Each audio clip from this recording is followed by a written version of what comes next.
the techniques to live and experience the Paramashanta Swarupa of Paramashiva.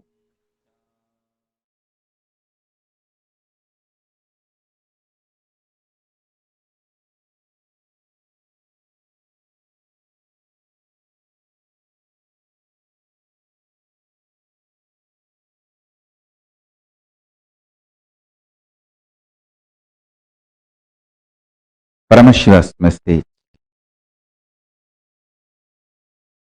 directly from KAILASA.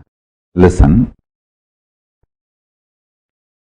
Seek Shanti Tattva because it is reality. It is experiential reality, existential possibility, ultimate space to reside. Seeking for happiness is myth. Seeking for happiness is a myth. Because the idea of happiness is myth. Stop seeking for it. Listen intensely. Seek Shanti Tattva. Seek Paramashanta Swarupa. Paramashanta. It's a real experience. You will achieve it. When you achieve, you will feel your seeking was worthy. But seeking joy is delusion. The definition of joy, the idea of seeking joy, the method or the way in which you seek joy, everything is delusion. Stop seeking joy, start seeking peace. Listen carefully.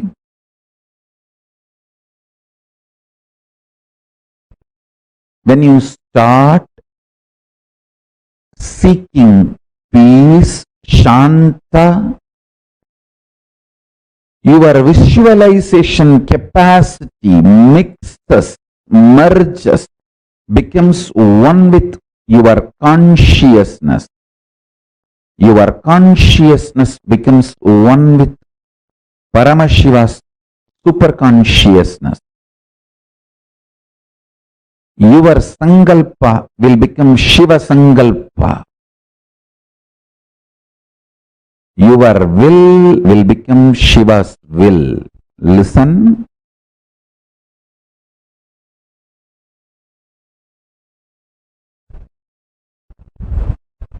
Seeking joy is absolute stupidity, foolishness, delusion. So understand the definition I am giving. Alive, vibrant, core, which does not get shaken by big bangs and black holes, but remains as active component and independent intelligent of the existence is Shanti Tattva. Peace. Listen to this basic few truths. First, as long as you seek joy, life will feel like a struggle. Second, as long as you want to get out of struggle, struggle will never end.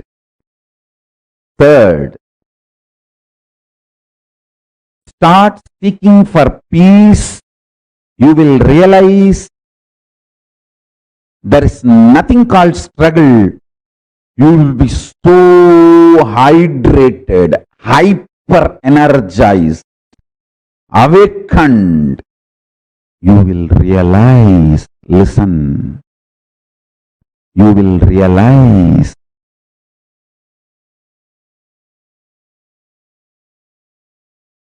life is war, struggle.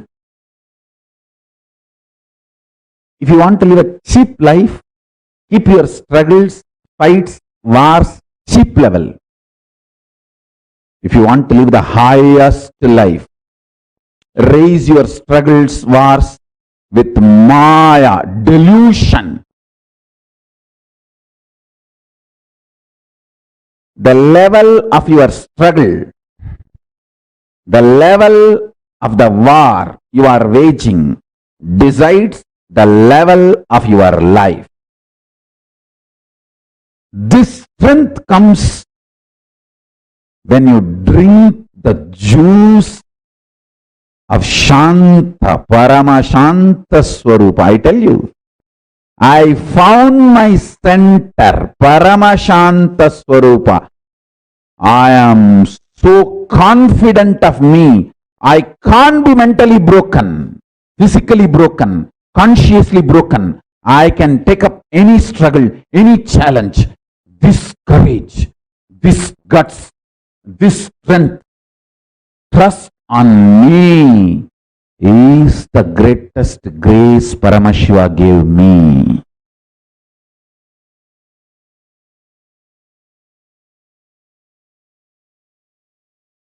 Listen, seek Shanti. Even little bit of Shanti you drink, you taste inside you will give you tremendous strength, will make you realize life is a struggle. If you want to live a cheap life, keep your struggles cheap.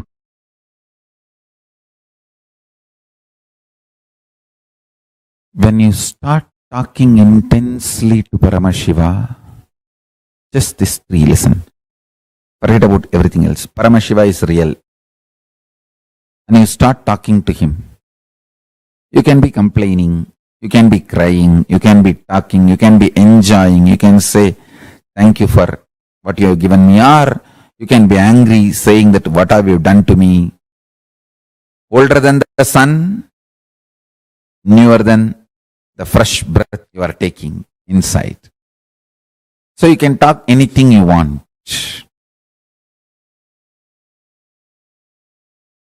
Remember one thing, cognizing is real, and then whatever you talk to him and whatever response he does, sometimes he will give verbal response, sometimes he will fulfill your prayers, sometimes he will pour intense Paramashanta state in you. All is his response.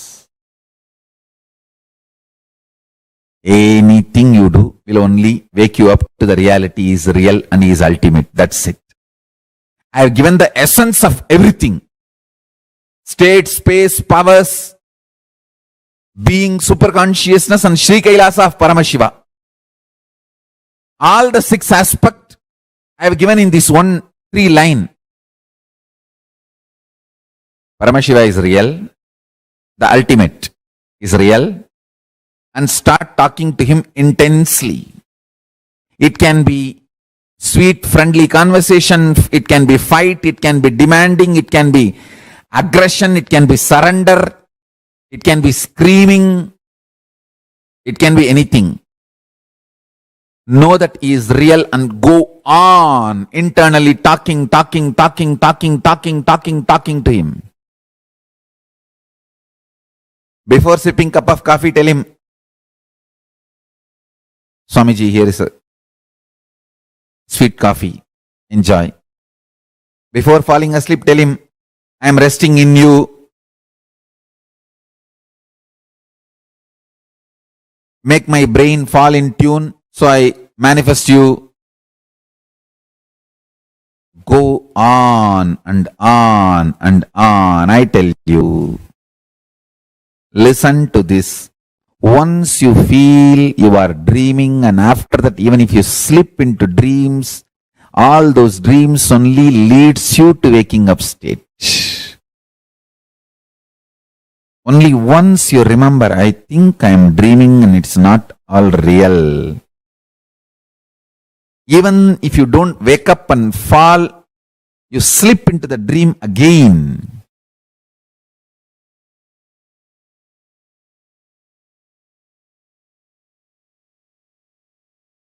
After that, every dream you go through,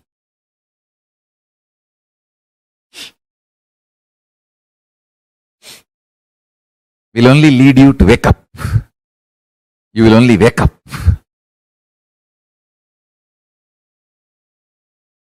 Understand?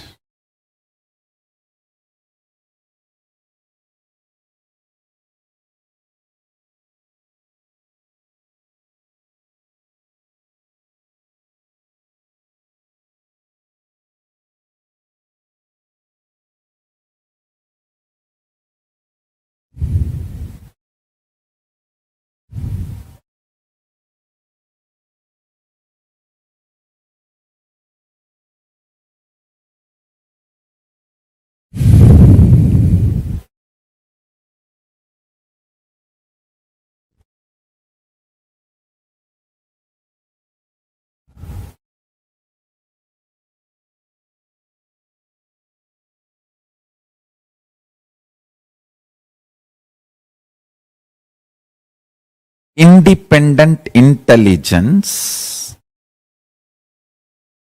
who is creating, sustaining, renovating, rejuvenating, pulling out of delusion and liberating all of us and this universe is Paramashiva, and he is real. He is available in the form of Nityananda Paramashivam to all of us. Cognize these fundamental principles and go on talking to him. Go on talking to him.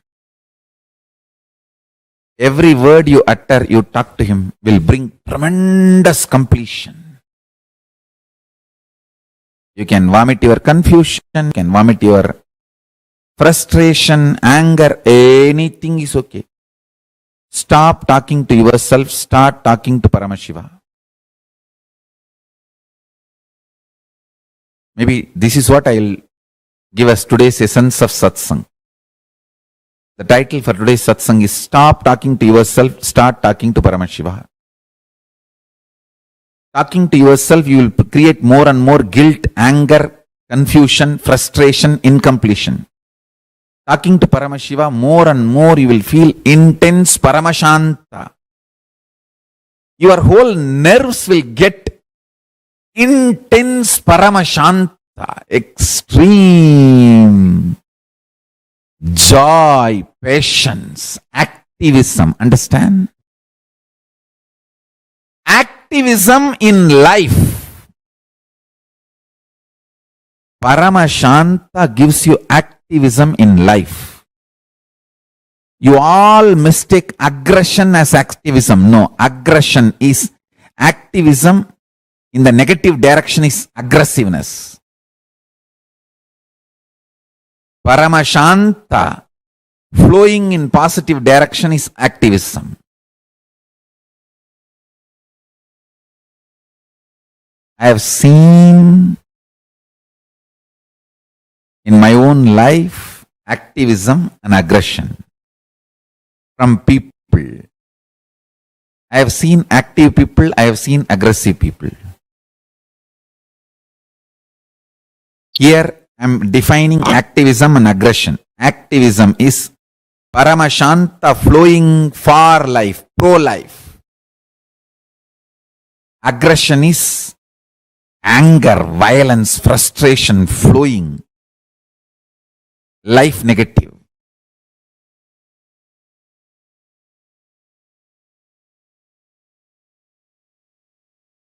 Shanti based Shakti. Mukti centered bhakti. Bhakti centered mukti. Listen carefully. The space of Shanti, the space of Shanti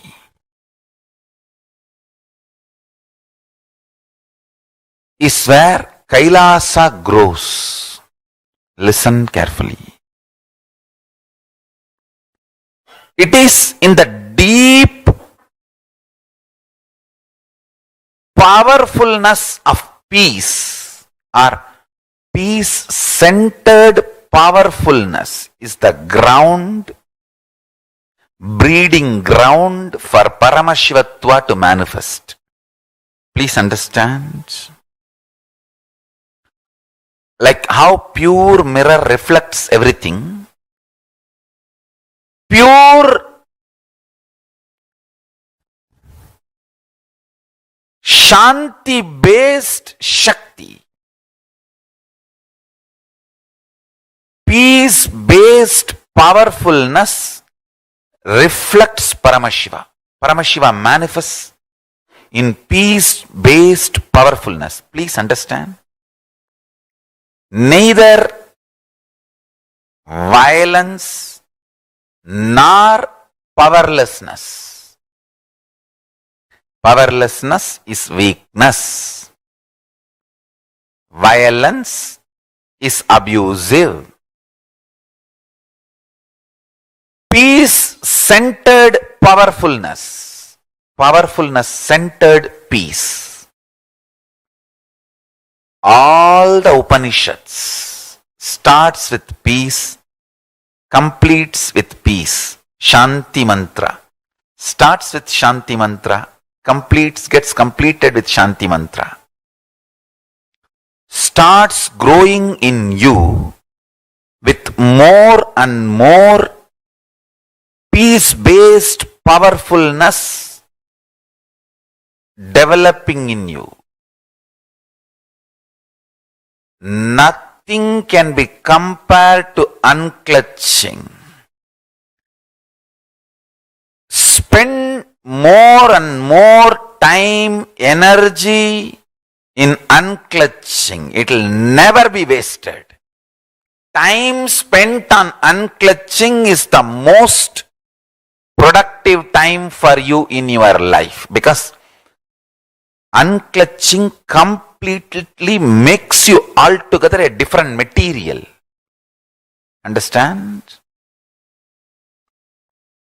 It makes your very biomemory, muscle memory, core structure, molecular structure, genetic structure, DNA structure, everything. All the 8 energy flow circuits, 7 energy flows, 1 the pure conscious explosion. So totally 8 energy flow circuits exist in you. All the 8 explodes when you unclutch. Understand? Unclutching is the space of Sri KAILASA. With all my integrity to Paramashiva, I promise, Paramashiva is real, Sri KAILASA is real, Kalabhairava is real, Nandi is real, Ganapati is real, Subramanya is real, Parashakti is real, Vishnu is real.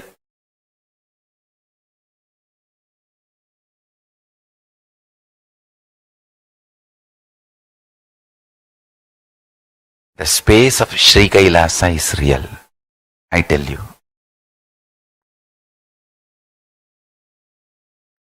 It is just to tell this to all of you and inspire all of you. Give you the glimpse of this experience so that the virtuous circle will start in you. See, once I give you one experience, then you start moving towards the Paramashiva. Then he gives more experience. Then you start moving towards him more. This is what I call virtuous circle. Pushing this virtuous circle to start is what is the job of Guru. And maintaining the virtuous circle and increasing the speed is job of the Linga and Sangha. Peace-centered powerfulness is the fragrance, breathing space of Sri KAILASA, Paramashiva.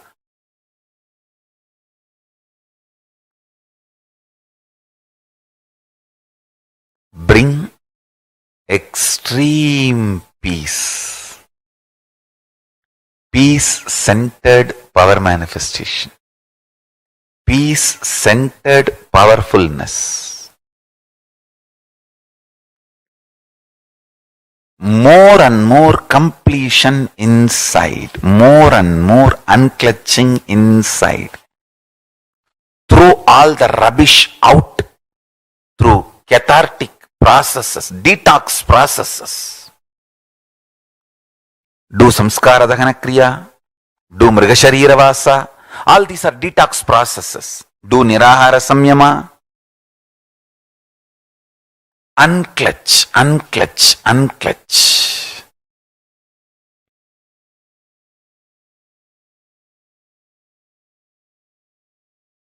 Unclutching is such ultimate.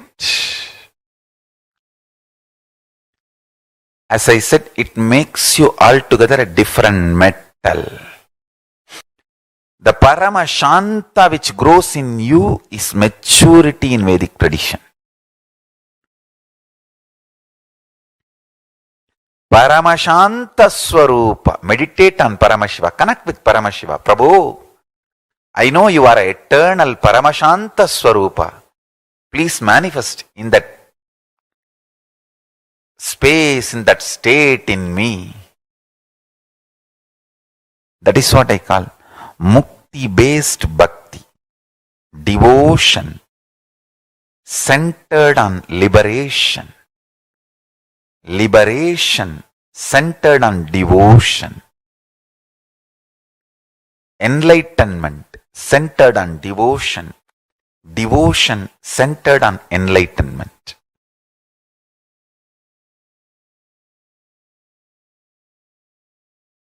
Listen. Core of my substance and core of my existence as Paramashiva is Paramashanta Swarupa. The core of my existence and core of my substance is absolute peace, alive, living, vibrant, absolute peace, Paramashanta Swarupa.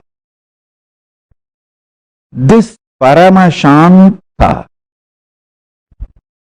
absolute peace, is delicious, healing, intelligence awakening. Listen to every word I am uttering.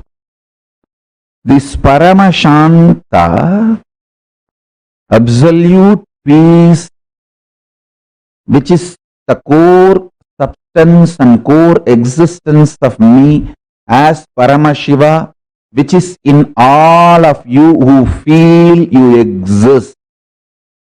Whoever feels that you exist, I, the individual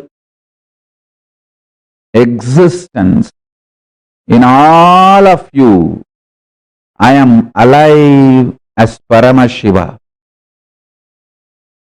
The core existence and core substance of me as Paramashiva is Paramashanta. Not my habit, not my quality, but as core substance of my existence. I am Paramashanta. Meditate on this truth. This Paramashanta, which is in me and in all of you, is delicious, tastable, palatable, enjoyable, experienceable. It's most delicious.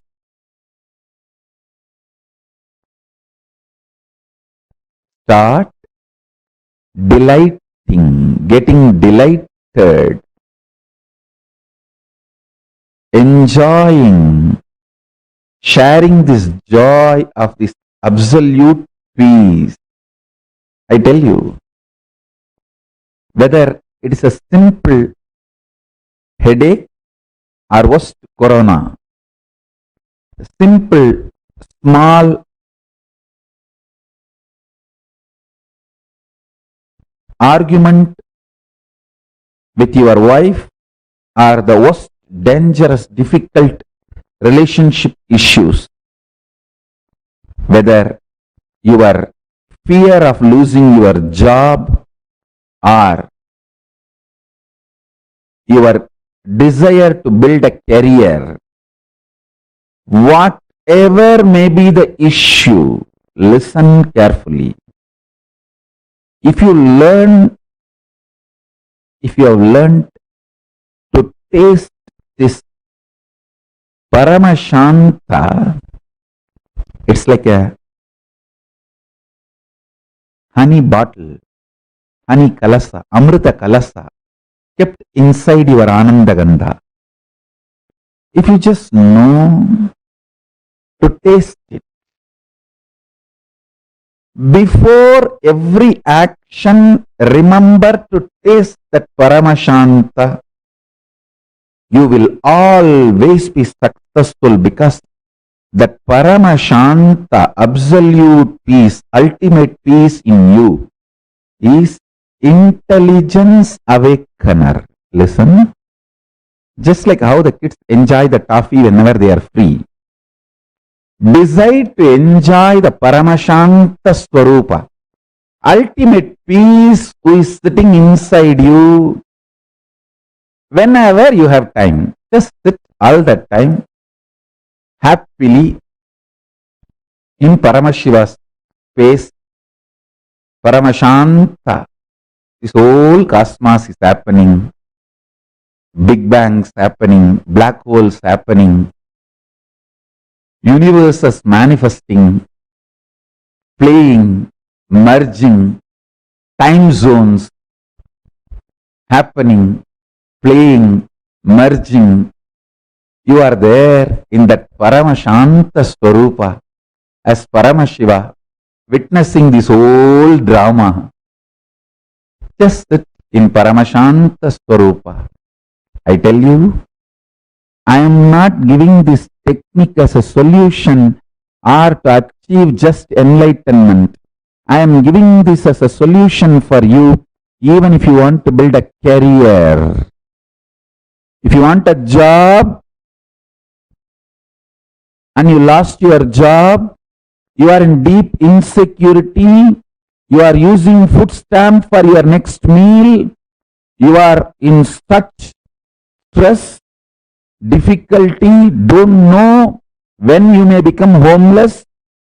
At that situation, even if you are in that kind of a situation, I am giving you this as a solution. Understand? I am responsible person. Even at that situation, I give you this as a solution. Taste the Paramashanta Swarupa of Paramashiva inside you. I tell you, he is intelligence triggerer. He is intelligence awakener.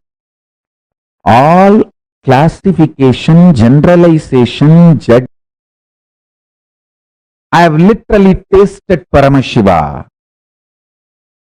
I tell you, The most delicious taste of Paramashiva is his Paramashanta Swarupa, absolute Paramashanta, ultimate Shanta Swarupa, vibrant, alive, life positive peace. This one truth, whether you are going to take any medicine for your physical, mental problems, or you are getting ready to have a argument with your husband or wife, or you are getting ready to give an interview for your future career, job, or you are getting ready for your education or the major decisions of your life, or you are getting ready to choose your future life partner, husband or wife, or you are planning anything. Before doing anything, take few minutes and taste the Paramashanta Swarupa, which is beyond religions, country, nationality, gender, sex, race, creed, beyond anything, beyond everything.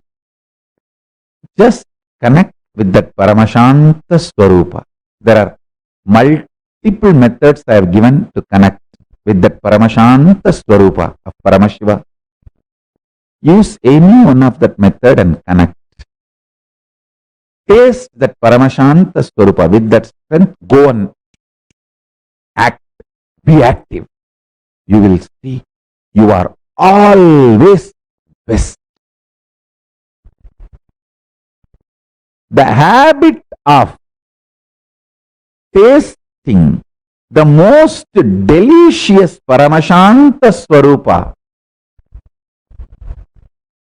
of Paramashiva in you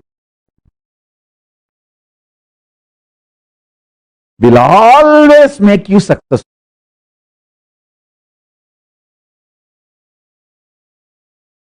Paramashanta Swarupa, adding more and more peace in you, will make you realize your every plan is connected to cosmic plane. And listen. Listen carefully.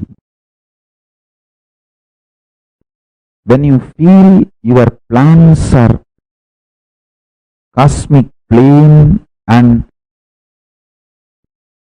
planets are making that into reality, you will gain the confidence to surrender your whole individuality and personality to Paramashiva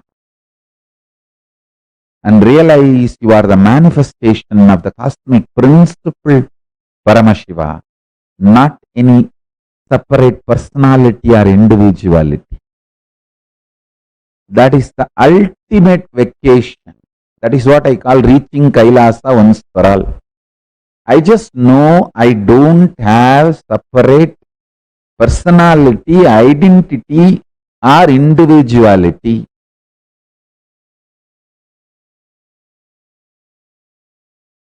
I am just a manifestation of the cosmic principle, Paramashiva.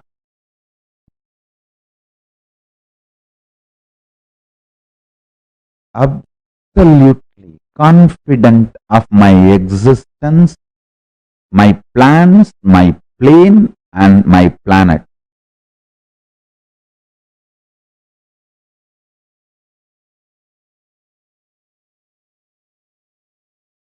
This is what I call reaching KAILASA once for all.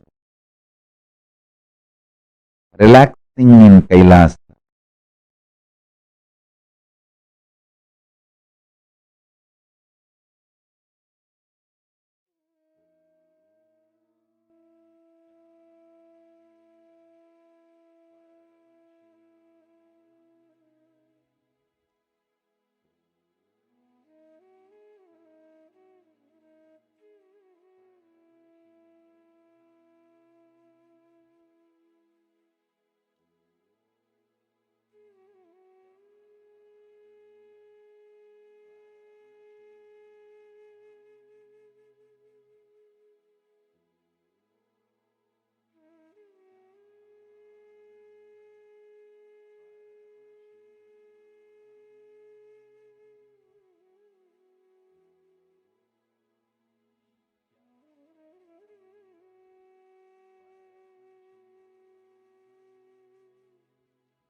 What she did. Very beautifully, Swamiji explained to all of us about how talking to yourself will create more and more guilt, anger, confusion, frustration, incompletion. Talking to Paramashiva more and more, you will feel intense Paramashanta Swarupa of Paramashiva.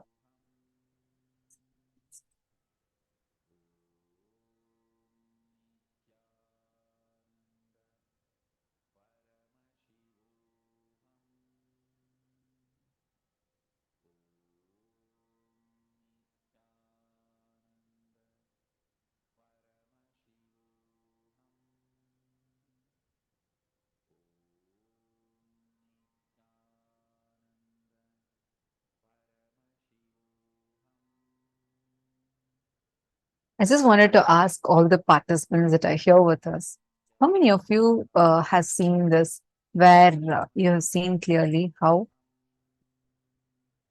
many times whenever you talk to Swamiji's Atmamurti, actually Swamiji responds to you. How many of you have had this as an experience? How many of you have had this as an experience? I just wanted to share a small incident with all of you. May I have, if everybody is listening, please? If you are listening, please can you put yes in the chat? See, talking to Paramashiva more and more, talk to Swamiji. Paramashiva has come down in the form of Swamiji for all of us. Talking to Paramashiva more and more. I have shared this earlier. If you have attended the previous programs, definitely you have heard me share this. But this incident has been like really powerful for me. In Adinam, we like, especially in Gurukul, right? Like I grew up in Gurukul. Literally, I grew up in Gurukul. My golden childhood has been in Gurukul. I was grown up in Swamiji's Gurukul. And the way the ambience that Swamiji gives, it's like extremely beautiful. Like it empowers us from within so much. So I remember this one incident. I was in the class. So I had like, we all used to do this. We all have our Atma Murtis. And we talked to Swamiji through the Atma Murti. So I was studying math, and like me and my friend, like we both were sitting and studying, and the book was open. The book had a picture of certain chocolates, and these chocolates were not those that were available in India. It was like from abroad. So some foreign chocolates were all put on that. And in Gurukul, we never eat chocolates. We don't eat any kind of junk food. And like I was telling something, and that Balasant asked me, okay, you're telling so much. I'm challenging you. Can you manifest chocolate? Can you manifest this chocolate? I was like, at that point, like, because he was challenging me, I said, yes, I can. Then he said, okay, come on, go and tell Swamiji now and show me how you can manifest it. So I went to Swamiji's Atma Murti, and I just went to Swamiji's Atma Murti and like literally whispered into Atma Murti's ears. I was telling Swamiji, you heard that this kid is challenging me, and can you manifest these chocolates today? Somehow these chocolates should manifest. See, in Gurukul, we don't eat eat chocolates at all, and these are not even available in India. So like, for me, even in the remotest corner of my mind, I had zero logical way of how it can happen.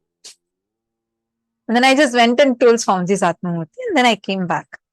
And like 5 minutes passed. Suddenly another kid like ran and came to our class and said, hey, Swamiji is calling all of us to come to courtyard. We all were so excited. For me, I was literally like, my heart was racing. Like I was thinking like, just now I prayed to Swamiji, and exactly in just a few minutes, they're coming and calling. So we ran and went. Swamiji was explaining about, Swamiji actually gives sessions, training sessions for all the Balasans. in various fields. So that particular day, Swamiji is explaining about how the palki of the deity needs to be lifted. And a beautiful palki Swamiji had made for Gurukul, for all of us to carry our deities in it. So Swamiji is showing that. And then suddenly, Swamiji just called me out of the whole crowd. Swamiji just called me, and exactly the same chocolates that I saw on the book. Suddenly, Swamiji called one of the sannyasis and said, "Hey, get the chocolates and come. Today, a devotee had offered, get the chocolates and come." And Swamiji energized it. It was the exact same chocolates. Swamiji energized it, blessed it, and gave it to me. Not just that, Swamiji called the other kid who I was challenging, like who was challenging me, and like playfully, right, who was asking me to manifest chocolate. Swamiji called him, and understand, neither of us told anything to anyone. This was just a conversation between us, and I went and told only Swamiji's Atma Murti. Swamiji called him. Swamiji gave him a hug, and Swamiji said, "Come on, these chocolates." Swamiji took some more chocolates, gave to him, and Swamiji said, these chocolates are for you, and these chocolates are for Gurukul. You go and distribute it to the whole Gurukul." Swamiji listens to every single prayer.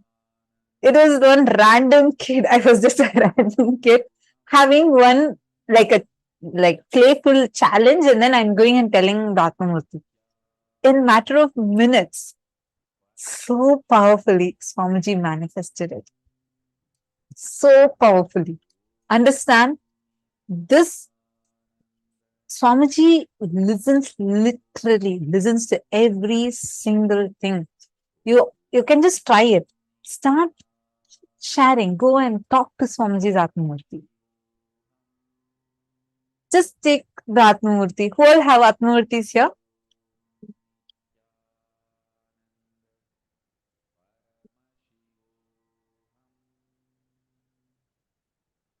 All of you should now start talking. Even if you don't have one, do get one. Do not miss out on this experience.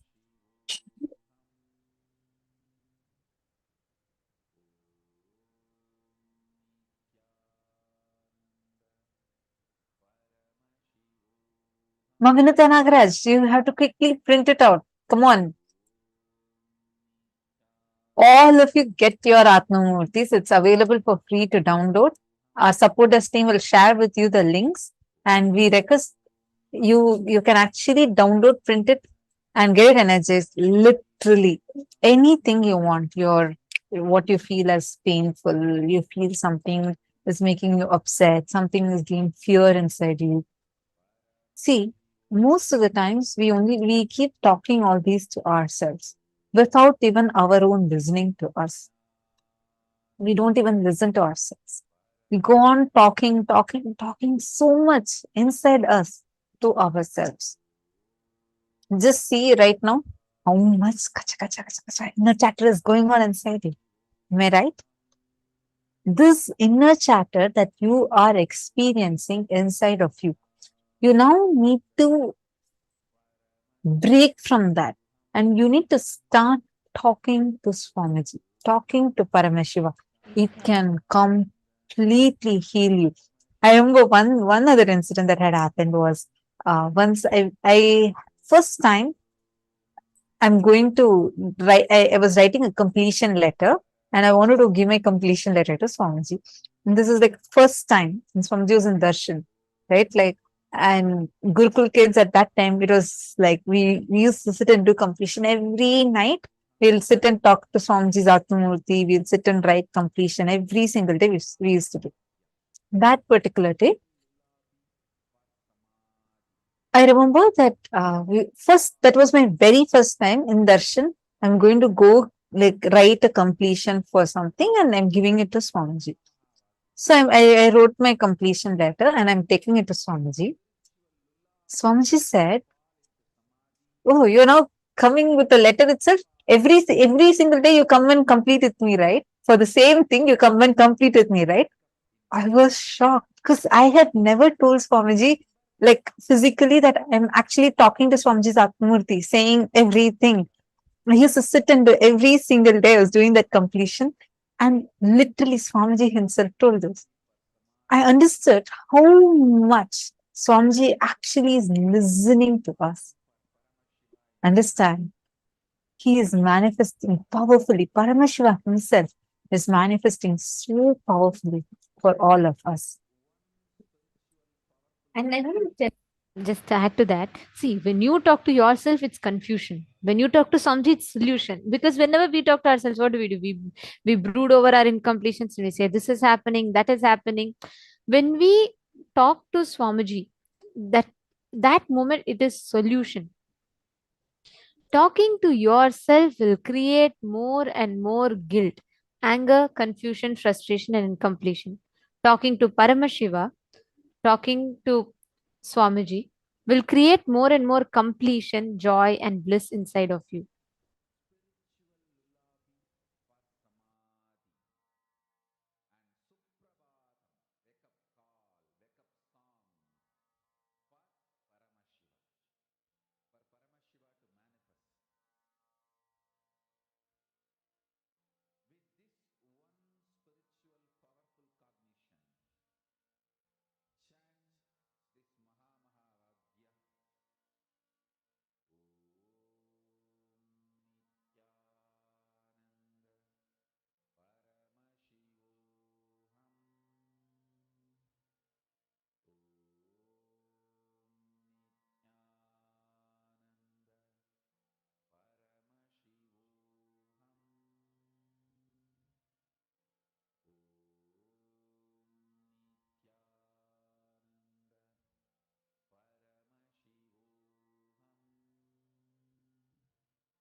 See, I see many of you asking for the link. Definitely, we'll now be posting the link for all of you in the chat. See, understand just this one thing. How each one of us are talking constantly inside us. All your fears, your actually it's who puts you down? It's not someone else from outside. Even if someone else actually tells you a statement that is such that it is putting you down, you repeat that 100 times inside of you and put yourself down. It is not the other person has that power. You do it to yourself. How many of you are cognizing this?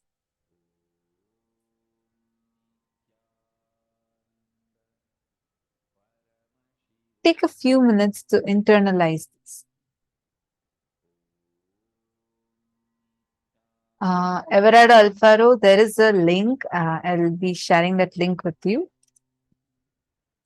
for Atmamurti. Okay. Yogesh Goyalaya, Piotr Wajda, Amritapanandaya, Dr. Murali, Robert Ramaya. May I request all of you to share? What did you click with? So far, what did you click with? How many of you want to take this up as a lifestyle practice? Actually, Swamiji gave a beautiful way to do this. If you have your Atmalinga, just take your Atmalinga and start talking to your Atmalinga. Give, if you are eating food, give food to your Atmalinga. If you want to, if you're going even for a shower, take some water and pour it on your Atmalinga. Swamiji said, even when you brush, you can actually brush on the Atmalinga. You can do everything that you do to yourself to your Atmalinga. Talk to Swamiji through your Atmalinga. You'll actually hear Swamiji responding to you. Whoever wants to experience this, take a few minutes and actually try it once. You should not just do some telepathy. See, many of you sometimes, like many times I've seen participants say, yes. I talk to Swamiji every single day. How do you talk? I do telepathy to Swamiji. See, the whole point is not about, okay, you should, talk to Swamiji. It is more than that. It is about how much when you talk, how much are you listening to yourself?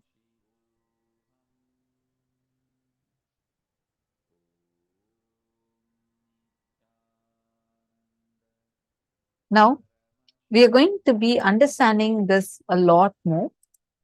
This understanding we are having is too important as this can directly help you to manifest the space of Paramashanta Swarupa.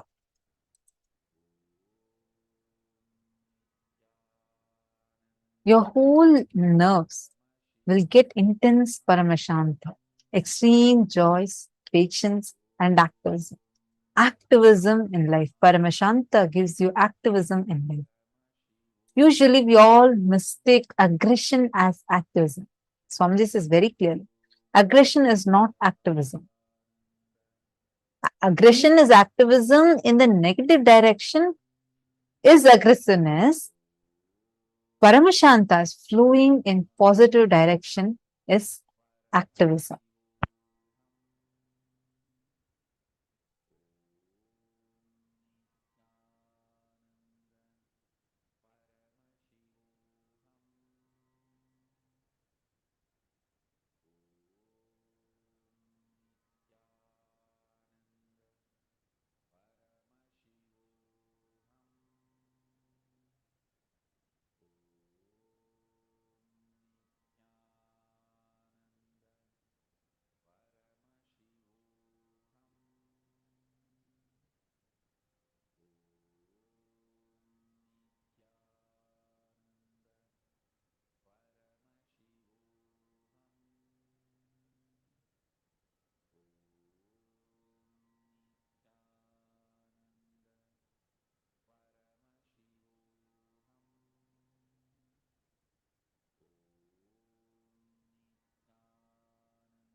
Please relax.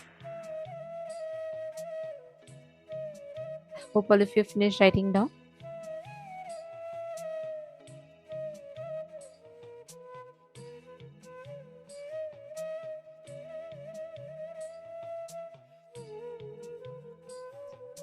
Understand, the more and more you complete, you will start discovering this Paramashanta in you. The space of absolute peace, absolute oneness, and Paramashanta. Now, for each of us that are sitting here, with this declaration, see, there are multiple techniques, and one of the most powerful techniques that Swamiji revealed is how you can use the principle or the science of unclutching to apply that and manifest them as powers. Power manifestation is an amazing science to literally rediscover the Paramashanta Swarupa in you, where you manifest the space of oneness, where you manifest the experience of oneness within you. To all the participants, every one of you that are sitting here, listen very carefully. Every single time you manifest powers, every single time you experience that completion, you will see the way how so beautifully the shift inside you will happen. How beautifully you will start rediscovering your inner space, the Paramashanta inside of you, the space where there are no reactions, the space where there's no actions, the space where there's no inaction, all of it together. So, shall we all enter into the power manifestation? Okay, please sit straight. I request every one of you, all the participants, to please bring a device, a tab, or anything, and you're going to put the deity or Atmalinga on top of it. Piotr Vajdaya, Amritappa Ayya, can I request every one of you? Everardo Alfaro Ayya. Robert Romaya, you're having audio. I'm seeing your messages of there's no audio. Is there audio you have? Oh, that's okay. Got it. I think it's sometime back. Robert Romaya, can I request you to share how was it yesterday? How many people did you reach out to? And how was your experience of enriching? Same way, Amritappa Ayya and also and also Piotr Vajraya. Can I request both of you also? You both have experienced the Paramashivoham session and you both have experienced the powerful cognitions you've been attending sincerely for a long time. Can I actually request all the participants who have been here? See, your experience is one. In addition to your experience, whenever you reach out to more people and make more people experience it, the whole space in which it happens in you, the whole space in which you experience a power manifestation will have a shift. So all of you, Ma Maluhya Mauna, Ma Parvati Sukmaniyam, Ma Kim Lee, Ma Maria Clelina, Vinutama, and Ma Patricia, Ma Margarita Vasconcelos, Ma Karin Shivanatarajan, Ma Jnana Pradayini. Okay. I request every one of you to bring a silicon device. It could be anything. Bring a silicon device and please place it in front of you. You're now going to be manifesting the power of being able to move a deity or any particular object on a silicon surface. And it's very easy to manifest. It's a very clear science. You just need to understand or learn how that science works and you will be able to start experiencing it. So, joining with us in this session is Manitya Virajananda.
Welcome everyone. So I hope all of you did a wonderful internalization exercise. So let us now move to the power manifestation session. See, when you are manifesting the power, or when you are in oneness with Paramashiva, when you know for a fact you are Paramashiva, naturally your inner space becomes Paramashiva's inner space. You start radiating Paramashanta Swarupa. So naturally, when you connect with Paramashiva, the more and more you connect with Paramashiva, the more and more you're oneness with him, the more and more you experience the Paramashanta Swarupa within yourself. And whoever is sitting around you, or whatever power you're experiencing, just with that space itself, just you commanding from that space, will automatically manifest the power which you're doing. Or the people who are sitting around you will also experience the Paramashanta Swarupa. So let us now get ready to do the power of silicon over matter.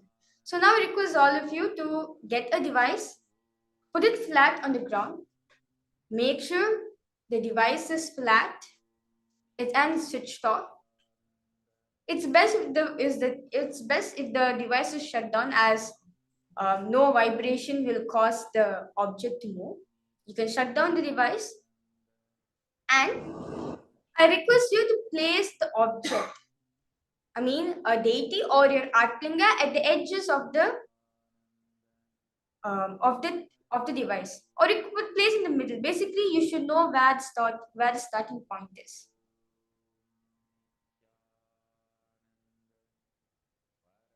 Yes.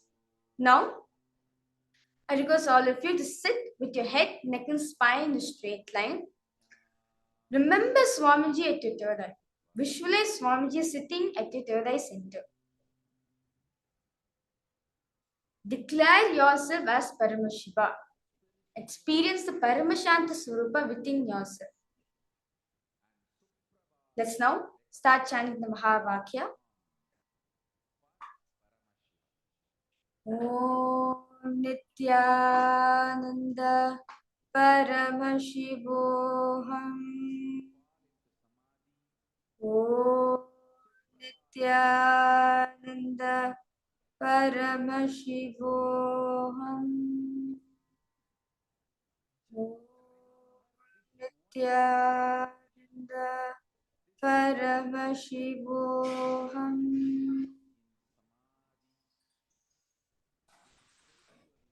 Now, from that space of Paramashanta Swarupa, remembering you are Paramashiva, cognizing you are Paramashiva in every single level. From that very space, command the deity or the Atlinga to move.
Om Nityananda Paramashivoham. Om Nityananda Paramashivoham. Om Nityananda Paramashivoham. Om Nityananda Paramashivoham. Om Nityananda Paramashivoham. Om Nityananda Paramashivoham. Om Nityananda Paramashivoham. Om Nityananda Paramashivoham. Om Nityananda Paramashivoham.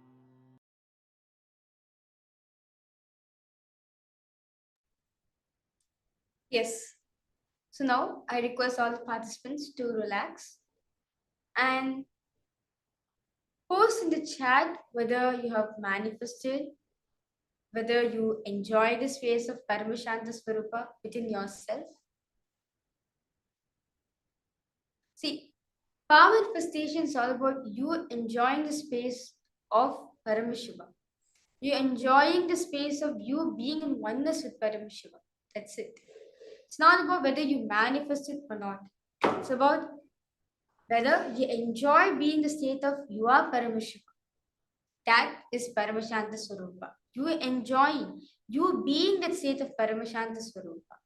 You being the state that you are Paramashiva. You are all knowing, you are all creator. You are the source for everything. So I request all the participants to go ahead and post whatever you felt during the manifestation, whether you enjoyed the space, whether you manifested or you could feel some vibration, whatever you felt during the manifestation, I request you to post them in the chat. And the next session is a very interesting session for all of us to know. Here Swamiji says very clearly, you'll be learning about how you can deny pain and suffering, how to avoid pain and suffering in your life. So let us directly listen directly from Swamiji.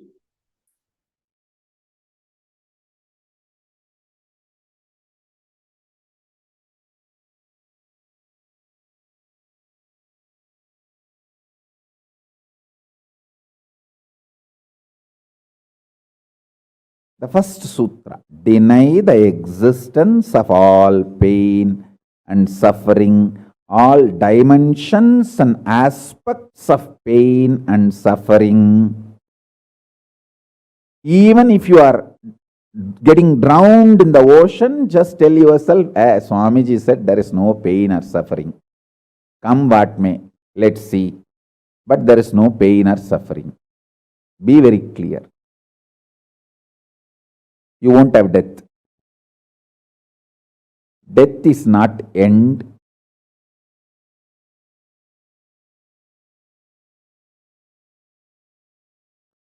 Losing the truth is the greatest loss than death.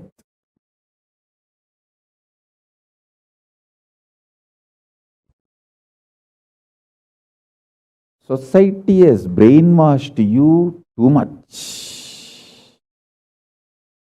Society has brainwashed you too much by giving the multiple layered lies. Listen. This multiple layered lies catch your attention.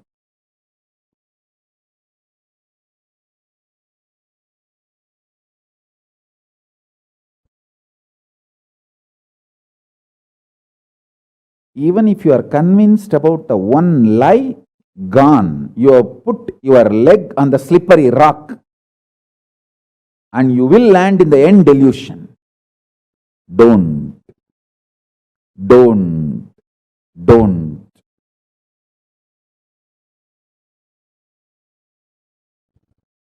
Deny the fundamental, foundational brainwashing technique used by society, deluded society on you about the existence of pain and suffering.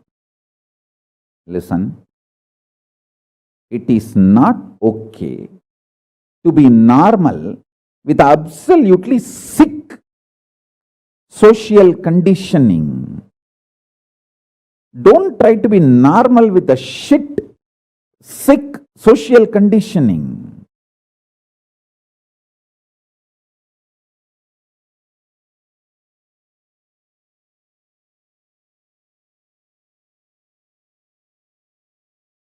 Meditate, contemplate,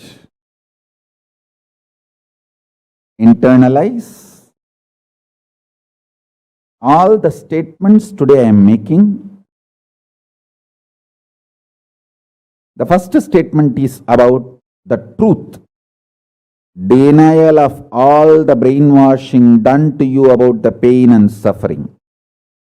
Second statement, this decision to be in truth will expand your brain's ability to reflect, radiate, manifest superconsciousness with the powerful cosmic space and this cosmic nada, Shiva, Shiva, Shiva, Shiva, Mahanada, Shiva, Shiva, Shiva, Shiva, Shiva, Shiva, Shiva. When your brain develops the capacity to reflect and radiate the cosmos in the pure conscious form, your mind can never take possession of your brain and brainwash you to believe into anything called pain and suffering. This is the greatest liberation. This is the greatest liberation. Now, third statement. Listen to this third statement.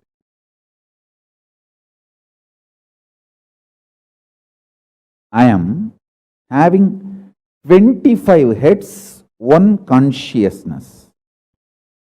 In you, you have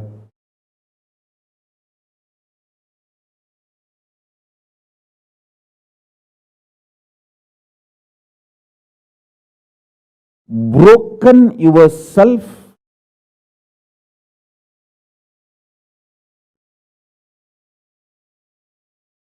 into 25 consciousness, even though you have only one head. One head, but working in 25 different, getting pulled and pushed in 25 directions. In my case, I have 25 head, but all integrated to one consciousness.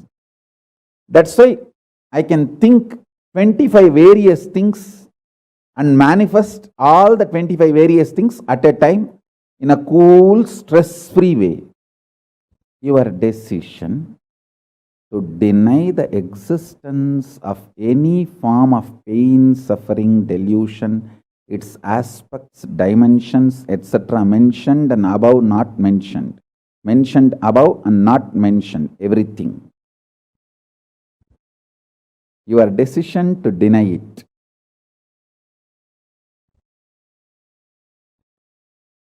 makes such beautiful space in you. Simply start manifesting powers and play with the powers. That will give you tremendous confidence to strengthen powers and powerfulness and deny the existence of pain and suffering and the lower way of existing.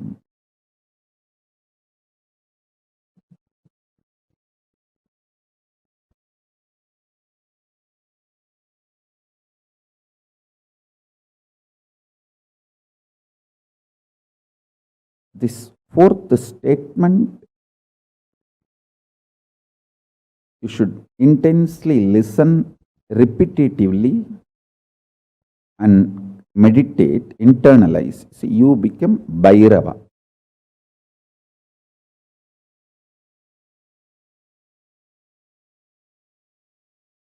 Mahakala Bhairava, Mahabhairava. Mahabhairava does not have karma. Anyone tries to attack him, they get the karma and they suffer. He himself does not have any karma. He is in a pure space. You establish yourself in that very space. You yourself will see clearly. When somebody does good to you, they get good. When somebody tries to do bad to you, they get bad. But you don't have any karma. You are not the initiator of karmas. Hey, I am telling you the truth. You are Mahakala Bhairava. I am not brainwashing you. Actually, if I want to exploit you, I should tell you you are something lower than God. I should be brainwashing you into some lower identity so that I can continue to exploit you. But I am not interested in exploiting you. I am interested in expressing through you. You are my soulmate. You are my conscious life partner. I celebrate when you are liberated. Anyone who is now catching what I am saying and saying, yes, Swamiji told, I have no suffering, no pain forever. And I am deciding I have no suffering, no pain. You are my beloved now. I just want to hug you. You are my own.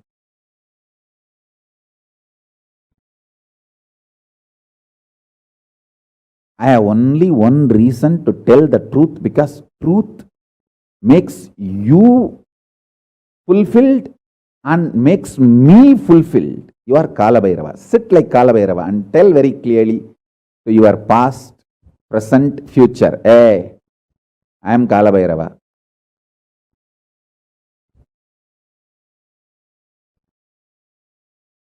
Anyone tries to do good to me, they will be given good. Anyone tries to do bad, they will be given bad. But I am not initiator of any karma. I am the neutral, sacred space, Nirvikalpa Samadhi.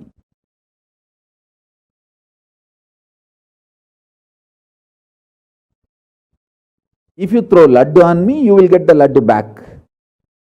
If you throw stone on me, you will get that stone back. If you throw the shit on me, you will get that shit back. But nothing will touch me, and I will not throw anything. I will not be working, operating in any of the cognition level where this sick society operates. There is no concept of pseudo dignity and the reason to operate. Far from pseudo dignity. With this clarity, sit in Nirvikalpa Samadhi.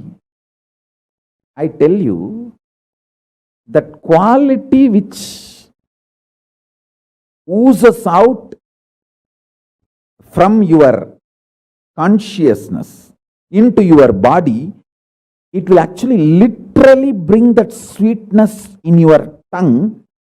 That is what is actually Amrita. Amrita means the principles of immortality digested, cognized by your mind and gets sunk, drilled, driven into your brain, and that brain's opening up, flowering, that Sahasrara Chakra flowering, and that honey pours inside the system, literally brings sweetness inside your throat. Amrita.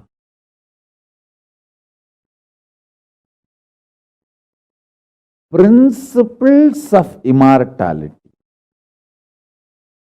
truths of immortality, when they are chewed by your mind and gets into your brain, the chemistry, alchemistry happens in you, in your biology, is nectar.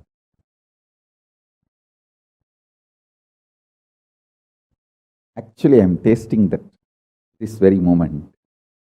That's the reason I am taking a few seconds to settle down and speak.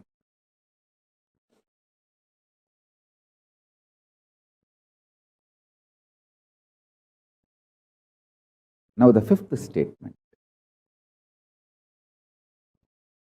Listen to this fifth statement.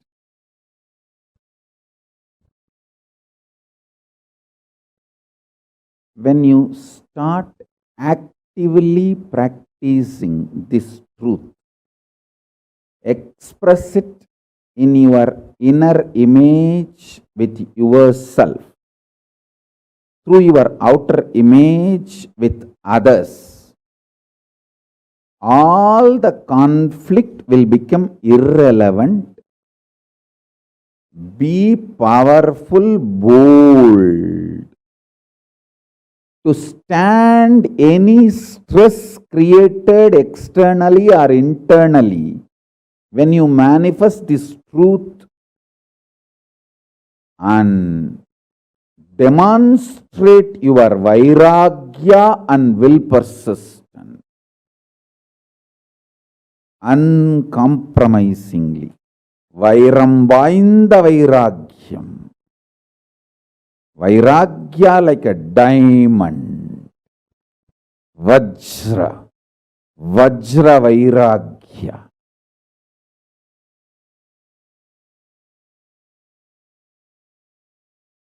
Listen, all my Gurukul kids, I am not making you human being, I am making you divine being.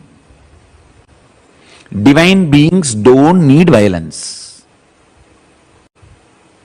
You are protected by Kala. You don't need violence. All my kids, be very clear. All my kids whom I am initiating you now with the power manifestation signs, listen carefully.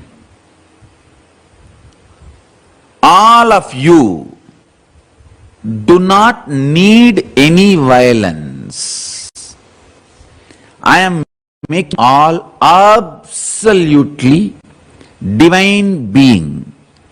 All of you need only intense Paramashanta Swarupa of Paramashiva's dimension manifesting in you.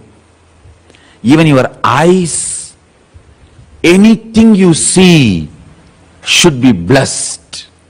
Understand? All my Gurukul kids, listen. In every inch, I am evolving you to become Paramashiva, the divine being. You don't need violence. For example, people tell me, oh, without violence, how we can run an army, how we can protect our country. Understand? Countries made by human beings need army. They have their own logic. They need army, they need defense, they need all that. But you all belong to the KAILASA, country made by Parama. You don't need army, you don't need violence. You only need intense power manifestation. I want all of you carry the intense bliss, non-violence even in your eyes. Extreme non-violence, absolute Shanta, Paramashanta Swarupa. That is a fundamental requirement for power manifestation. Please be very clear. I am not against some country having army. It is each country need to protect themselves. That is their logic. That is different.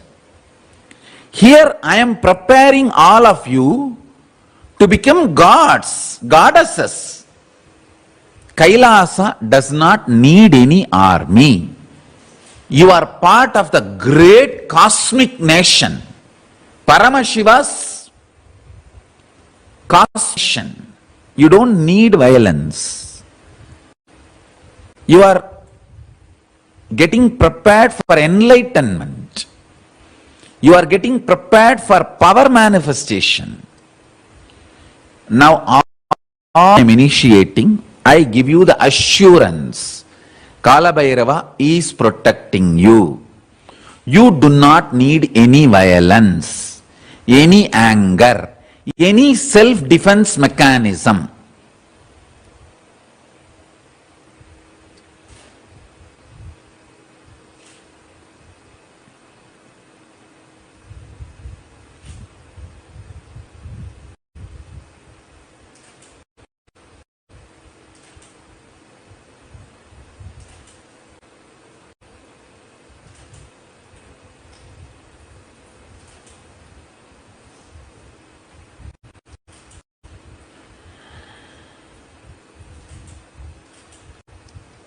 All of you listen. Kala Bhairava is protecting you. You don't need any violence. You don't need any anger. You don't need anything to defend yourself or any reactionary assumptions. Just rest in Paramashanta Swarupa, Paramashiva. All the kids whom I am initiating now, listen carefully. This is the boon, powerful cognition I am giving it to you. If you want to test the power of this powerful cognition, go and tell this same to any rose plant in Bididi. They will just drop the thorns. Understand? This is a powerful science. The powerful science. Earlier we had kids growing the rose plants without thorn. Now start again. You cannot touch the plant. Sit next to the plant and tell, Paramashiva has blessed me. I am protected by Kala Bhairava. I don't need violence. Praying to Kala Bhairava, connecting with Kala Bhairava, I give you abhaya. You are protected by Kala Bhairava. You don't need any defense. Drop the thorn. When you wake up from the bed, if your first thought is, oh, let me get up to go and sit with Swamiji and attend the session, attend the satsang or attend the courtyard session, then you are becoming many to celebrate yourself. Morning when you wake up itself, if you remember your boss, or your enemies, or the people who torture you, or people who are abusing you, or people with whom you have anger, you have violence, incompletion. Morning itself, if you remember them, then you are becoming many to torture yourself. Batch by batch, you guys have to sit and do extreme, complete completion with all kinds of violence and anger. You should become Paramashanta Swarupa, because intense Shanta, I can download the whole KAILASA into you. I can download the whole KAILASA into you.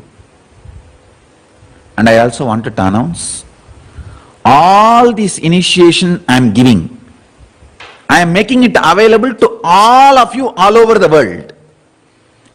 If you all cognize what I am talking and start internalizing, cognizing, this power manifestation will work for all of you also, wherever you are. I am working focused on the Gurukul kids because I am making divine beings to serve the whole world. You should complete with even small anger you have. One of your brother disciple, oh, he has a long jata. You may be having little anger.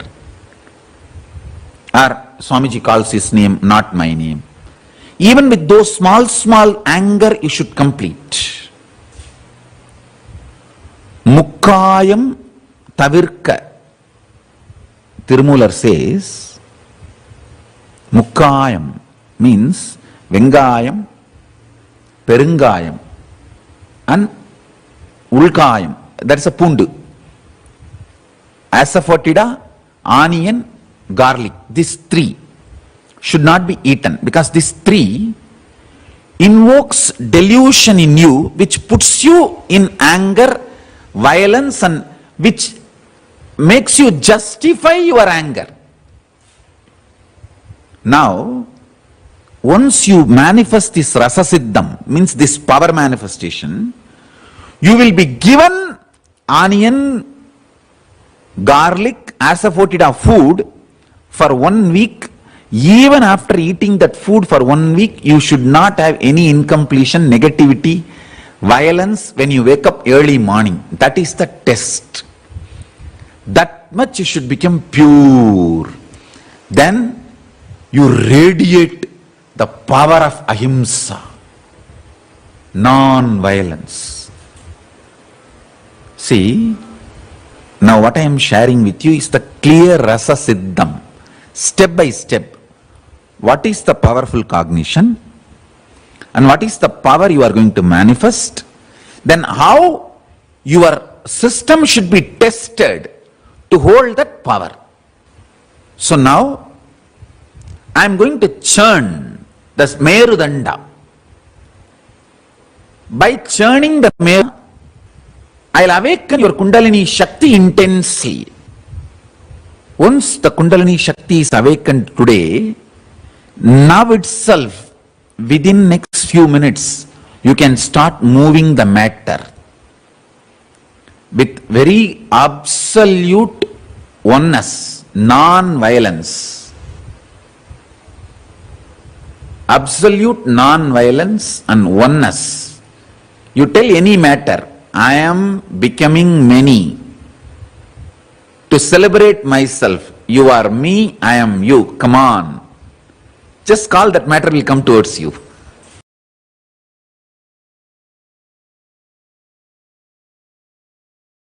Now I will explain the space in which Paramashiva is sitting. Meditate on this definition.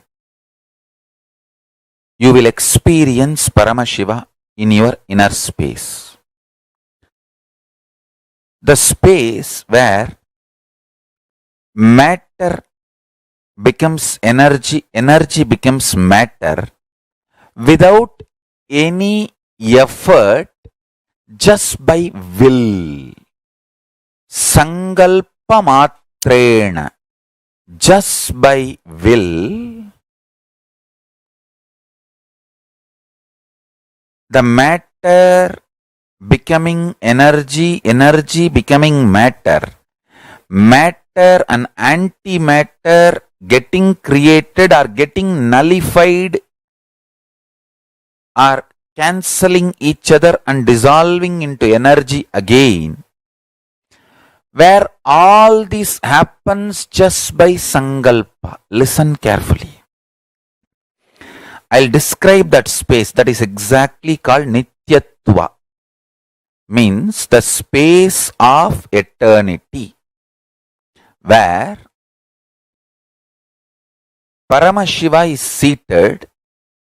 That is the space, one of the most important dimension of the universe. That space is KAILASA. It is intensely hot, like billions of suns, and intensely cold, like billions of moons. Chandra is portrayed as embodiment of cool space in Hindu tradition. Surya is described as a symbolic representation of extreme hot, the heat phenomena. So listen.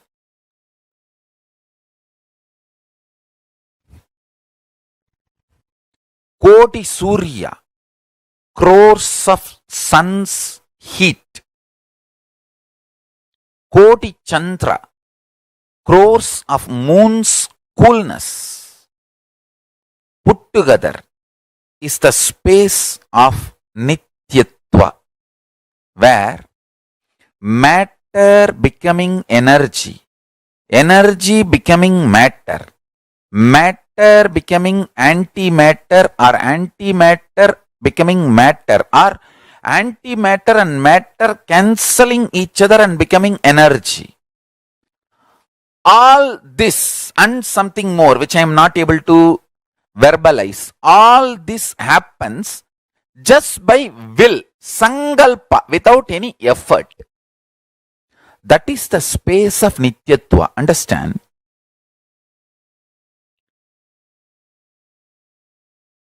You may ask, what am I going to gain by knowing about this nityatva? Please understand, what you believe as the foundation of life matters. If you believe currency is the only foundation of the life, that will only be the inspiration for you to run.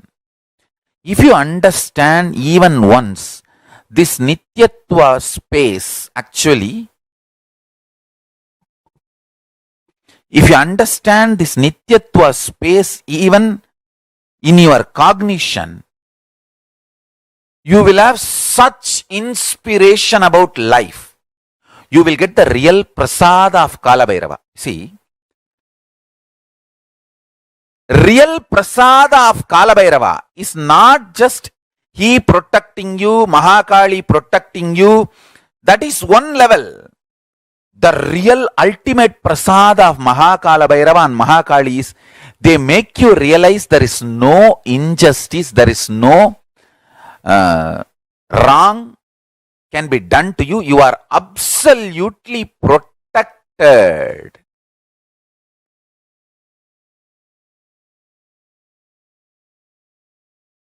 I tell you, the biggest boon Mahakalabhairava and Mahakali has given me is they made me realize I am at their feet and I am protected forever. No injustice can be done, either in the past or present or future. There cannot be any injustice. They are there in me, with me. This is the greatest blessing I received from them. See, they are also, Mahakalabhairava and Mahakali are protecting me.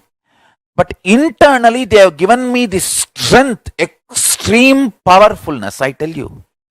That is the greatest blessing you can receive from Mahakalabhairava and Mahakali. You can check whether you have a Mahakali's blessings or not. When you have Mahakalabhairava, Mahakali's blessings, first thing they will make you feel, experience, you cannot be violated. You are protected forever. The biggest blessing from Kala Bhairava and Mahakali you can receive is internally extreme stability.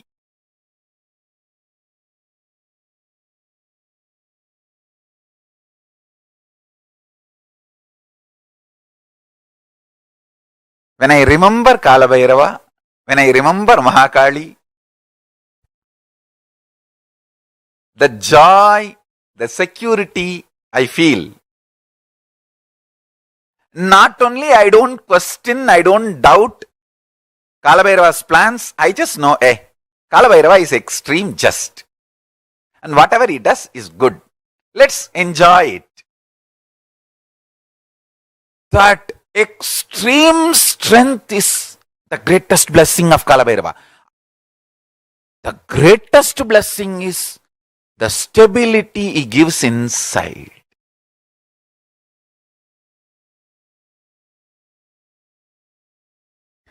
When the pure spiritual power manifests as pure spiritual force, when Shiva manifests as Ishvara, Paramashiva manifests as Parameshwara, you can call it as also as Paramashiva manifesting as Parashakti. Anything is okay. Because these words are used only to give a rough understanding.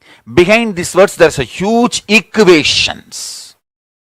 Sankhya, the multi-dimensional logical equation.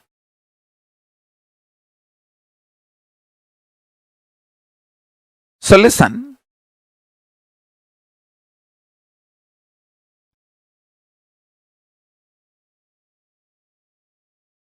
Let me explain this truth clearly.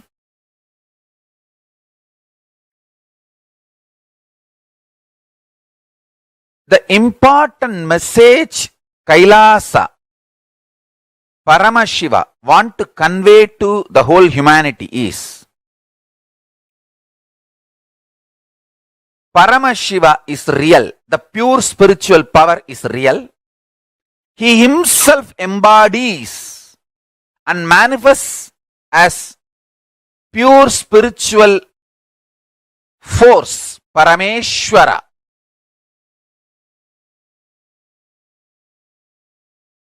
And when he embodies and manifests pure spiritual force, Parameshwara, he can play with all the forces. Not just these four forces. Science is able to understand the gravity force, gravitational force and electromagnetic force and weak nuclear force and strong nuclear force. There are other four more. But on all eight, Parameshwara as supreme authority and he plays with all eight.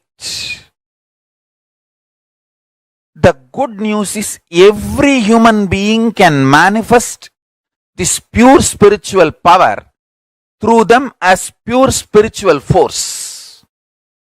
And every human being manifests this, raises the quality of the consciousness of the individual, himself and the world. Understand?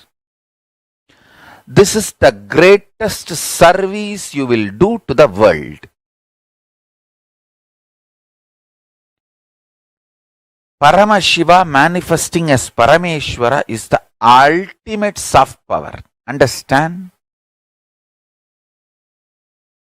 Soft power can neither be disturbed nor be destroyed by any hard power. Understand? When I say I am protected by Kala Bhairava, that's what I mean. I am protected by Kala Bhairava, the ultimate soft power, which is far more powerful than any hard power. I am protected by Paramashiva. I am protected by Kala Bhairava.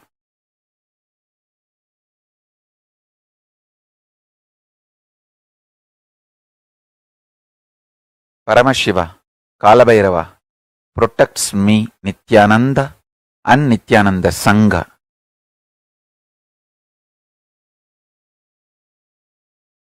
Understand, I am protected just to reveal all the sciences to all of you. I want at least few million people to realize initiated consciousness, excited consciousness, awakened consciousness is more powerful than these four forces understood by science: gravitational force, electromagnetic force, weak nuclear force, and strong nuclear force. Understand, I wanted to repeat, Hindu God does not get angry if you say you are one with God. Of course, he actually celebrates when you say you are one with him. And not only he celebrates, he initiates you, he encourages you, he supports you, he makes you manifest this soft power, pure soft power. Understand?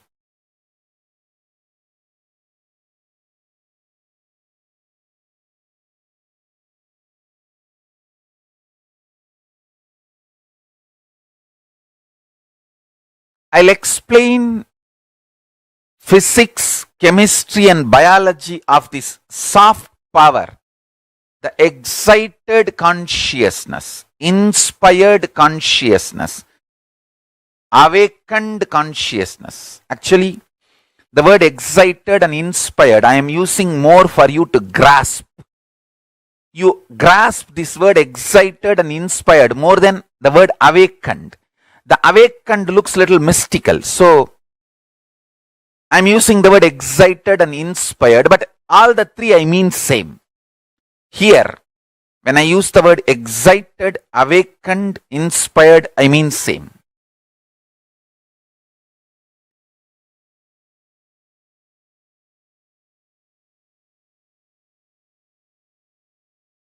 When you manifest soft power, you become blessing for the humanity.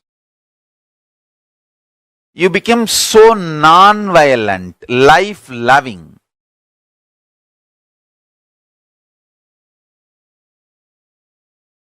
You become such non-violent, life-loving when you manifest pure soft power.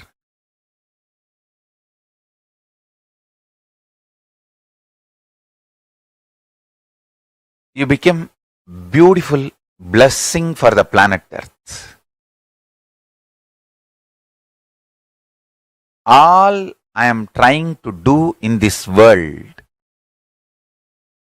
is making more and more people manifest the soft power, the excited consciousness, initiated consciousness, awakened consciousness. That's all.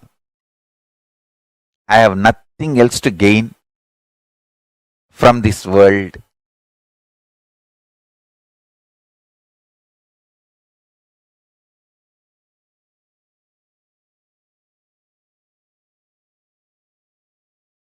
I have seen all the worst things. I am neither bothered nor can be frightened because I am protected by Kalabhairava. And Kalabhairava is protecting me and inspiring me to manifest this great science of Paramashiva Jnana, Paramashiva Vijnana, and making it as a reality to all of you. All you need to know is Bhagavad Gita is so important because it was expressed during the war time in the war scene and it withstood the test of the war. Those principles brought victory.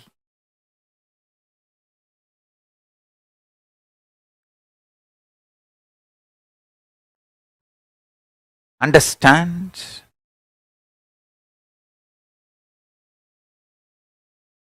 The pure soft power principles brings victory in life in every situation. Non-violent soft power principles.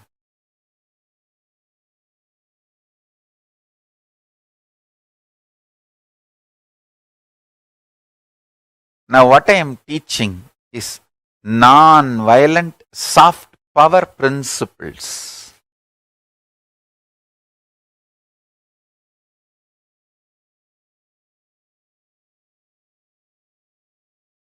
Meditate, meditate, meditate and cognize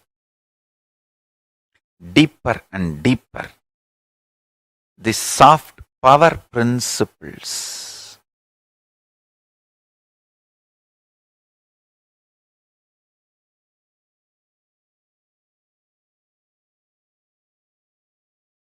The awakened consciousness through powerful cognitions. For example, you are deathless, birthless. This is one of the powerful cognition. You can neither be destroyed nor be created. You are eternal. This is one of the powerful cognitions. If you meditate on all this and this excites, awakens your consciousness, you manifest the force, spiritual force, which is beyond the four forces mapped by science: gravitational force, electromagnetic force, strong nuclear force, weak nuclear force.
Nityanandam.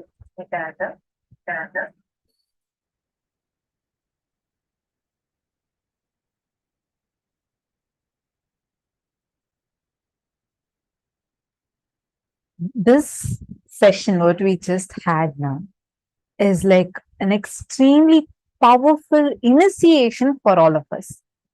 Whoever just takes this one cognition, Swamiji has initiated.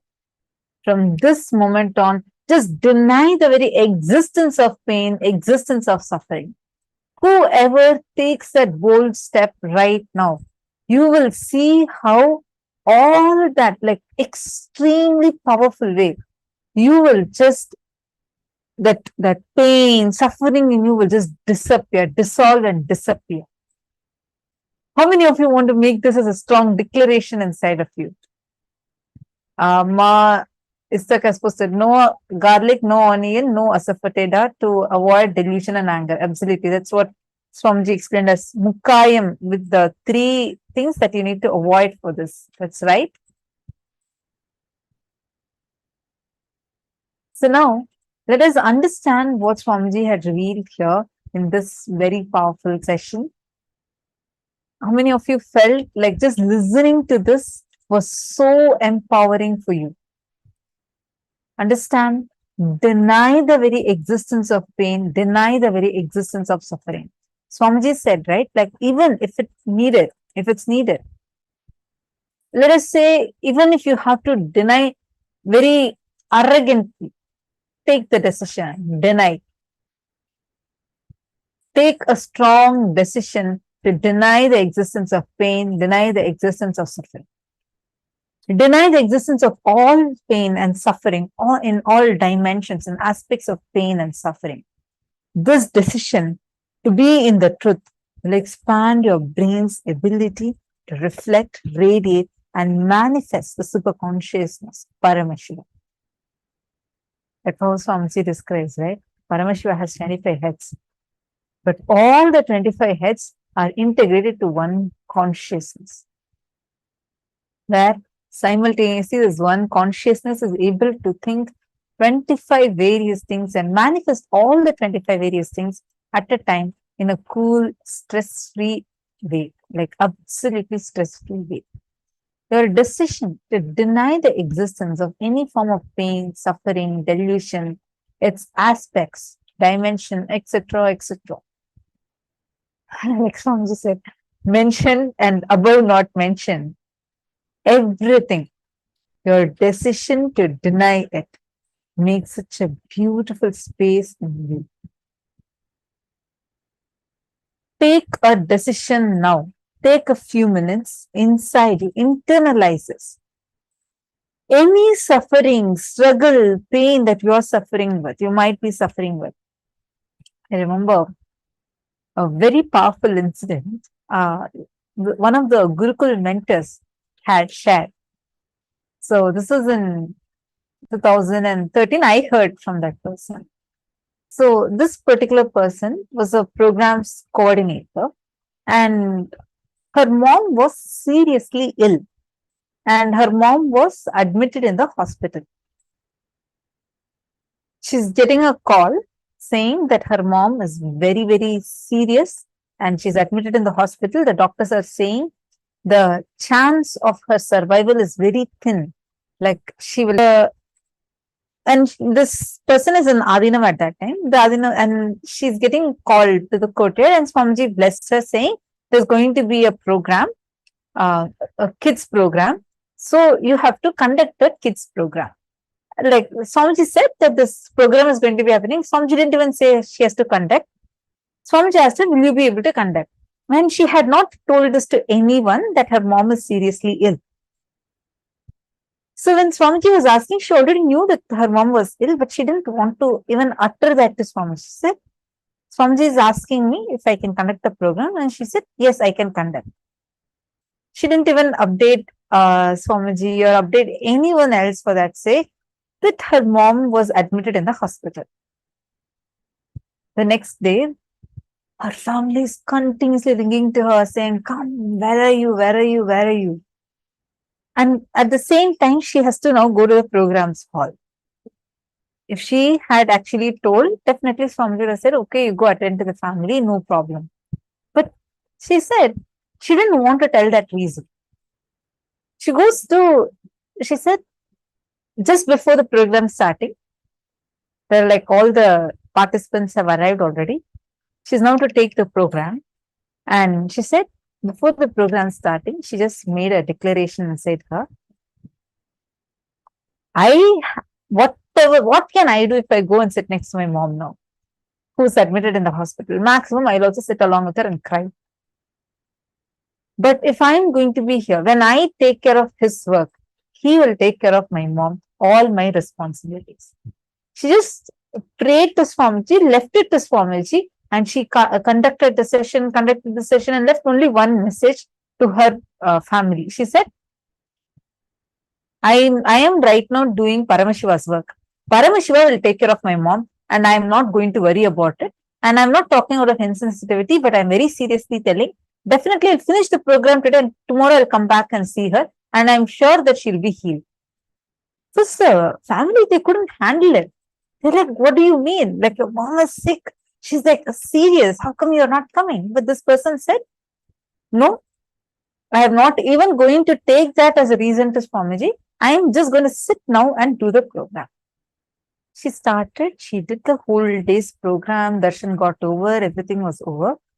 Suddenly, right after the program was over, she's getting a call. She's picking the call and saying, on the other side, her mom is talking to her. Her mom told, I don't know what, your Swami wearing this orange robe, he came to me and he healed me. Now I'm so happy, I'm so healed. She had tears in her eyes. She had tears in her eyes. She hadn't even told her mom, she hadn't even spoken to her mom. The doctors reported this as a medical miracle. And of course, we know who did the job. Her mom described that exactly at that time, when Swamiji is giving the darshan, around the same time, her mom had the darshan of Swamiji, and she saw Swamiji exactly wearing kavi and standing and healing her. After this whole thing happened, then they went and reported this to Swamiji. Swamiji smiled and said, whoever does my work, I will take care of them and their whole family too. That is why when you become a Gurukul kid, Swamiji will always say, your parents too become my Gurukul kids. Understand? Just with your one powerful cognition, saying, I am making a declaration. I am denying the existence of pain, existence of suffering. From this moment, I will not give legitimacy to my pain or suffering. I am going to hold this powerful cognition that my Guru has given to me. Hold that and see. Try it out. Test it out in any situation. Tomorrow you would be coming and sharing a miracle like this that has happened to you in your life. This incident, I heard, I had literally, I had tears in my eyes, because what a compassion. The person did not even update to Swamiji, but Swamiji knows. And he himself went and healed that person's mom, and gave a powerful cognition to her, saying that no matter what, I'm always there with you. Actually, life with Swamiji, right, is exactly like this. When Swamiji will say, when you do even like 1 hour of your time, when you give me, when you commit your life to me, I commit my life to you. And we all know what his life is, right? The moment we decide to do his work, he decides to do, and he takes complete care of our work. For every one of us that are sitting here, for all of us that are enjoying here, just sitting in the presence of Swamiji, when everyone, if you are a sannyasi, this is one thing that every Adinavasi or sannyasi will tell. The moment you connect to Swamiji, the moment you experience that sweet, joyful oneness, he will start taking care of you. And when he takes care of you, then it is like having cosmic insurance, right? Imagine right now, as long as we have to do something, when you put your effort, just what you put, there are going to be your struggles and you may not know the results. But when he puts, when he is there, that means you're in the most safest hands. Actually, I remember so well. That person is when I was hearing this incident, right? I was asking her, Ma, how come? Like, didn't you have any kind of fear or anything? And then she laughed and said, when I know that the results of this whole thing is in his hands, why would I have any kind of fear? The only person who can do this job, right? Even when the doctors are saying it's failing, when everyone is going to give up, only one person can do this job, right? And it is Swamiji. So I left the results at his feet, and he will do the best, precise job. And he did it. After that incident, her whole family got so deeply connected to Swamiji. They started doing all the programs of Swamiji, and they started being such a close part of the Sangha. Understand your powerful cognition, what is clicking with you. The moment you start playing as with those cognitions as a miracle, you'll actually see you'll become such a powerful, enriching force. Without even you doing anything, people will keep getting enriched, enriched, and enriched. How many of you now want to make this as your lifestyle? If you actually want to make miracles as your lifestyle, being around Swamiji is the best thing. Anyone here, whoever wants to really, really become so powerful that you want to start manifesting these powerful cognitions as your lifestyle, really living as a sannyasi around Swamiji is the best thing you can do. It's like these cognitions, you don't need to struggle. Like if you see everybody who has lived around Swamiji, there are tons of stories like this. You can ask anyone, any Abhinavasi, they'll always have this one smile with tons of stories of how they have experienced these miracles with Swamiji. Because that becomes a powerful cognition for you, your life, and will become such a power where you know your life itself will become miraculous, but zero struggle. Because he does the tapas for all of us. Huh? So there will be absolutely no struggle, no pain, no suffering. Now let us all take some more time to internalize these powerful cognitions. To intensify your inner space. So when you actively start practicing this truth, express it in your inner image with yourself and through your outer image with others, all the conflicts will become irrelevant. Understand, denying the existence of pain and suffering is not just to deny outside. You should deny inside and outside both. Any form of pain, any form of suffering, just deny it. And Swamiji has given a very powerful technique for this. Start talking intensely to Paramashiva. Forget about everything else. Paramashiva is real. You can be complaining, you can be crying, you can be talking, you can be enjoying. You can even say, thank you so much for what you have given me. You can even be angry. What have you done with my life? Talk anything. Start talking to Paramashiva. Talk anything you want, cognizing that Paramashiva is real.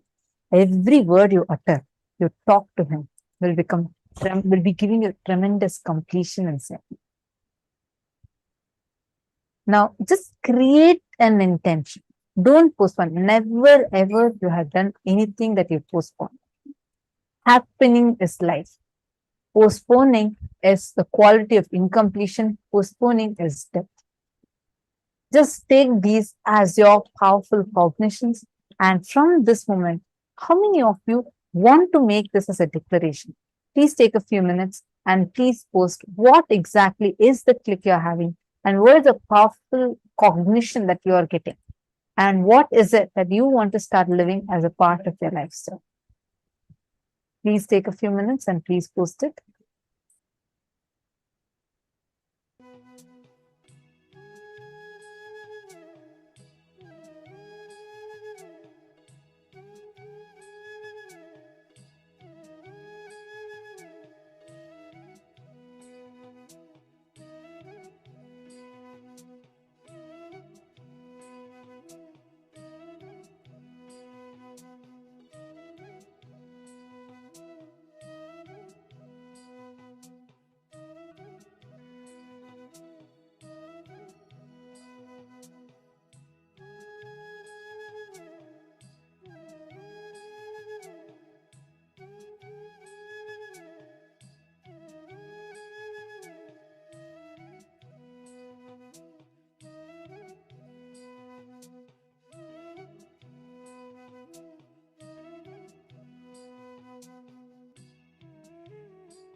Now, please relax. Now, we're all going to be entering into the next session where we learn about the secret to lead a suffering free life.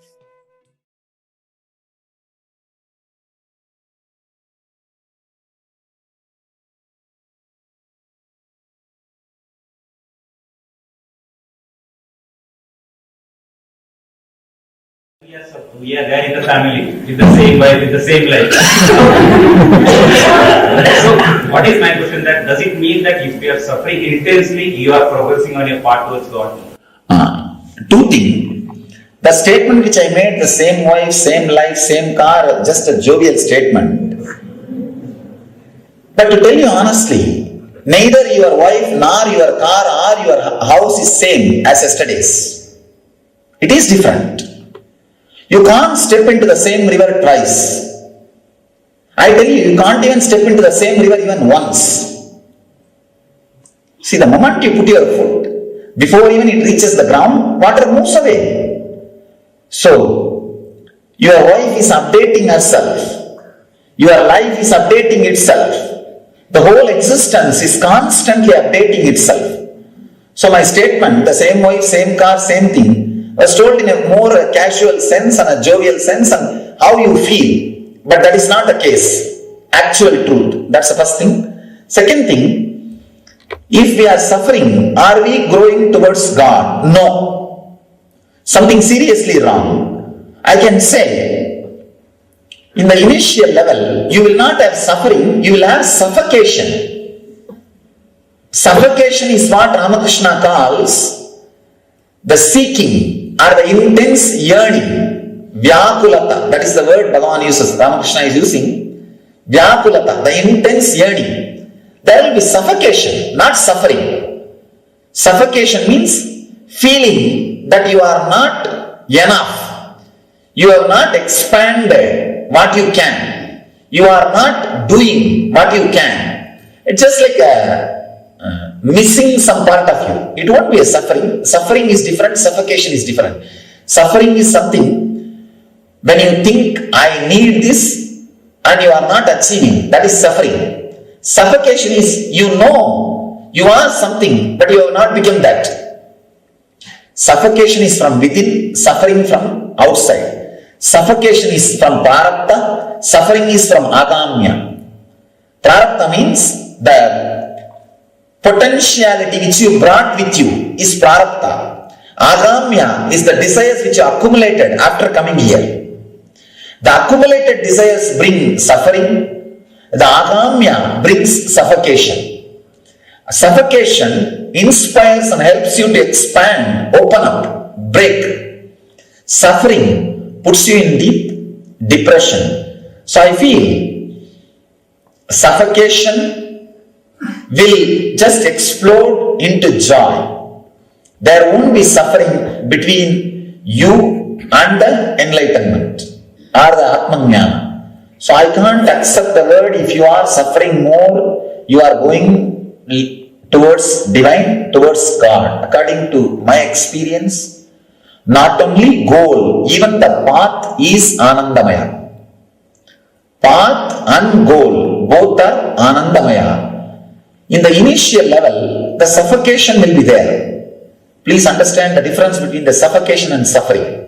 Suffering is from the accumulated desires. Suffocation is from your inborn prarabdha, tendency, the potential energy.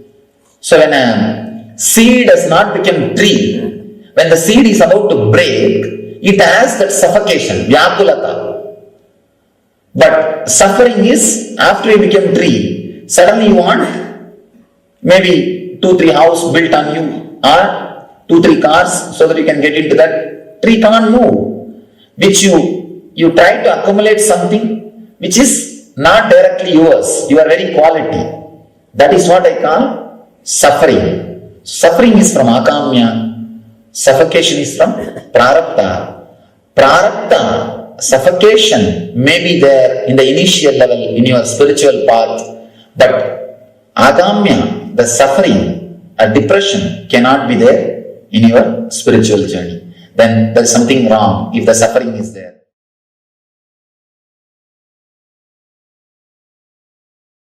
Understand, universe is not parallel. I'm making this statement. Universe is not parallel. The modern day science tries to claim universe is parallel. No. It is multi-level. So, listen to this.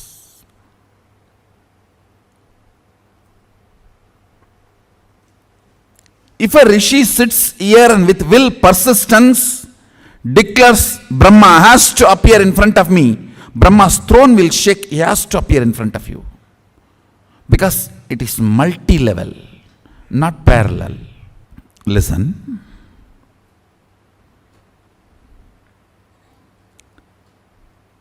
Understand this truth.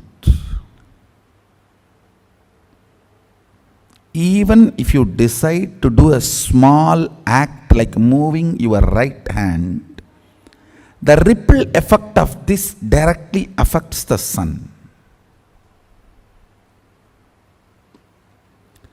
You are not negligible part of the existence. When you consider you are a negligible part of the existence, or you are an accident, or you are cursed, these are the multiple identities you try to associate due to the frustration and low self-identity. You give life to that identity. Because you give life to it, that becomes reality. Listen. The good news I have is, unconsciously if you cherish even 10,000 years, you are a cursed being. Consciously if you declare even once, you are a blessed being. The conscious declaration overpowers 10,000 unconscious cherished thought current, because even if 10,000 years a room is in darkness, one matchstick is enough to light it in 1 second.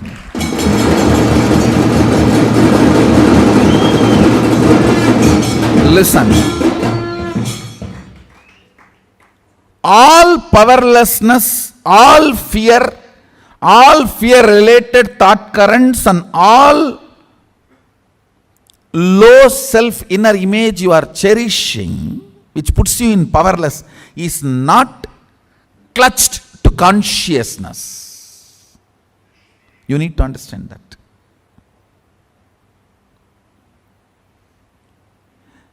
They are all there indirectly receiving or sucking the energy from consciousness, but they are not supported by consciousness. That is why the asuras, how much ever powers they may get, finally they do not exist. Only with consciously what you clutch, you empower,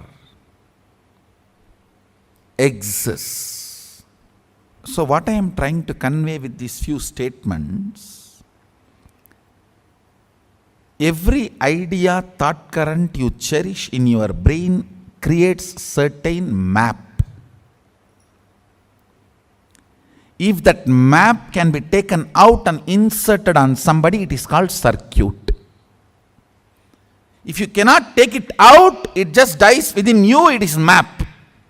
If it can be taken out and inserted on somebody's head, it is circuit. For example, you cherish a thought current. Let the whole world be blissful. Let Sadashivatva happen. These thought currents create certain electric signals in your brain, certain map.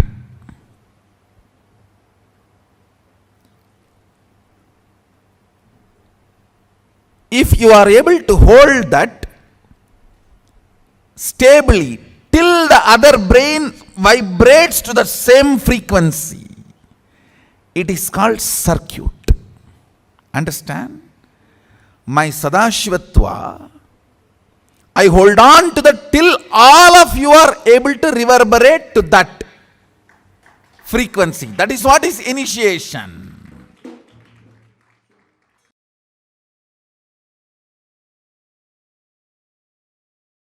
I'll define ferociousness. Ferociousness means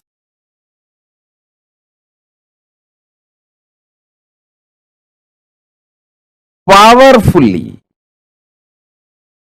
standing with the truth, even if the whole world outside and your whole world inside tries to delude you and denies the reality. The reality is you are Paramashiva. Even if the whole world outside tries to deny it, or your whole world inside tries to deny it. Ferociousness means powerfully standing with the truth,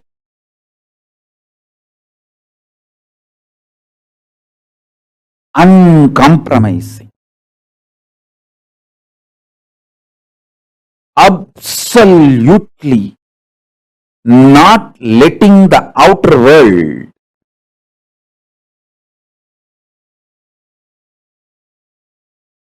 to add any self-doubt, self-hatred, self-denial inside you.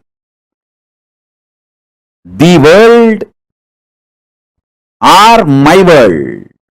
See, your outer world is the world and your inner self, your inner space is your world, my world. For you, my world, for me, my world. The world or the impacts of the world on my world, nothing should be allowed to dilute you, to lower you, powerfully standing up with the truth.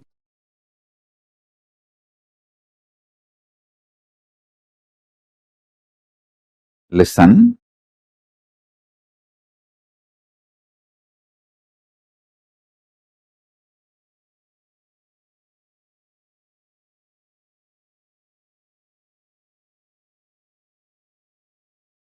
I'll give you multiple definitions to make you understand ferociousness. This is the first definition.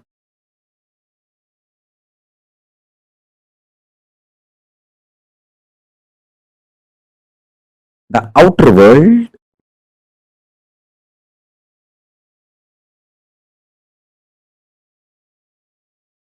whether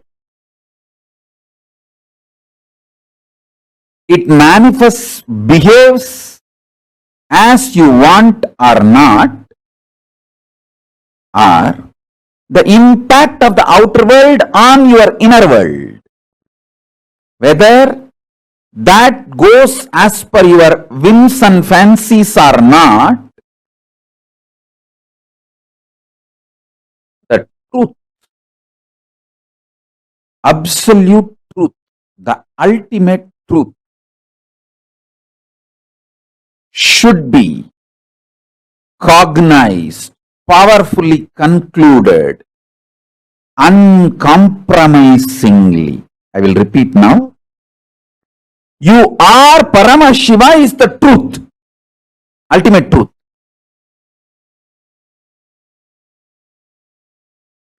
You should come to this conclusion because it is truth, not because if you believe you are Paramashiva, you can manifest powers, you can have this, you can have that. All that as a reason. See, when you cognize you are Paramashiva, you will manifest powers, no doubt. You will play with life, no doubt. Your whole life will be Leela, no doubt. But you should cognize you are Paramashiva because that is the truth.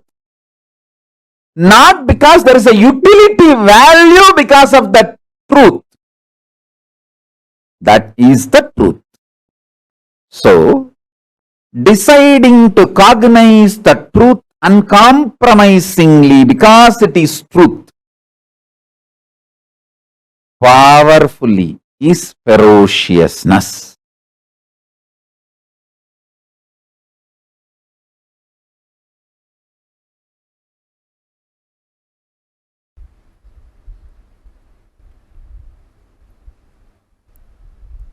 When I was in the Ramakrishna Mat, once I missed morning Manglarati. Manglarati is supposed to be 5 o'clock.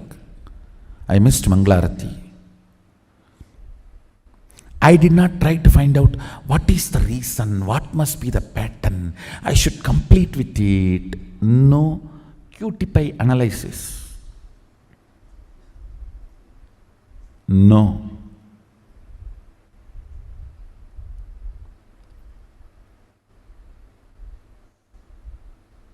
Simply I decided, no more question of sleeping, that's all. Tie the rope on the shika, tie it on the cart, over. Sit. Only if you sleep, you will miss morning Mangalarti. Stop sleeping, that's all.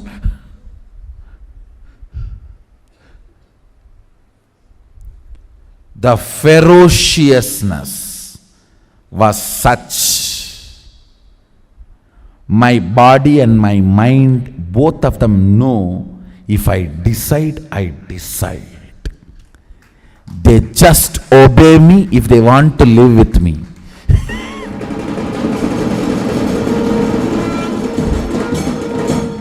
Understand, both of them know, they simply obey me if they want to live with me. Never again, ever, I missed my morning Mangalarati. It's not that I completely stopped sleeping. Maybe next few days I didn't sleep. But the body and mind learnt the lesson. This guy cannot be bent. He cannot be bent. You simply have to listen to him. You simply have to obey him. If you want to live with him, understand.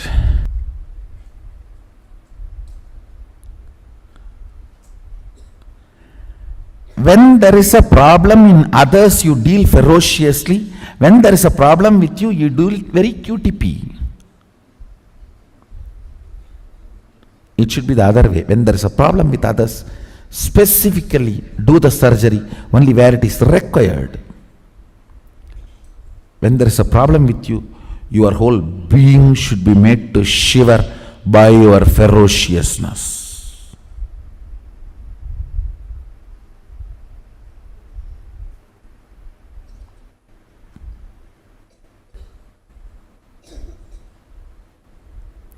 For others, if there is a tumor, do the chemotherapy precisely on the spot. For you, if there is a tumor, just walk into fire.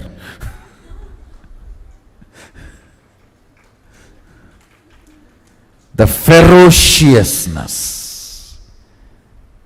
I am not saying commit suicide. No. It's not that I stopped sleeping forever. No. But that ferociousness, never ever again I missed my life's rhythm due to slumber or sleep or anything. My life's rhythm could not be disturbed. Even now, this body does everything humanly impossible to cope up with me. Everything humanly impossible to cope up with me.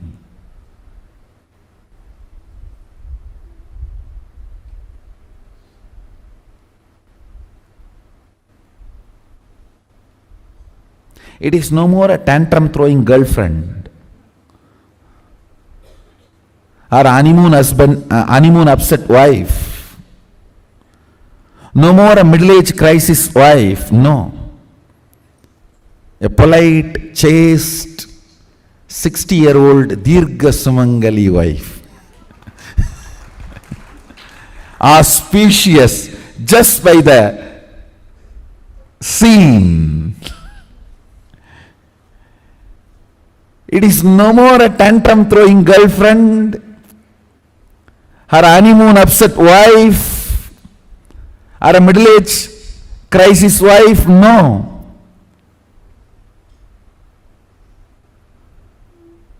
Polite, subdued, dedicated, chaste, 60-year Dirgha Sumangali. Highly supportive. Clear about its mission and vision. Understand.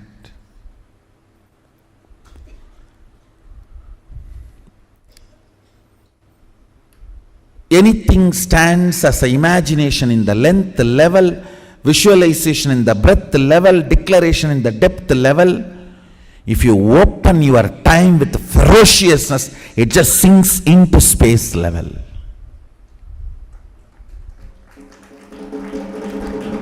Time dimension does not get opened by any technique, practice, QTP level. Time opens and lets the visual imagination, visualization, declaration become part of your space only by ferociousness. Ferociousness. My ferocious answer to the corruption of the society is aparigraha. My ferocious answer to the polluted concepts of sexology of the society is by my brahmacharya. My ferocious response to this whole economy system is asteya. My ferocious response to this whole hypocrisy of the society is my satya.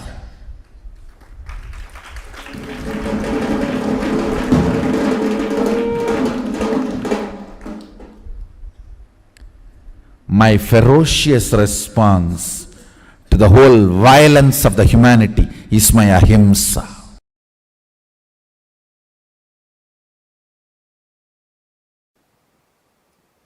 It is like you are suppressed inside you, and the suppressed you is trying its best to break free from that suppression and express itself to you. Suffering is not due to some reason.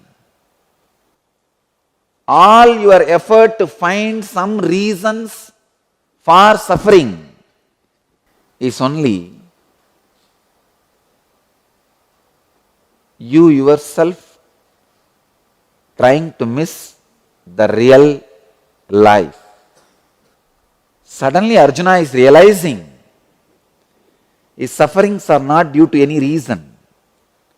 Whether he wins or loses, even if he wins and gets control over all the worlds and gods, he feels how is the anguish that is parching.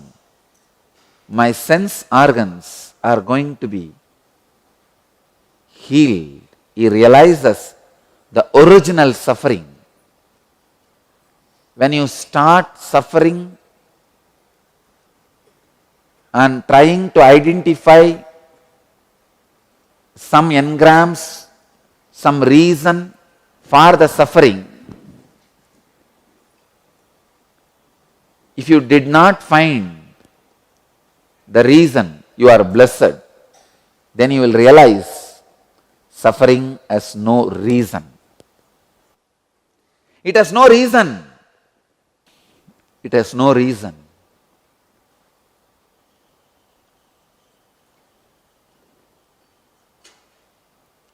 Your existence is suffering. The cosmic existence is suffering to express its existence through your existence. It's like a child trying to come out of mother's womb. The enlightenment is trying to come out of you.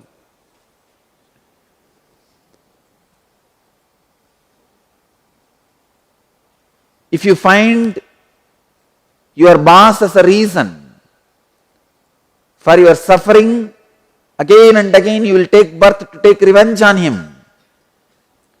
If you find your relationships as a reason for your suffering, you will again and again take birth to take revenge on them. If you find human society as a reason for your suffering, you will again and again take birth and become a terrorist to take revenge on them. Please understand, even blaming yourself is wrong cognizance. The whole Gita, Krishna does only one job, telling Arjuna not to take wrong cognizance and letting Arjuna's suffering remain as original suffering and evolve itself to its Anandagandha so that just action happens. It becomes reality without Arjuna taking wrong cognizance.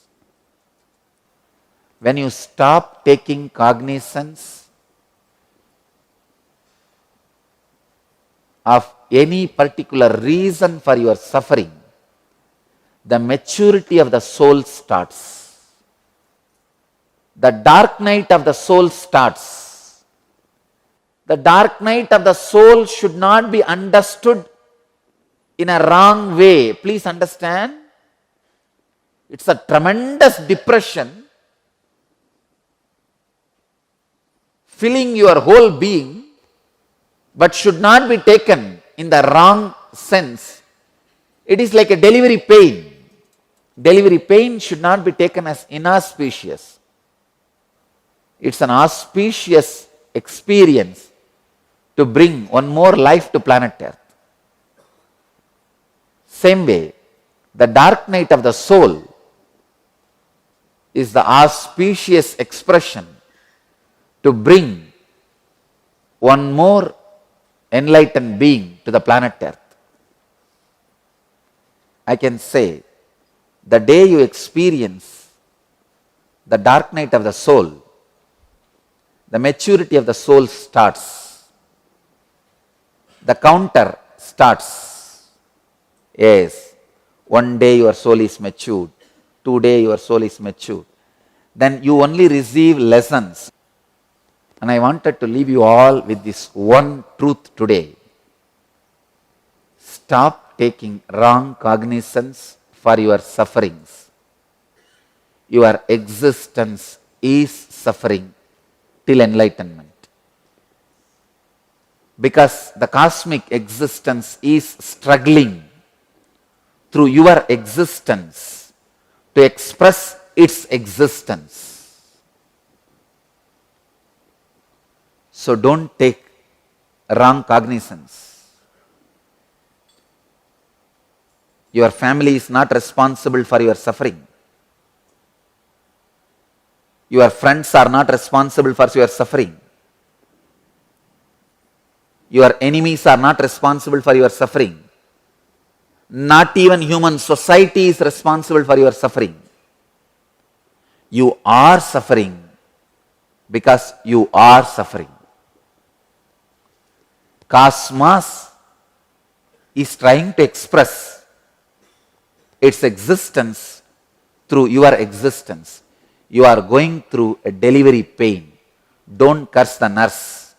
Don't curse your husband who made you pregnant. Don't curse the bed. Don't curse the hospital who is taking care of you. And don't take wrong cognizance.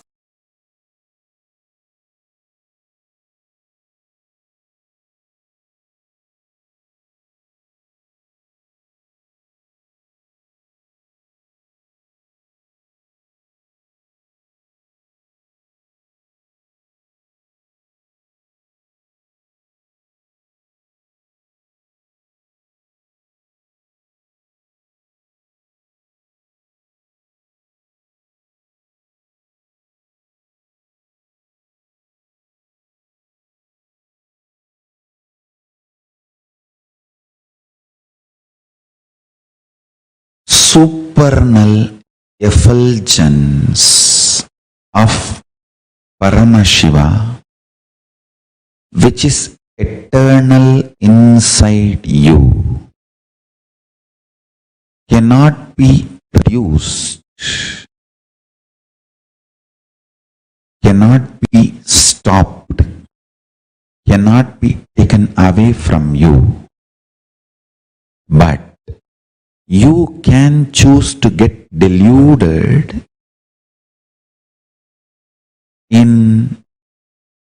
reactionary assumption patterns and reactionary assumption lifestyle and reactionary assumption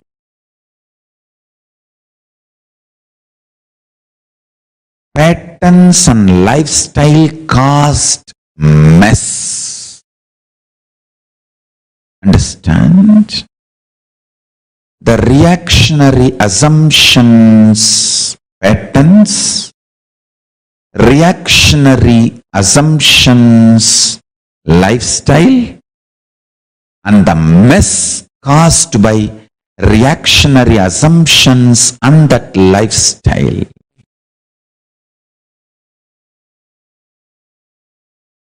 Whether you are trying to clean up the mess or add more mess, it is delusion. Let me make it clear. The reactionary assumption patterns means assuming and reacting. Those patterns, I should call them as mala, toxins. Not only unnecessary, sitting inside you, dangerous, sitting inside you. There are some things unnecessary, but not dangerous. But there are some unnecessary and dangerous. Mala, toxins are not just unnecessary, but dangerous also. The reactionary assumption patterns, toxic and dangerous, not just unnecessary. Next. The reactionary assumption lifestyle.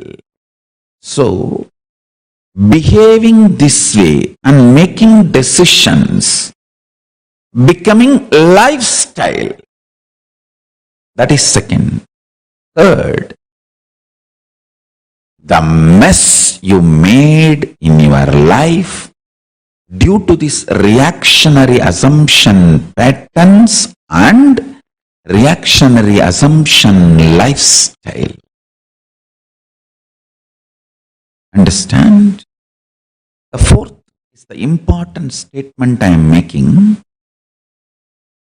Sometimes you go on adding to the mess in your life by continuing to operate based on reactionary assumption patterns, mala, and reactionary assumption lifestyle, pasa.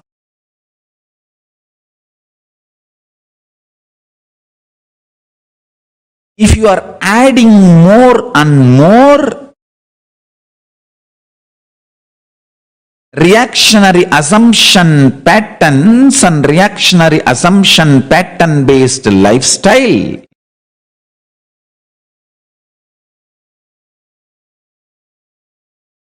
you are adding more and more alahala, poison in your life, and you are nicely getting by yourself. I did not utter, but you heard that word. Listen carefully. This is the most important punch. Even if you are trying to clean up the mess created by the reactionary assumption patterns and reactionary assumption lifestyle, even that will be delusion.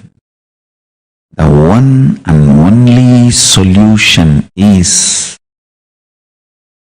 unclutching,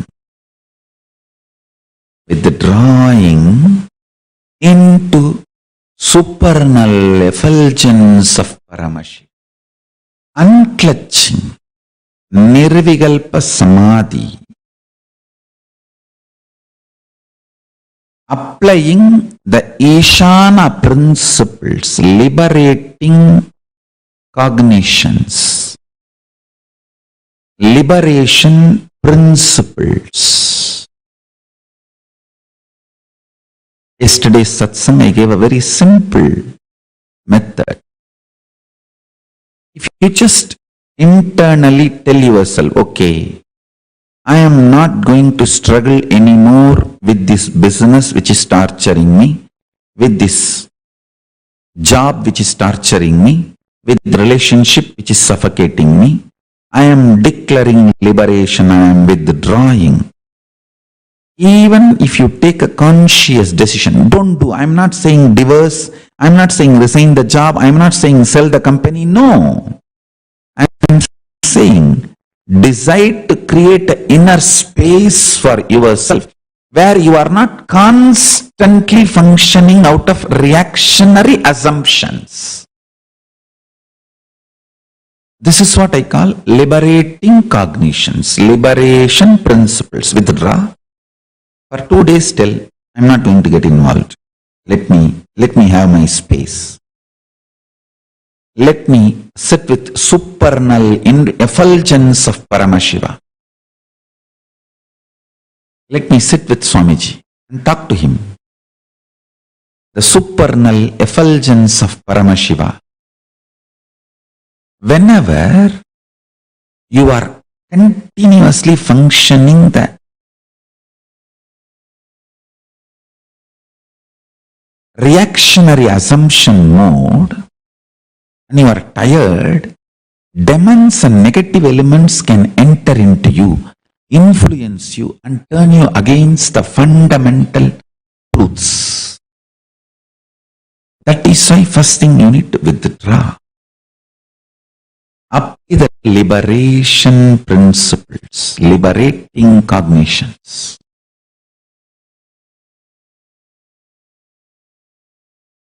Once you withdraw, you will know why you are still in that job, why you are still in that relationship, why you are still in that career, without reactionary assumptions and suffocations.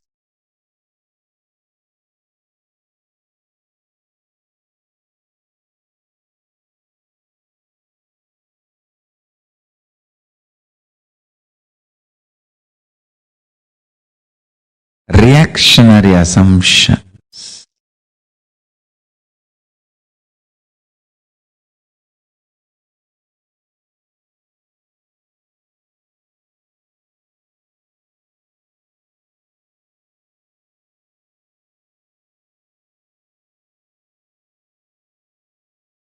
After withdrawal and understanding, even if you want to continue that job, that relationship, that profession, that career, you will take responsibility for that lifestyle, for that decision. You will not be cursing anyone. You will not be suffocating yourself. You will not be torturing yourself and the other person. I want to tell you, listen. Withdrawing from reactionary assumptions also will make you realize how much you act as enemy to yourself because of the poison fed by the society continuously. If society continuously calls you cheat, thief, abuser, something, slowly, even one part of you starts getting so angry, agitated, inability to defend yourself, you start drinking that poison. Listen carefully. That is why I am saying anger is like opening your door to send your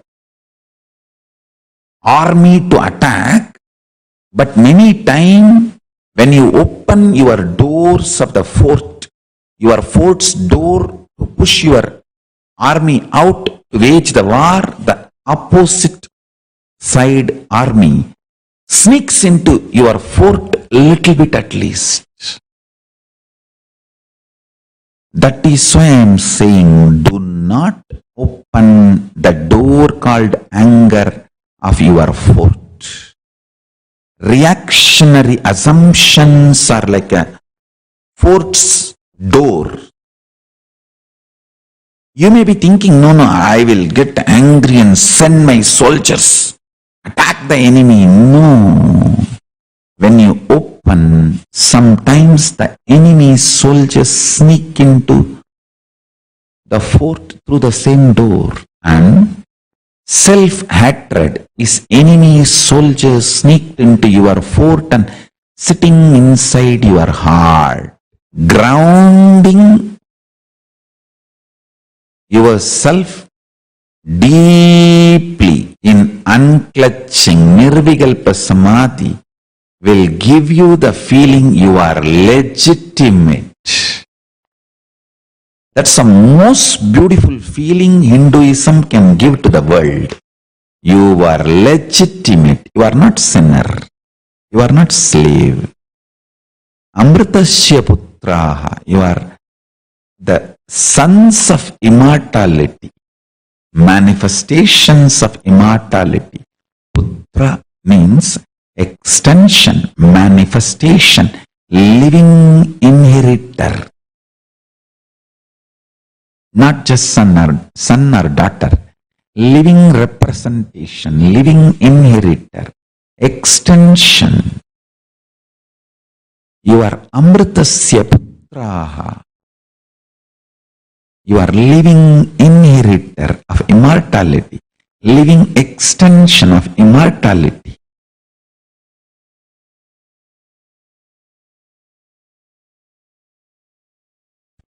Understand?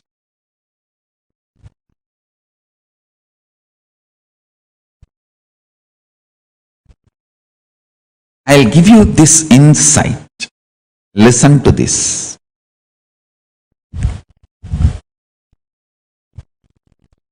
Remember, cognize, nothing which agitates you is reality outside. When I say nothing, really.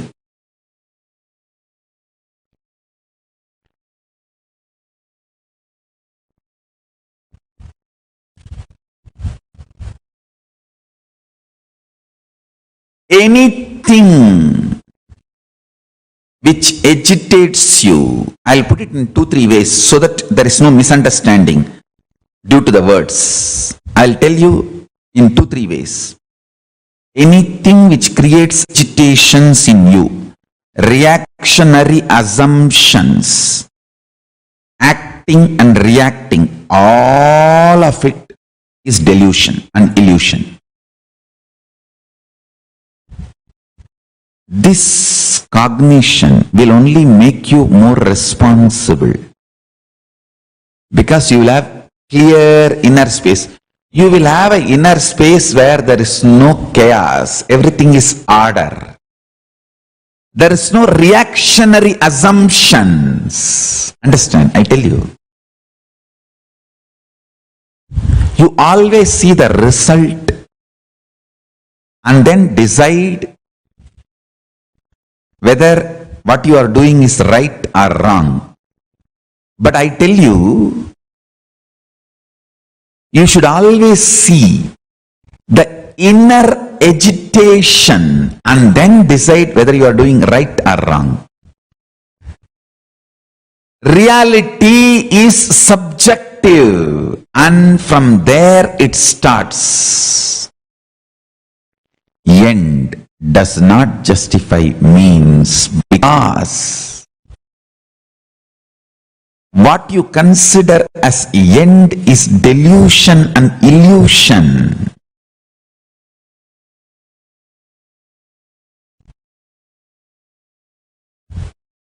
Be grounded on subjective reality. From there, when you manifest, actually I tell you, if you understand this one truth, this one cognition, today you are liberated from all delusion, agitation, suffering, pain, problems. You know, everything, all the agitation, reactionary assumption, pain, patterns, powerlessness, everything is like a small wave on the surface of you, but inside you have a deep, powerful space, Paramashanta Swarupa. Absolute Paramashanta Swarupa. I tell you, Paramashanta Swarupa.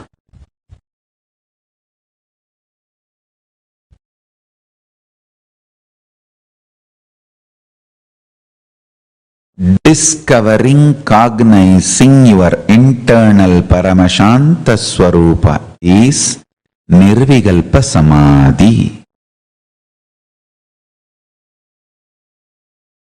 Discovering, internalizing your Paramashanta Swarupa is enlightenment. That is highest reality. That is all the powerfulness. That is most superior way of existing. That is anti-aging. One important sacred secret. The chaotic surface, peaceful, orderly core, Paramashanta Swarupa. These two are not conflicting or contradicting to each other. They coexist. Order in the chaos, chaos in the order coexist. So do not be agitated because you have agitation. Do not worry because you have worries. Don't create complication. Understand? See, if you don't have reactionary assumptions, great. If you have reactionary assumptions, remember that is also a complementing part of your order and peace and Paramashanta Swarupa. It is not contradicting or conflicting. If you realize that, you will absolutely settle down.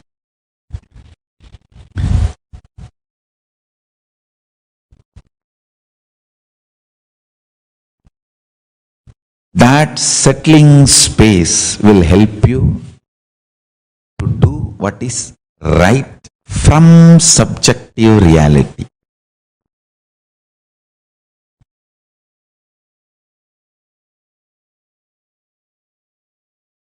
Question number 16 from Nasra from UAE. Beloved Swamiji, first thanks and gratitude for continuously upgrading us to the next level. Would like to enrich people in my country. Please guide me. How can I be a medium to tell about you, as the religious concern here restricted and Muslim people hard to convey your powerful message. Nityananda. Nasra understands all the jnana and vijnana, pure science and applied science I reveal to the world, is preserved in Vedas and Agamas in Hinduism. But I am beyond religions. I am available for all human beings. Your question is more with your reactionary assumptions. Just decide to do tyaga of all your reactionary assumptions and reach out to people with a tremendous compassion. Decide to initiate work sincerely with tyaga. All your reactionary assumptions will be cleared. It will be too easy to reach out, especially in the country you are living and the people who are living in that country. Just understand that jnana and vijnana I revealed is preserved in Vedas and Agamas inside Hinduism. I am rooted in Hinduism, but I am available for the whole universe, all human beings and all beings ultimately. I am available for all. If you decide to do tyaga of your reactionary assumptions and maintain your will, persistence and work, you will be easily be able to reach out. If you decide to empower your reactionary assumptions, you can go on feeling as victim. If you decide to empower your will, persistence, you can enjoy victory. Empower will, persistence, enjoy victory. Don't empower reactionary assumptions, suffer victim mode.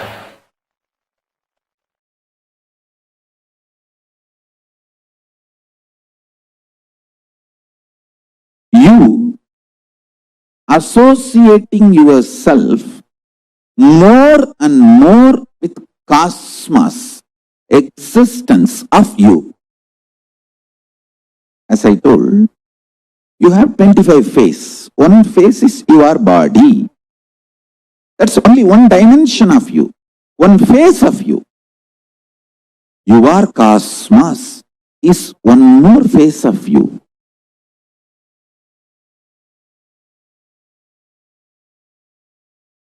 Till December 14th, start enjoying more and more this phase you are cosmos. Because in cosmos, intense, accelerated expansion is happening. So if you connect with that, that will start happening in you also. In your body, in your mind, in your consciousness, whatever you think as you. Your relationships, your wealth, your health, your money, your bank balance will increase, your power manifestation will happen more. You will have beautiful people around you. You will have happy relationships. You will have smiley conversations. Giggly time spent with friends, family, relatives, and lots of sweet, beautiful, auspicious things will be happening. I tell you.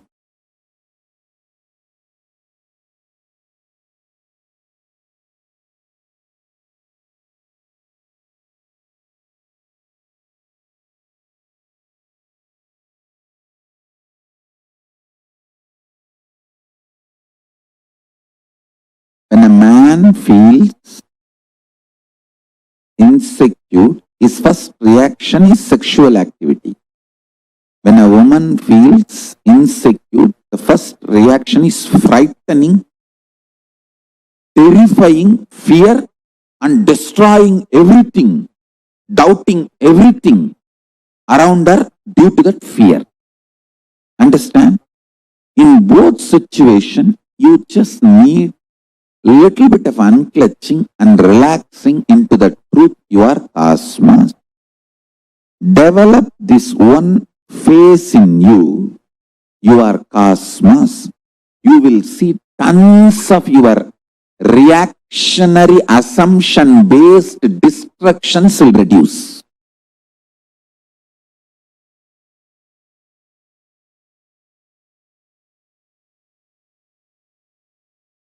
All women, if you teach your man, he is cosmos, and help him to unclutch, you will not be harassed,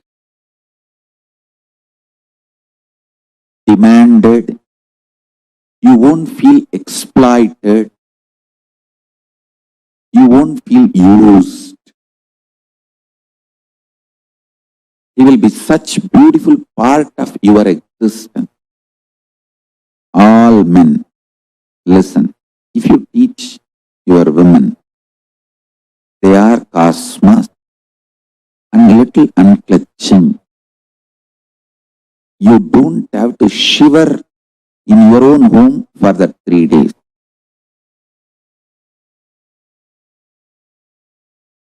You don't have to be shivering, terrorized, terrified. You can be relaxed. Realize this one truth.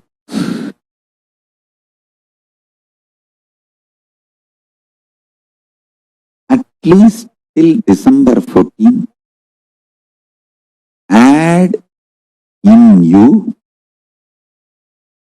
more and more understanding your cosmos. Add everyone around you in their life also. Support them to understand their cosmos.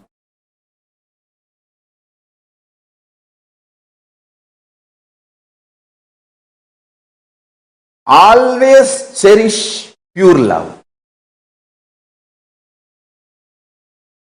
Always cherish pure love.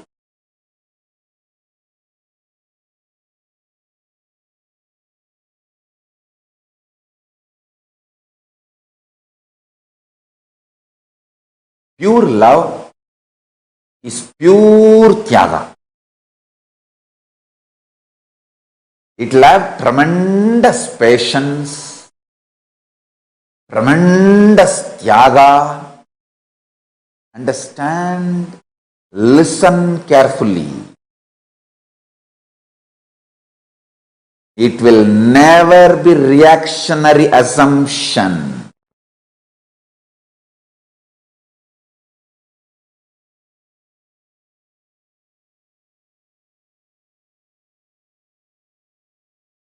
You will have tremendous tyaga for Paramashiva, and you will have the patience for Paramashiva to manifest in you.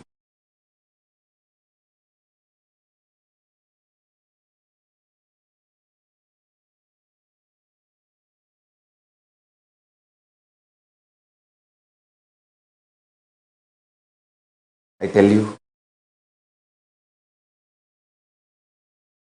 tremendous pure love and waiting only becomes like a pure fire, purifying you more and more and more. It's like when we make bhasma, we first burn the ashes, burn the cow dung, and that ash also again we mix with the ghee, make ball, and ash is burnt again to make it more fine. In Tamil we call it pudambodudal.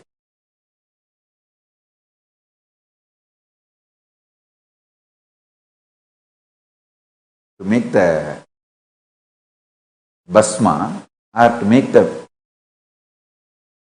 herbal medicines or Siddha medicines in Siddha Ayurveda traditions, the Hindu medicine, all Hindu medicinal methods use this methodology called pudambodudal.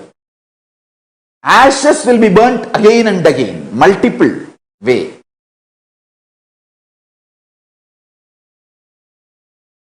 I had the fortune of studying Siddha traditions under some of the great Siddha doctors in Tiruvannamalai. Isaki Swamigal himself is a great Siddha doctor. And I have seen this Pudambodal, Kalvattil Araithal,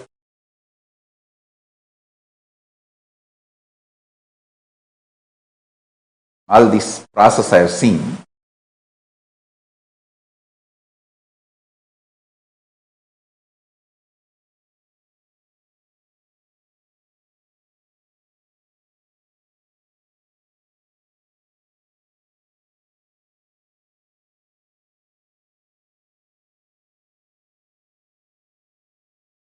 Pudambodal, Kalvambittai. When you have love awakened in you and you need to wait with patience, that is like a pure love, invoking the Tyaga and fire, burning the fire and purifying itself more and more and more. Fire burning the fire.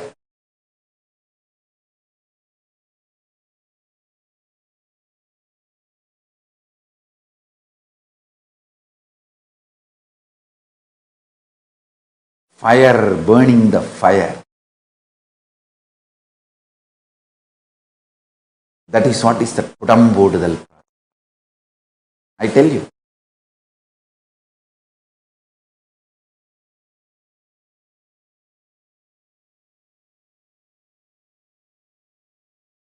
I have seen in practical life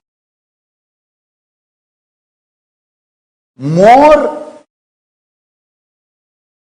Vaishnavites raised to higher consciousness than any other tradition. The reason is the whole methodology and ambience is triggering pure love.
Paramashiva's message directly from KAILASA.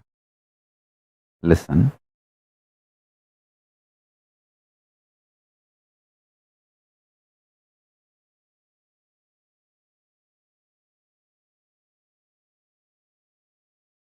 Time and space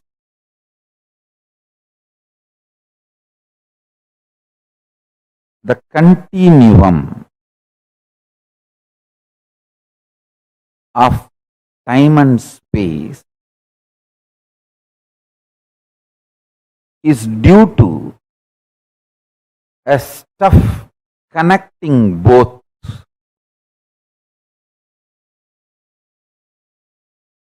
That stuff is called Maya Tattva in Vedic tradition. It is not there, but it is there.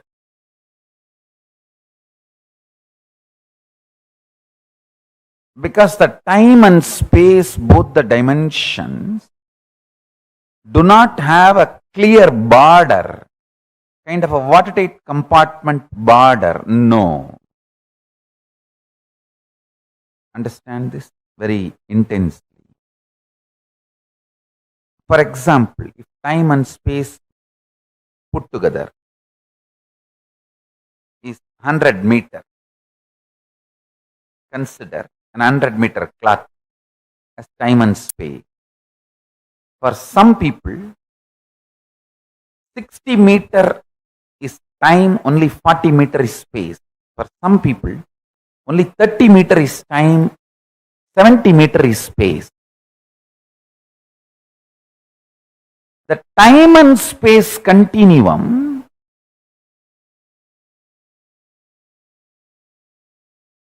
and the way it exists as reality for you is not the way it exists as reality for others. That is why some people are so excited to wake up in the morning. Some people feel, oh God, I don't know why I need to open my eyes. Listen carefully. The outer world reality is perceived between certain frequencies.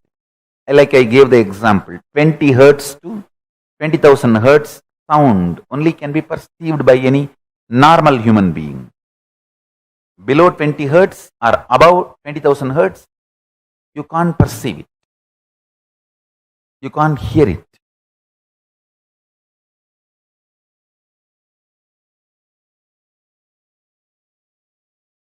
Just like the sound, below the 20 hertz, above the 20,000 hertz can't be heard by normal man, but it can be heard by extraordinary capability. Same way, this reality which all of us are commonly sharing with the word called world. This is also between certain frequencies. For example, we will give the same like sound, 20 unit Maya to 20,000 unit Maya. It's only an example I am giving you. Between the 20 unit Maya, 20,000 unit Maya, the hertz for sound, Maya for the reality, I am using Maya word as a unit for reality. Between 20 unit Maya to 20,000 unit Maya, all of us common human beings can experience it as world, as reality. If it goes below 20 unit or above 20,000 unit, you start manifesting powers. Listen. If you unclutch intensely, it will go below 20 unit Maya. You become pure intense. If you go about 20,000 unit Maya, you become pure devotion, feeling connection. But in both you experience oneness. Suddhadvaita Sugabodham. One beautiful thing, this clarity, whether you unclutch and reach below 20 unit Maya or practice devotion, feel connected and reach above 20,000 unit Maya, you experience the same oneness. Sutta Advaita Sugabodham.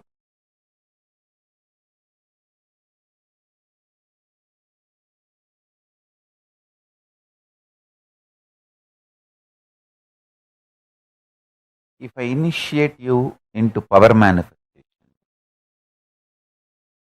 your whole body, mind starts getting grounded in that oneness space. Sutta Advaita Sugabodha.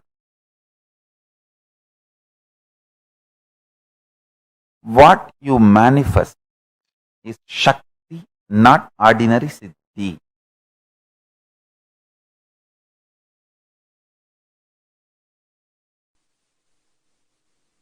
Listen. The higher dimensions,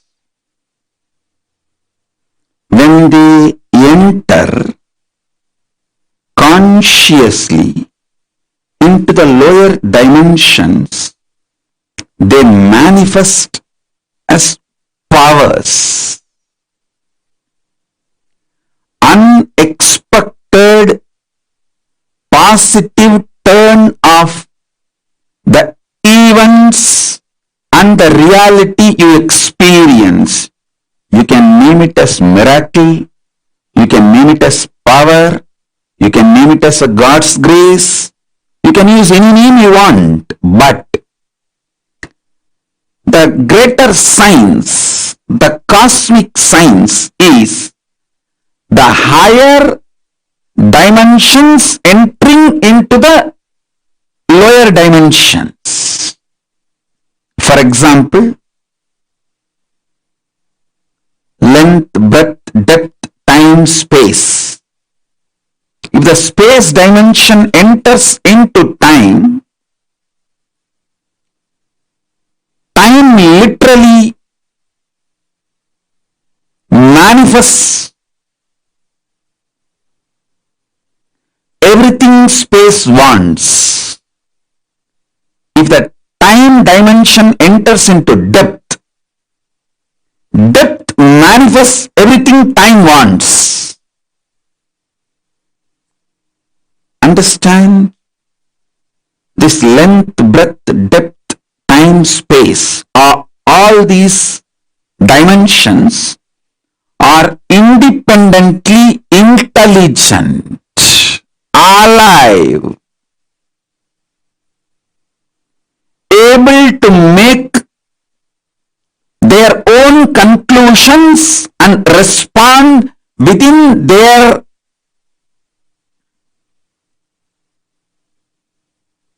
frame and working zone. Please understand,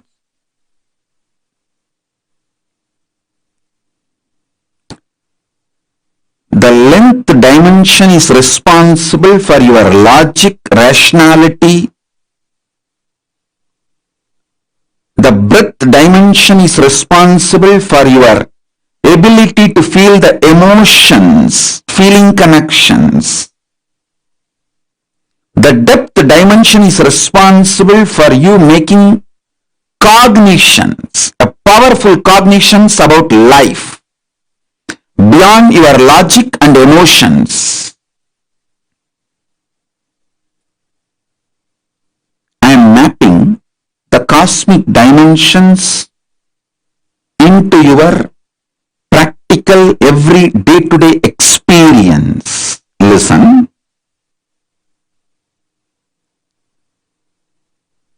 Length dimension is responsible for your logical, rational thinking. That does not mean the whole length dimension is limited to your logical, rational thinking. No. Anything which moves as per the logical, rational thinking you understand, all of that are bound by the same length dimension. For example, if you know this is the way water will flow, water moves from above to low. Water is also bound by the same length dimensions thinking. That is why your understanding about the water based on your length dimension thinking proves true forever. So, the cosmic length dimensions flow when you understand the length dimension in you through logical, rational thinking opens the life and its benefits of length dimension to you. A person who knows maths enjoys all the benefits mathematics brings to human life. A person who knows chemistry enjoys all the benefits the chemistry brings to human life. The person who knows biology enjoys all the benefits the biology brings to human life. Same way, if you know the length dimension and how many things in this world function based on length dimension, you will enjoy the benefits of all that knowledge in your life. Length dimension by itself is a power, independent intelligence. Same way, breadth dimension by itself is a power. Anyone who understands the breadth dimension will be an amazing lover. People will just love to hang around him. He will be an amazing, a powerful magnet, radiating love. Even his people who have difference of opinion with him for some reason or who are jealous, angry, who cherish enmity, even they can't deny they are pulled towards him. How he gravitates them.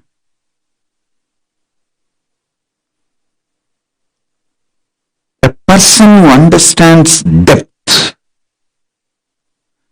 dimension of the universe has access to everything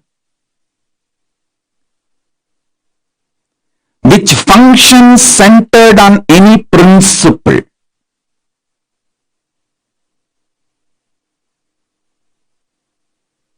Metallurgy, economy, politics, social science, everything which functions centered on some established principles, some deep cognitions. See, your doctor may prescribe drugs from different pharmaceutical companies. One doctor may give paracetamol from one company, another doctor may give the prescription from different pharmaceutical company, but the fundamental principle, cognitions, will be same for all the doctors who are pro-life, life positive, who are oriented, who are focused on treating the patients. Understand? I was studying why Americans trust Indian doctors. You should know,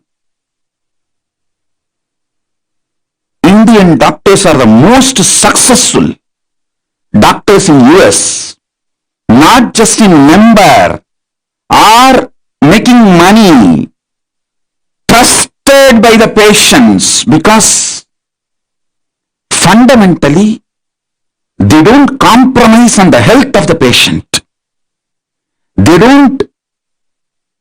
You can't buy an Indian doctor easily.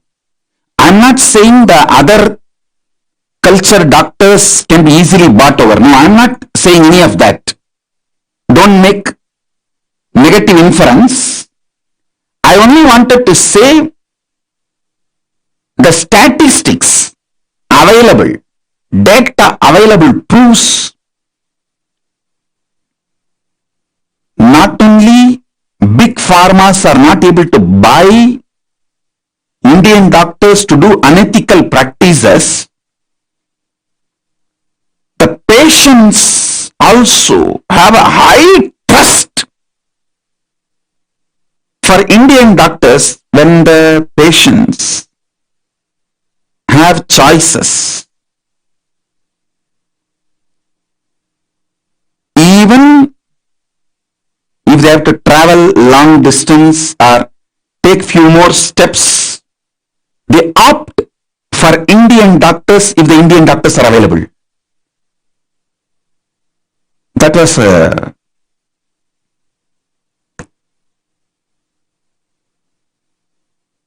surprise. I should say pleasant surprise. Because fundamentally,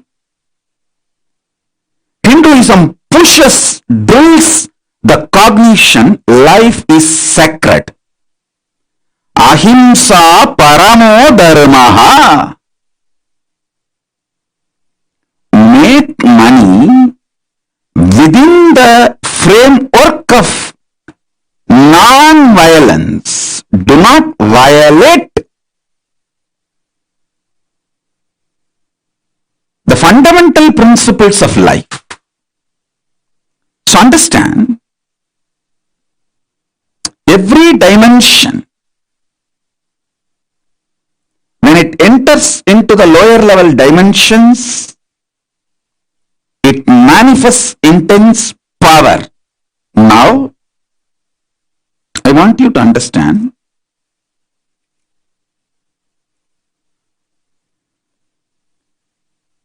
time and space is independent intelligence and power.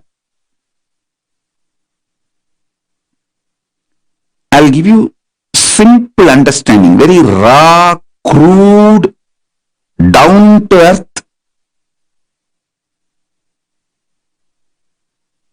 Simplest understanding. You just try to internalize this one understanding. I'll help you to go through the whole initiation and make you manifest this power. I commit with you. Just understand this one. Time is as alive as your skin. If you believe, cognize, your skin is alive. If somebody massages your skin, you feel good. If somebody cuts it, you feel bad, pain. How much your skin is alive much, I should say little more than, much more than that, time is a alive skin of the cosmos. Listen, where your skin ends, the skin of the cosmos, which is called time, starts. Actually, your skin and the skin of the cosmos both always touch each other. You can't be away from cosmos. Understand this?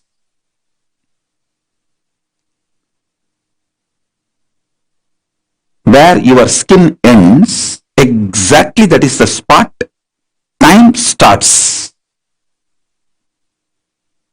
Time is the skin of the cosmos. Time is the skin of the cosmos.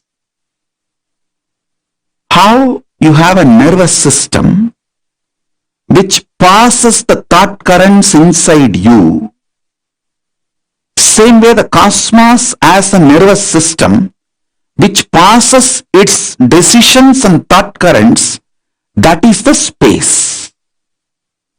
Your skin is alive. Your nervous system keeps you living. The equivalent of your skin for the cosmos is time. Equivalent of your nervous system for the cosmos is space.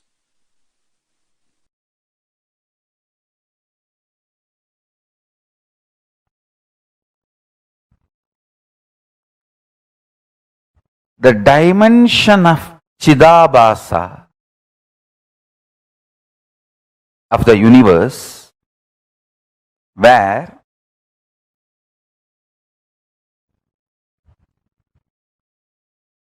the activism of Chit and absolute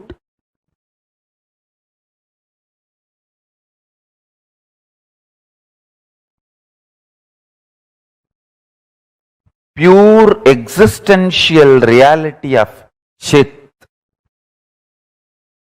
Listen, the activism of Chit, we call it as Shakti. Its pure existence of Chit is called Paramapurusha.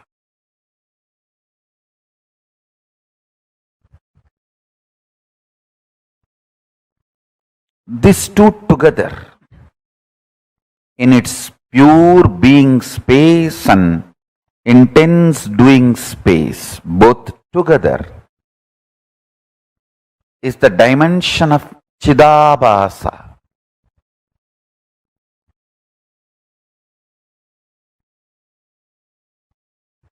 That space of Chidabhasa is the source of all these 5 dimensions of the universe: length, breadth, depth, time, space. Because modern day scientists are trying to use 2 different words, time and space, I am also using the same way, but in reality, time and space is a single sheet. One edge is called time, another edge is called space. There is no watertight compartment or clear fourth wall built between these two. As I said, for some people, that same 100-meter cloth, 70-meter will be time, 30 will be space. For some, the 30-meter will be time and 70-meter will be space. That the time, space, both are same sheet. Imagine. I can even use the word sheath. Avarana. Sheath. Sheath is also apt word. I tell you, tiredness starts your destruction. The idea of tiredness, when you start associating yourself with it and you feel you should be treated very cutely when you declare your tiredness, that is when the destruction starts in the life. Tiredness is your sickness. You need to be handled ferociously when you try to declare tiredness. If not, it will become depression. Tiredness plus cute teddy bear cuddly feeling with tiredness is depression. When you are tired, don't try to hug the teddy bear, cuddle teddy bear. Don't expect people to treat you with a cuddly teddy bear behavior. When people treat you cutely like teddy bear, when you are tired, be very clear. You are going to be destroyed in depression, and those people who are treating you cutely are responsible for your depression. When you declare your tiredness, you need Kala Bhairava to deal you, ferociously wake you up.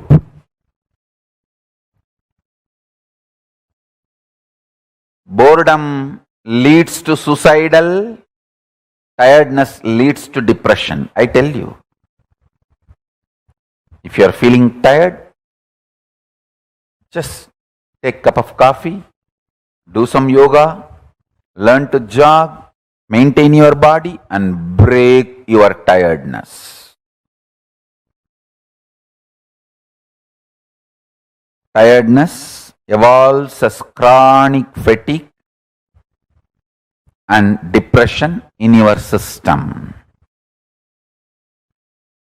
Tiredness evolves as chronic fatigue and depression in your system. That is why I insist on everyday yoga. Everyday yoga is the best way. Intense yoga. If you are going for work, at least 1 hour yoga. If you are not going for work, you are working from home, 2 hour yoga.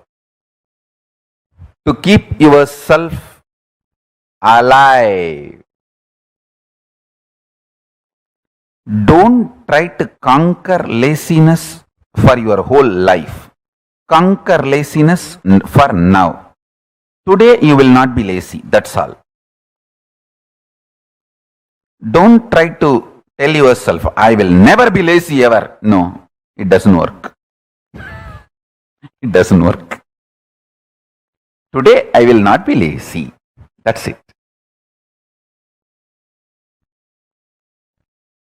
Make sankalpas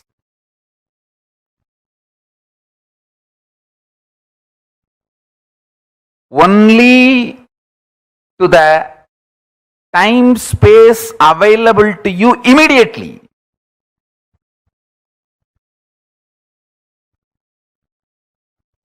For almost all human beings, the immediate time space available for you is only next few days. Because by the time your space becomes different, you fall into deep sleep, tiredness, boredom, and when you come back, you are not the same person. Hey, don't try to act as the same person when you come out of your sleep.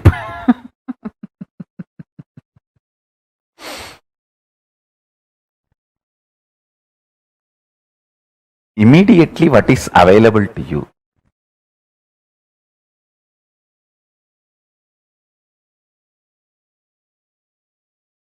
Make sankalpa for that.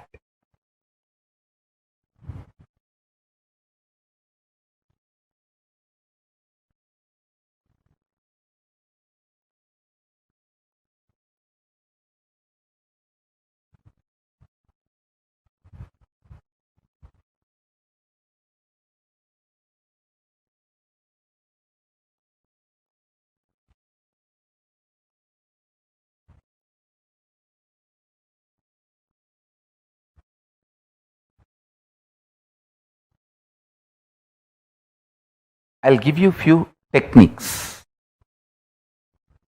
and understandings about this time-space continuum.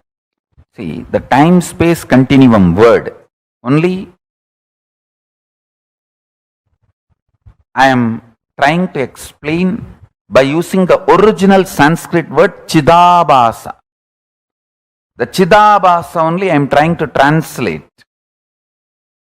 with the English word time-space continuum. Some of the understandings related to time-space continuum and techniques I will reveal. Understanding is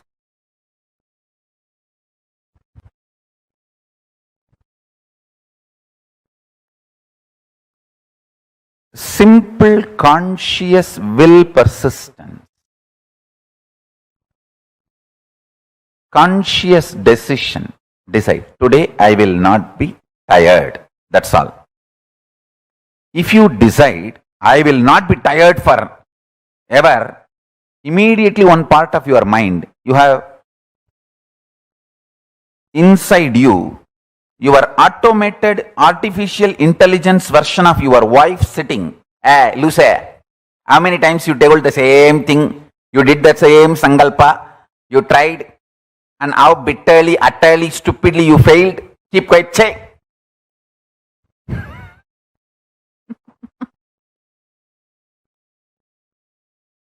Declare supremacy over the time space available to you.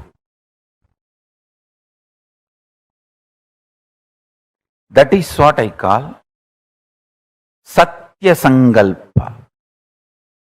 Your whole life is not actually known to you or available to you as you falsely imagine. Listen, if you are in certain space, mood is the fragrance of the space. If you are in love, you will have the friendly mood. If you are in peace, you will have bliss mood. Moods are the fragrance, flavor of space. Your ability to retain your space is only the time available to you as your life. For example, if I can retain my peaceful, joyful space and radiate the mood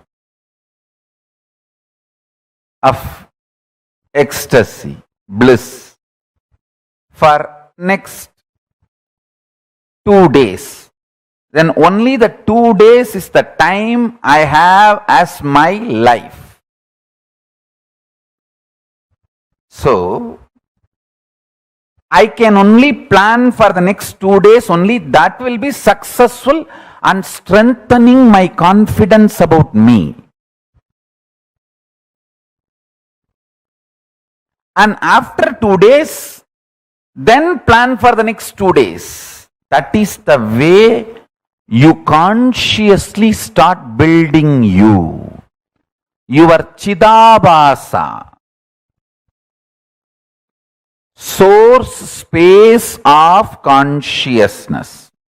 The time-space continuum gets built consciously only with space-based sankalpas. Second,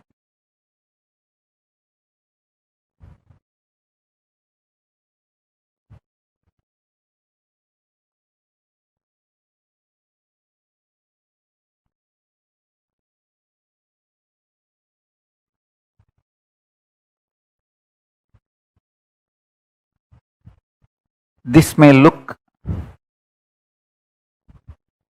too simple, but when you start practicing, you will understand how powerfully this technique works for you to be stable. Understand? The most beautiful emotion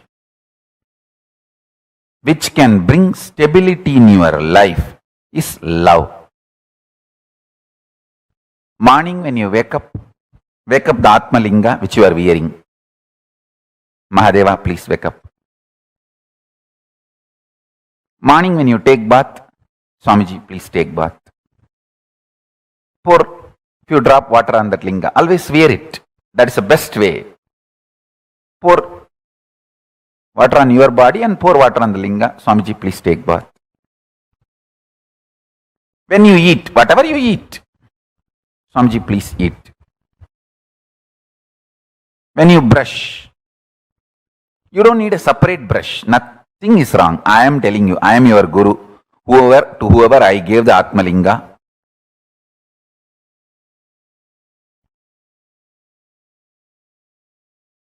maybe you don't need to put the same brush on the Atmalinga, but take little Hariteki powder and put it on. Swamiji, please brush the teeth. Mahadeva, please brush the teeth.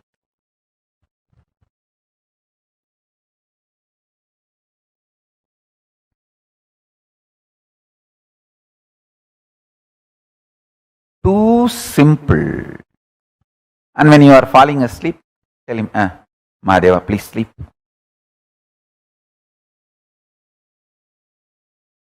Love manifests that Chidabhasa, time-space continuum in you, sweetly and beautifully. You have a special feast, celebration, anything. Mahadeva, please eat. Show to him and then eat.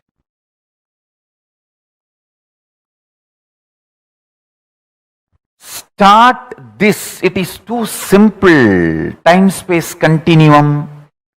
That Chidabhasa will explode in such high energy. When you spray perfume for you, just put little on him.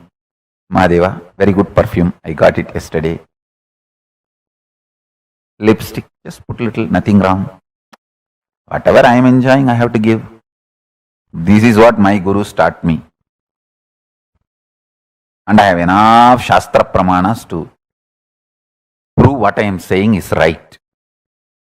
Whatever you enjoy, offer it to him and enjoy. If you are lying on your couch, tell him, Mahadeva, just lie down. Rest, enjoy this sea beach. I tell you,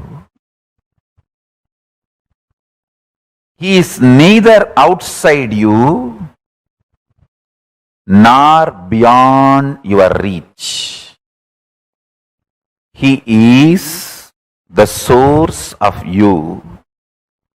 When you generate a love, sweet relationship, that makes your time-space continuum huge.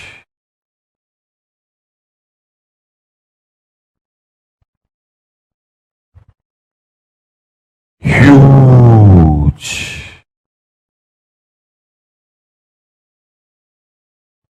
Even if you don't feel like wearing your Atmalinga, even the Rudraksha is actually Rudraksha Linga. Many times, the Shastras allow, you can keep Rudraksha as the Rudraksha Linga and do Shiva Puja to that Rudraksha Linga itself. Agamas allow it. So you can keep your the Rudraksha, Kantamala itself as Atmalinga. If you don't have Atmalinga or don't want to wear the Atmalinga, you can treat Kantamala itself as Atmalinga and tell, hey, Mahadeva, please eat. Mahadeva, please take bath. Mahadeva, have shampoo. Mahadeva, have perfume. Understand this continuous love continuum will make your Chidabhasa powerful.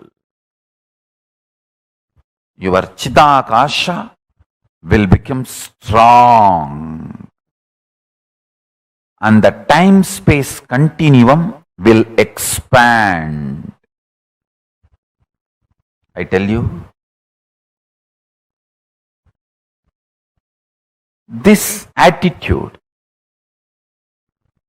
this will start building everything. People who lived around me can remember very clearly, even if some book is printed, invitation printed in our KAILASA, in our Sangha, and first copy is brought to me. First I'll take it and put it on Atmalinga. I always have Atmalinga on my body. Whenever, if I am not wearing it, it is there in the Ananda Gandha. I'll put it on Atmalinga and say, Paramashiva, please have it. I tell you, that will bring such extreme sweet relationship. And you just see, even if you start understanding, He is watching over, He is continuously seeing you, that is enough to make you fall in love and explode in love. I have seen people, the moment they know I am seeing them, they just go crazy with love.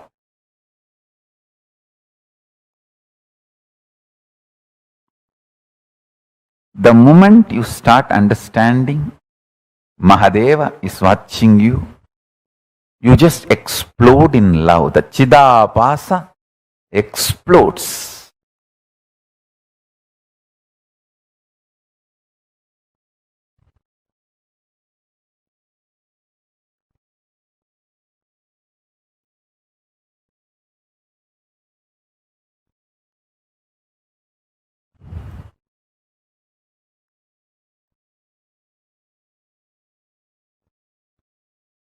Vyutpatti of the word Chidabhasa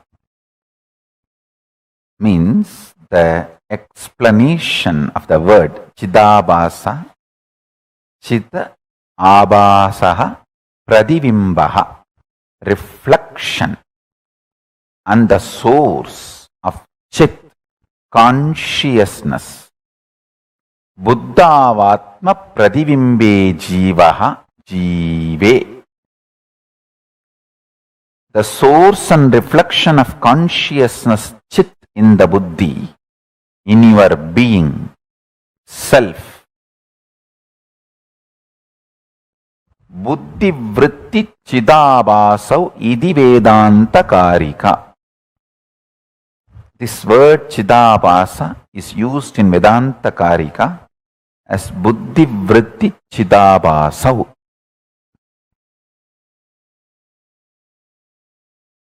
Listen. The source where the being of Chit and doing of consciousness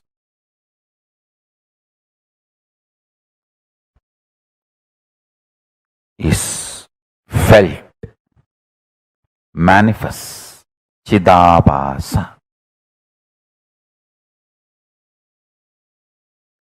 First few days only it will be like a monologue. You are talking to Paramashiva.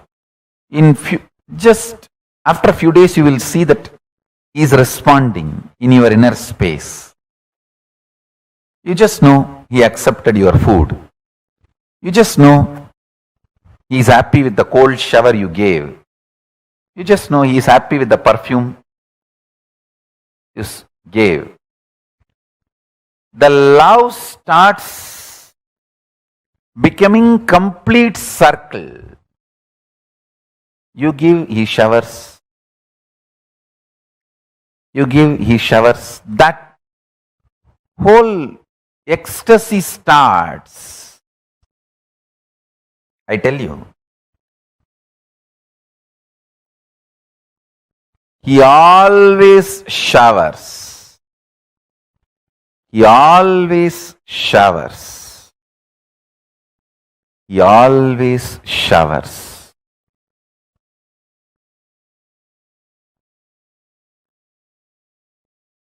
See, ability to inspire yourself without the external inspiration means you found the source of your love inside, internally. Chidabhasa of you has opened up. The Chidabhasa in you is Paramashiva.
Swamiji very beautifully revealed one of the most important aspects, attributes for all of us to understand about how the inner infrastructure in us works. Unclutching from the reactionary assumptions. To all the participants that have joined with us here, I'd like to request each of you to post what exactly you understood about what a reactionary assumption is.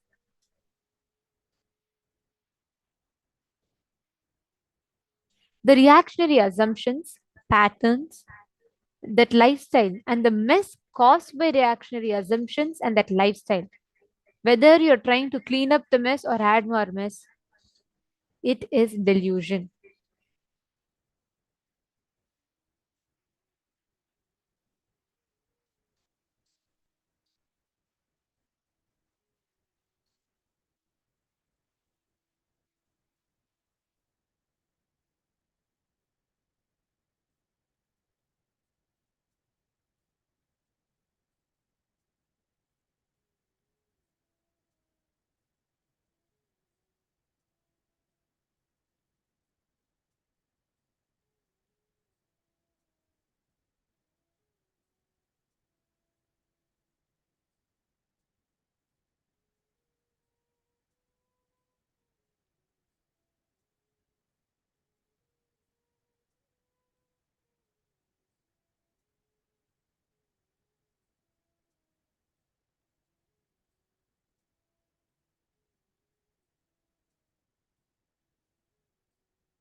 Here, Swamiji revealed one of the most important truths. What is a reactionary assumption? And Swamiji is saying our reactionary assumptions are delusion. What exactly is Swamiji revealing through that?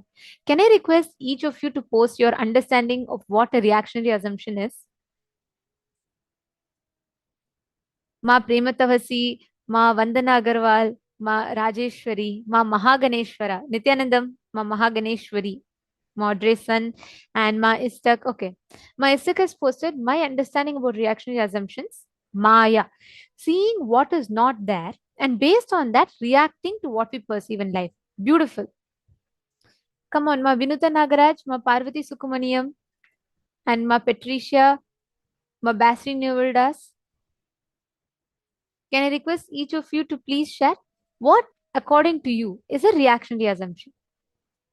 Ma Maha, you didn't understand the reactionary assumptions. No issues. We will be discussing about it in depth now. So don't worry.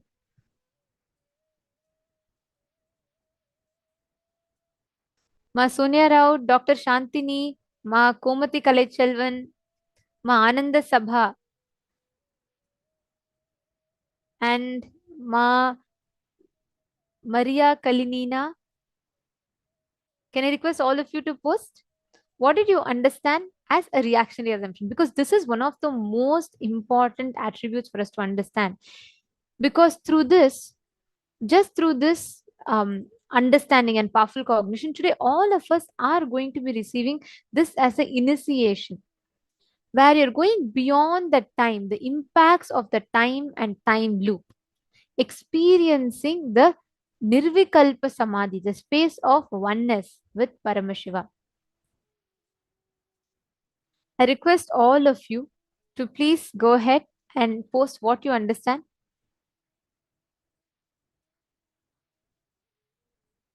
Okay, now many of you have posted your understandings.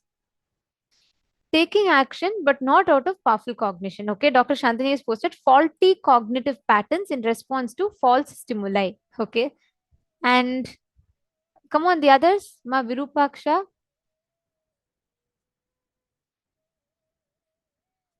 Come on, Ma Shanta Shaktini, Ma Isabel, Ma Hu Yon,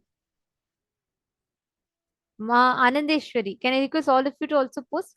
Each of you put your understanding. See, only when you start discussing on it, Swamiji tells, and as per Hinduism, in the 100% of your learning, right? 25% happens through Shravana, listening. The next 25% happens through Manana, internalizing. The next 25% happens through enriching, where you share the truths with others. You do the Khandana Mandana, where you are discussing the Vada Prativada. You do the Vakyartha Satas and Jivartha Satas about these principles. And the last 25% happens by you living it, Nididhyasana.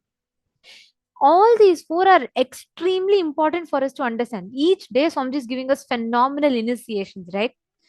It is important that we do all the four: Shravana, Manana, Jivartha Sadas, and Nididhyasana. All the four, it is important for us to manifest these as an initiation of whatever Swamiji is revealing to us. Understanding? Ma Nitya Dahanananda. I request you also to share. What did you understand? Mood is the fragrance or flavor of the space. Very beautiful. Ma Istak. Ma Hilde, how about you? Ma Isabel.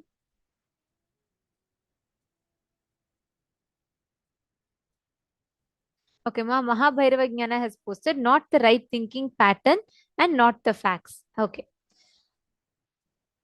And Ma Maria Kalinina has posted mechanical programs that run our life, not the consciousness. All right. And in male bodies room, what did each of you understand? Robert Ramaya and Amrita Paya, Satya Kumaraya. Okay, Daniel and Hugo Pavlakaya has posted. Everardo Alfaroya. And come on, can I request all of you to post? What did you understand as reactionary assumption? See, for most of the part of our life, every situation that we experience, let me ask with a small example. Let's say your boss is coming walking towards you and he's just uttering, you are showing a extremely a very passionate project of yours, and you've put a lot of time into it, and you've made like a 40-page presentation. You give it to your boss, and you're like extremely, you're expecting that he would be very happy with it. He would really appreciate you for it, and he wants you to he will encourage you and all of that, and you go to him. Now, the moment you see you're not having the same reaction from him as you expected. He might not even deny your project. He would have just told, yeah, good. It didn't have the same reaction that you want. That moment is enough to trigger you off into an incompletion. You assume that, okay, he hates me, he doesn't want me to excel, he's not going to ever appreciate me for my work. And you go on building the delusion on upon the delusion, and you make the decision even to leave your job. Why? Just because at the root of it, if you go back and revisit why you have made the decision to leave, you'll feel like, oh, Arey, he just told me it's okay, good. But just for that, which did not suit your expectation, you build in false incompletion. How many of you are understanding this? How many of you are catching this? That is reactionary assumption. When you are assuming, when you're reacting to a situation, any assumption based on which you're reacting to a situation, even if you're trying to clean up the mess created by the reactionary assumptions and patterns, that is also delusion. See, this reactionary assumptions comes in various forms in various ways in our lives. It is like most of the times relationships break because of these reactionary assumptions. We break inside us. And the implosion happens inside of us because of these reactionary assumptions. Take a few minutes, revisit your life. Do you see that at many scenarios, it was like you, even though that is not factual, you yourself came to a certain conclusion, convinced yourself that that is reality, and made that into reality for you. How many of you are understanding this? Where even though that might not even be the fact, but you perceive it in a certain manner and you cognize it in a certain manner, and you believe it so strongly that this is the truth. I request each of you to scan your life and identify any of the situations where, because of these reactionary assumptions, you got into trouble, you started destroying your life, you started destroying the way how your life is functioning, everything. Take a few minutes and revisit your life. How many of you are able to see it? Actually, for each of you that are writing it down, understand, even if you just visit your life, even if you just see, you don't even need to go back like some 7 years earlier and you're trying to pick up from something from there. No, look every single day in your life. Most of the times, all conflicts in life, like Swamiji said, the mess and the mess you're trying to clear up, both always come from a reactionary assumption where you constantly react based on your assumption about the situation. And what happens is you already have a wound inside you. Like, for example, let's say I have a wound on my hand, okay? How much ever I cover up the wound, every single time someone touches the wound, it is going to hurt. Whether I try to, stay safe or anything, when people touch the wound, it is going to hurt. The solution is not for you to cut your hand, or the solution is not for you to deny saying, oh, I will never go meet people. No, solution is for you to heal the wound. But what most of us do is our reactionary assumption. Let's say now you have a wound on your hand, and let's say someone is coming and touching it. There are two things we do right now. One is either violently withdraw from life. It is like cutting your hand instead of healing the wound. Or the second thing we do is we simply show our violence to the other person. We turn that pain and violence towards the other person. So what do? We start fighting with people. We start hating people. We start having anger towards people. This is the exact source of why the incompletion starts in us. How many of you are understanding with us so far? How many of you are so far with us? Yes. Okay, thank you, Ma Parvati. Can you all put yes? Whoever is so far understanding? Okay. Now, the question here is, all these reactionary assumptions that we carry inside of us builds the foundation on which our whole identity gets established, unfortunately. We assume, for example, you would have gone to your, let's come back to this example of the boss. You would have gone to your boss, you want to give the project to him. He even sees your project, but since he might be busy or whatever the reason, he would have just given you one response saying, oh, it's good. But he did not give the same response that you wanted, which would have triggered you to decide. And you'll say, oh God, how can he tell like this? I put so much of effort. He doesn't want to value. All right, let me leave this work. Just to spite him, you will even make a decision that is not good for your own life. That is reactionary assumption. And all struggles comes from this reactionary assumption. Now, I'm going to request all of you to take just 3-4 minutes to internalize this truth deeply. Understand, if you just tell yourself, okay, I am not going to struggle anymore with this business which is torturing me, with this job which is torturing me, with the relationship which is suffering me. I am deciding liberation. I am deciding to manifest the space of liberation in me. So, what you're going to do, you're not going to stop the situation, you're going to stop your reaction towards that situation. Just take a few minutes, write down. Write down any 5 struggles you have in life. It could be anything. It could be you don't have enough money. It could be you're not getting a job. It could be you're not getting good relationship. Write down any 5 struggle that you have in life.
KAILASA, the good God country.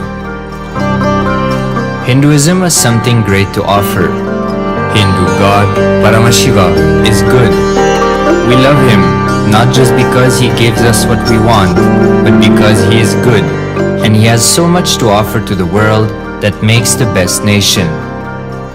Hindu God has life positive, all-inclusive, good, spiritual, social, political, and moral principles.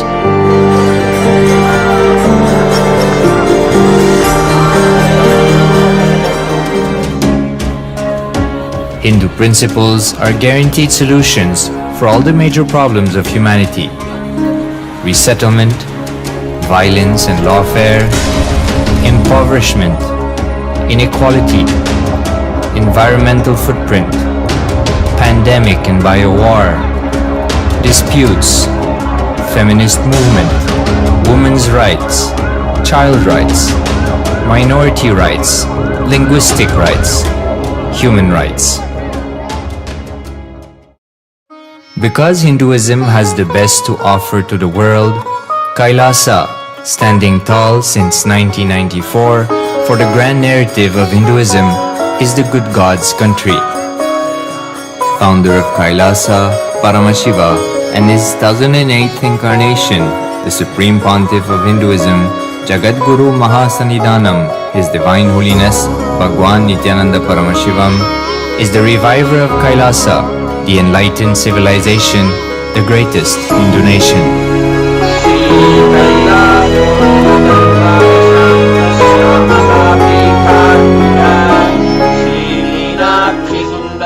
His Divine Holiness was birthed by his predecessors of enlightened masters,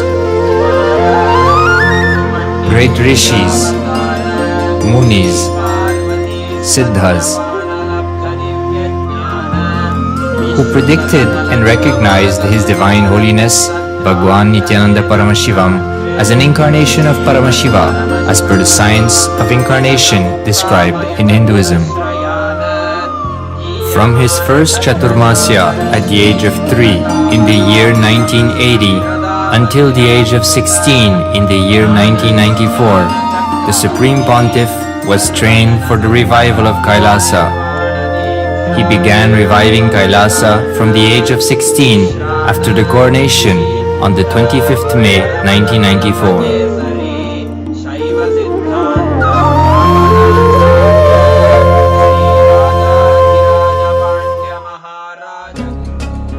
KAILASA that we see today is 26 years of sincere hard work of the reviver and Hindu diaspora all over the world.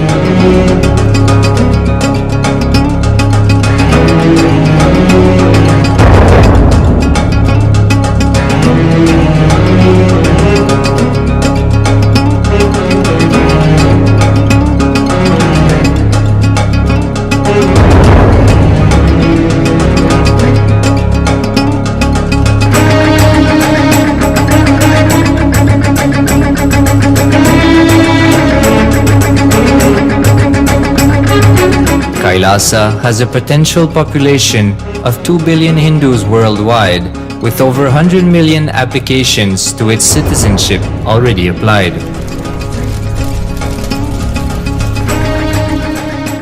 Hinduism has stood over 10,000 years as an enlightened civilization, has been a global beacon of spiritual and timeless wisdom, technology, culture.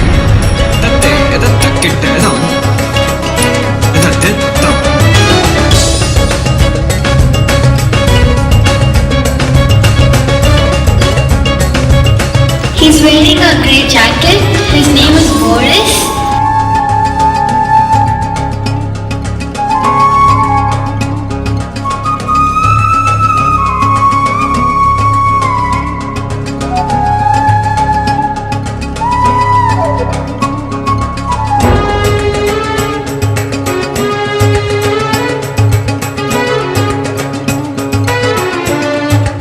The world's ancient civilization produced more than 40% of the world's GDP.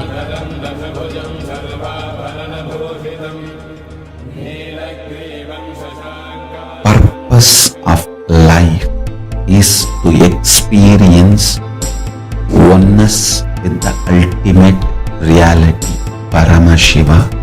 Life exists on the planet Earth for last 40 billion years, and 5 times life faced complete extinction on the planet Earth. But somewhere one DNA, one cell, living organism is thrown out of planet Earth, preserved inside a volcano rock. After millions of years, comes back to Earth due to gravity or whatever reason, gets into the ocean and starts the life again. Sanatana Hindu Dharma is the conscious science to give breakthrough to your DNA through natural selection process and to your consciousness through the conscious decision process.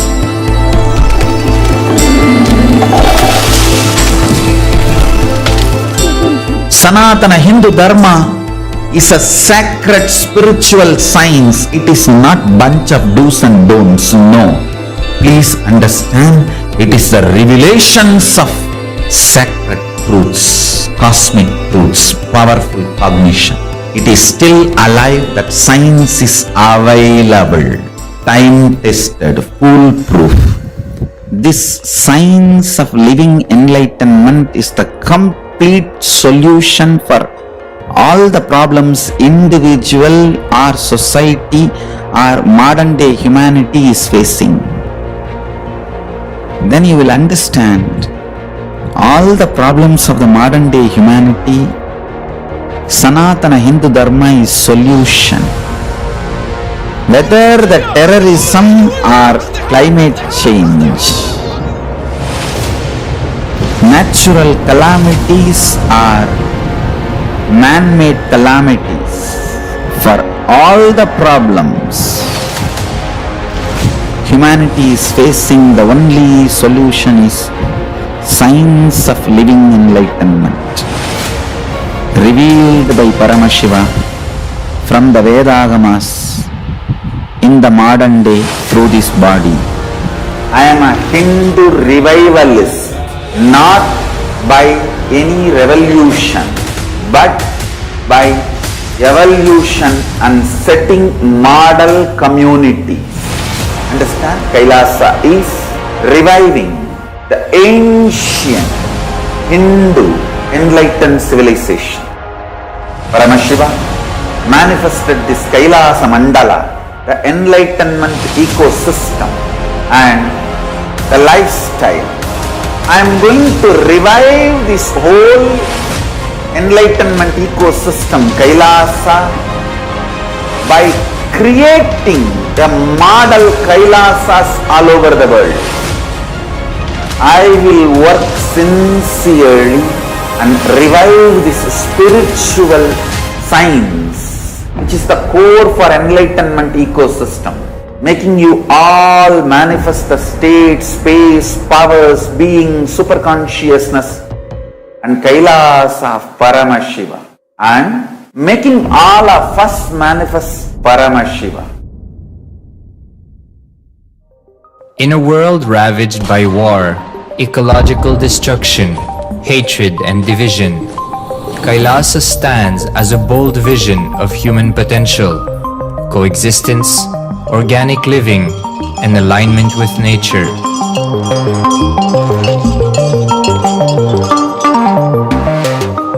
Over the past 50 years, the world has seen the creation of dozens of new countries, and so if anything, it would be odd not to see a new country formed in the 21st century.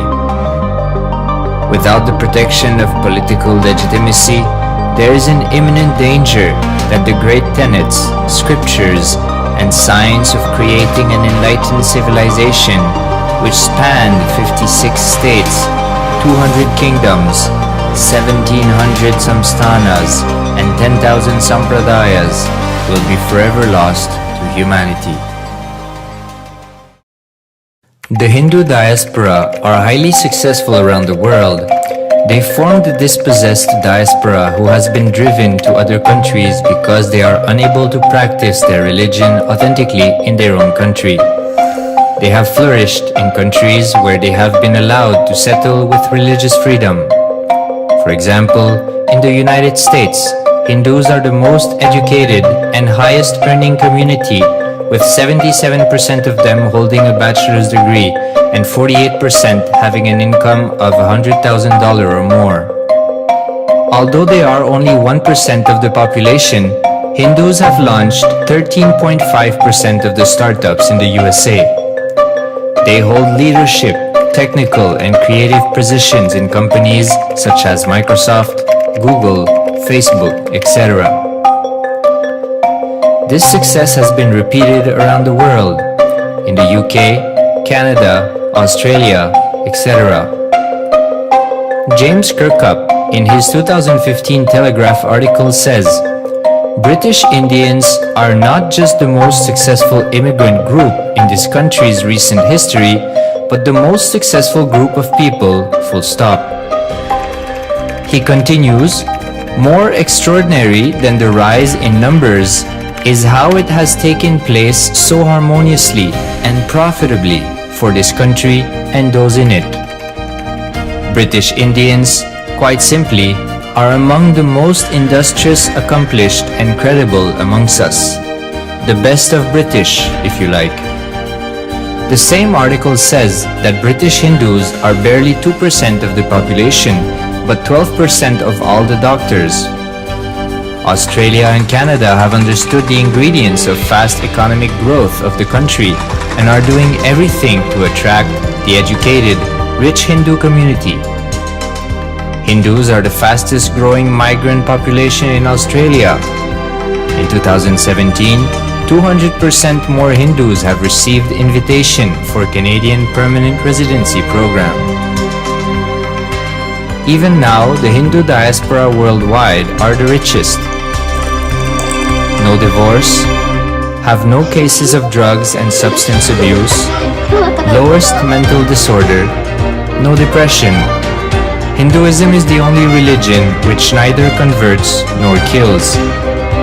Absolutely non-violent, the elite sect of mankind.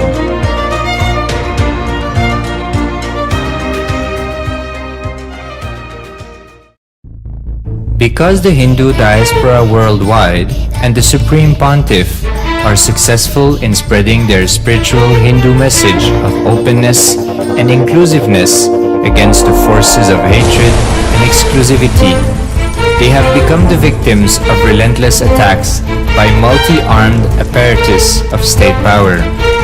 Anti-Hindu forces, extremist caste, supremacist militant organization want a one ideology, Hinduism, under their exclusive domain. What they cannot digest into themselves, they systematically delegitimize and exterminate. Lawfare, assassination attempts, character assassination of the Supreme Pontiff of Hinduism, Jagadguru Mahasannidhanam, His Divine Holiness, Bhagwan Nityananda Paramashivoham.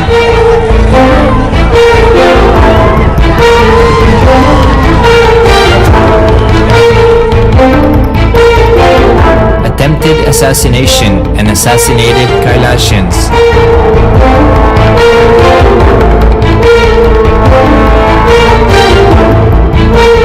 Sexual assaults and rape of female monks of KAILASA. Objectification. Character assassination.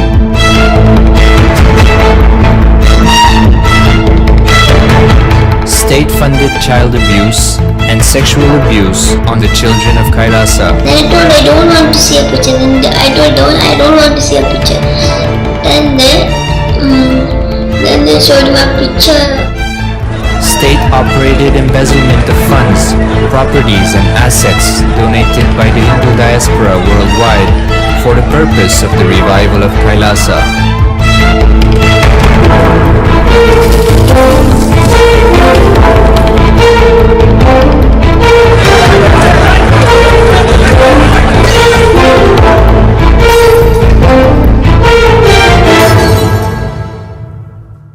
Since 1994, until now.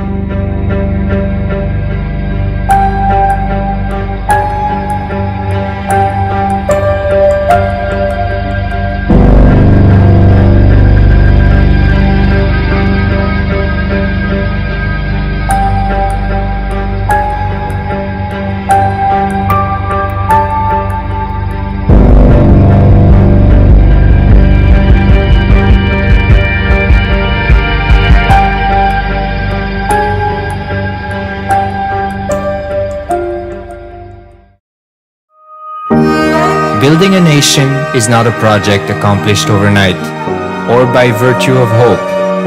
KAILASA is the manifestation of 26 years of sincere hard work, sacrifices, integrity of the Supreme Pontiff of Hinduism, Jagadguru Mahasannidhanam, His Divine Holiness Bhagwan Nityananda Paramashivam, and the Hindu diaspora worldwide for the past 26 years for the enlightenment of humanity.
KAILASA, the good God country.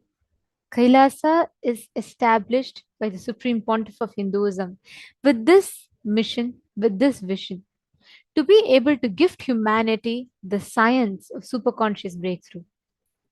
What started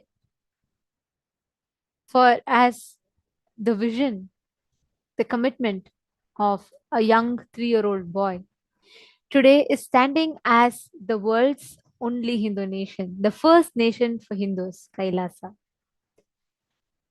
Today, Hindu diaspora around the world is thriving successfully in so many different aspects. And there are so many different facets or walks of life in which Hindus have excelled. Hindus have become adepts at, and Hindus are leading at the forefront. But for Hindus to have a place to call home, there is none. And KAILASA is established for that very purpose. How many of you have seen the news where various different countries, statesmen are all celebrating Diwali, which is at the core of it, a Hindu festival? How many of you have seen these news? It's everywhere. You see it on social media, you see it on the news. This actually shows the power that the Hindu diaspora is having. We are a rich, thriving civilization. But unfortunately, we do not have the roots of it clear. Like, even though our Sanatana Hindu Dharma is the longest living civilization, all the other ancient civilizations, out of the 49 oldest ancient civilizations, 48 have become extinct. They're only available to see in the museums. It's only Sanatana Hindu Dharma that is existing and continuing to thrive more and more. But as Swamiji was very elaborately explained to us in the satsang on Diwali, the most unfortunate situation right now is that next generation youth, the next generation of Hindus are losing their trust on Hinduism. They don't have the right knowledge. They do not have the right exposure to what Sanatana Hindu Dharma is, and they are giving up on their roots. How many of you feel that this is a very serious problem? And how many of you are able to see, even in your own family, your next generation, the next generation youth, are not really ready to take up Hindu lifestyle, to live the Hindu lifestyle as their lifestyle? How many of you are able to see that? I request all of you to take a few minutes and keep sharing your thoughts with us. How do you see it? Please post it here in the chat. My Sabil is posting yes. I request all of you to post, you all can post clear full sentences. Many of you are asking the documentary that was just played. It's called as Good God Country. The moment you go to our channel, you can actually search for Good God Country. Our support this team will be posting the link also for all of you. Come on, how many of you are able to see that the next generation youth is actually losing trust on Hinduism? See, we all saw what humongous work Swamiji has done for KAILASA, for Hindus and humanity at large. We just saw that video, which describes this very, very, very beautifully. At the same time, we also saw what gory, barbaric persecution, the worst degree persecution Supreme Pontiff of Hinduism has been through. What is all this for? One cause. There's one cause of reviving KAILASA and gifting it to humanity. How many of you want to be a part of this?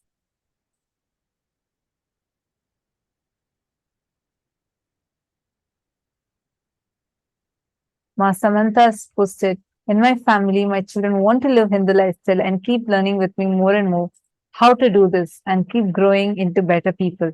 That is amazing, Ma Samantha. Where are you from? Which country are you from? Nice to know this.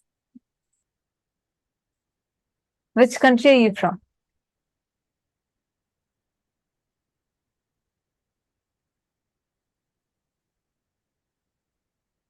US. Wonderful. Very nice to know that. I just wanted to tell you're also in the right place, because you can hear Swamiji is teaching us the most authentic Hinduism. See, like I'll just give you an example.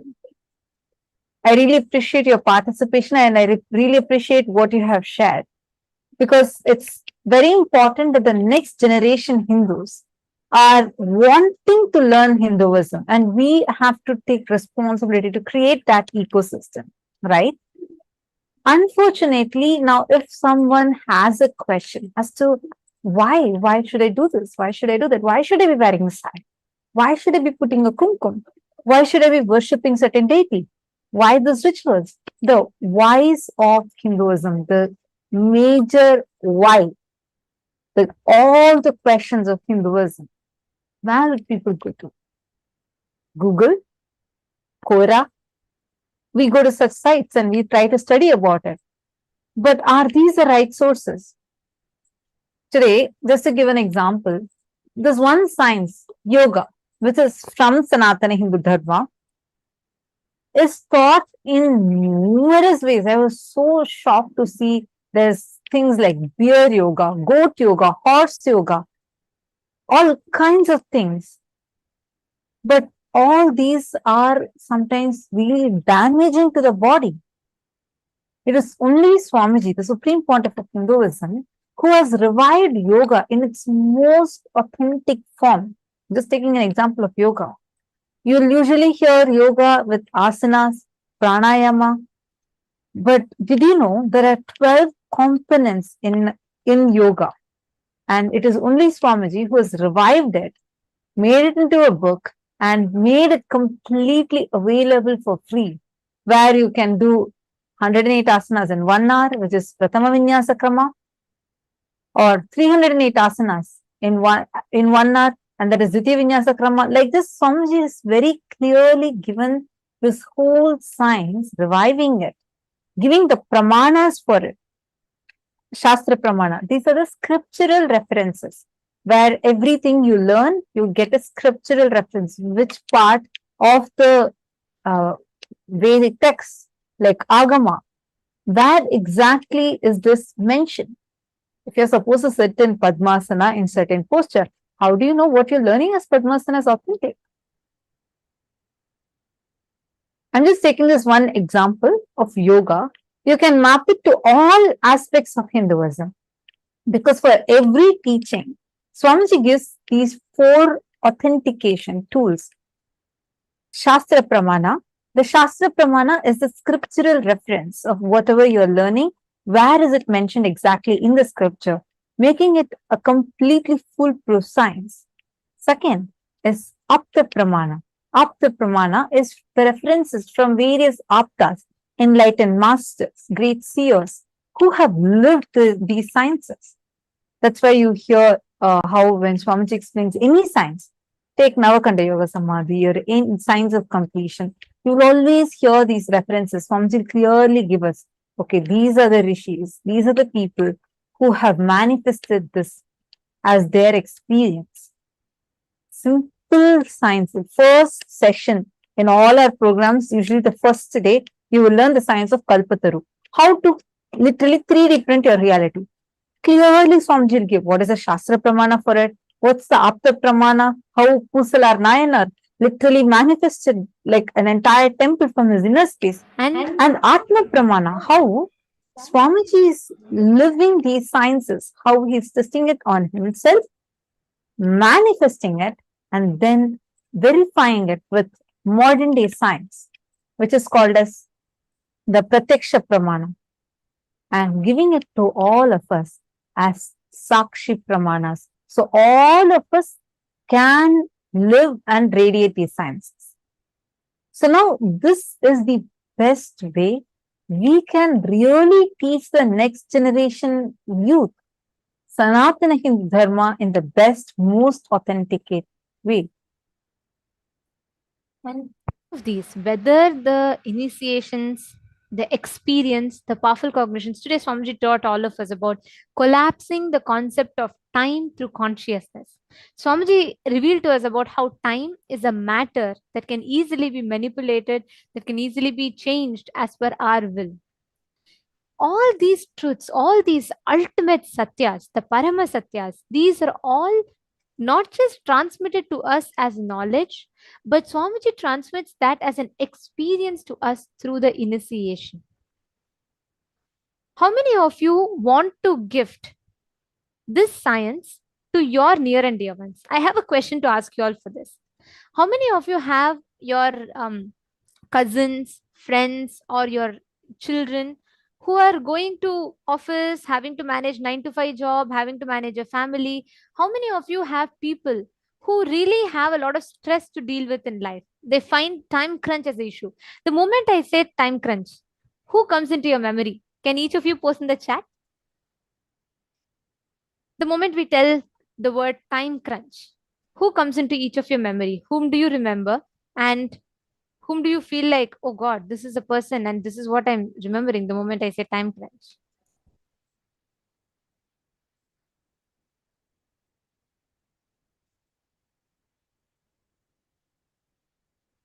Can I request each of you to post in chat?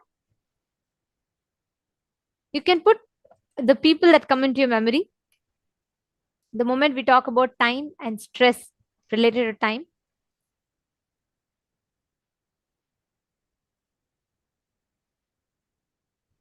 Now, understand every one of them that's coming into your memory, the people that you remember, all of these people, the struggle that they're having is just the inability to unclutch, the inability to see beyond the time. Because unfortunately, in the common normal world, as we call it, people don't even have this concept. We're all boxed into this delusion and we're all suffocating within the time loop.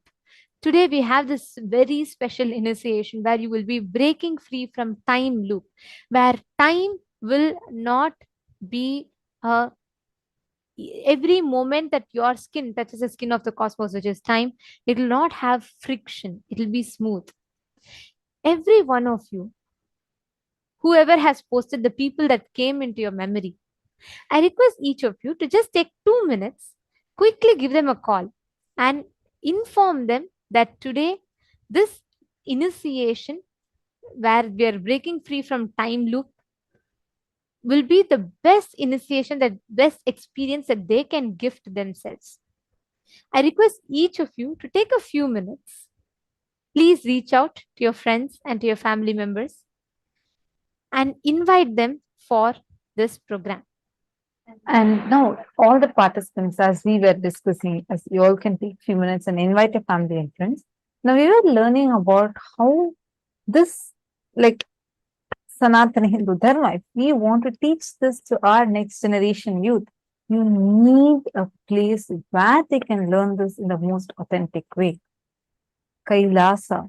Swamiji is creating KAILASA itself as a seed bank for Hinduism. Now, every one of us that are able to sit here, experience today's sessions. How many of you enjoyed today's sessions? In each of the programs that each of you are attending, PSM 1, the Paramashivoham Level 1, Level 2, and Level 3. How was the program for each of you?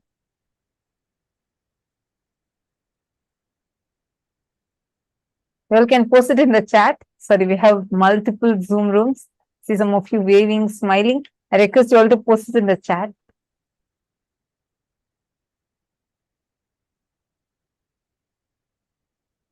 Yes, I enjoyed it very much.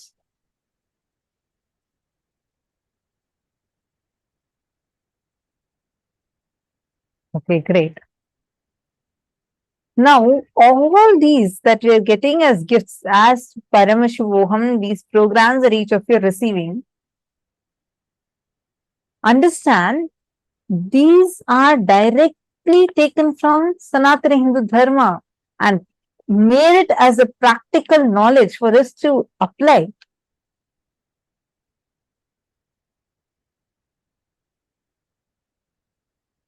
Okay, see many more people sharing. Wonderful, great always. Love it like always. Yes, very much enjoyed. The parts I was here was very good. I just love the satsangs. Wonderful. See, now all of you, like how you are sharing, each of these, you are able to experience this because it is through KAILASA.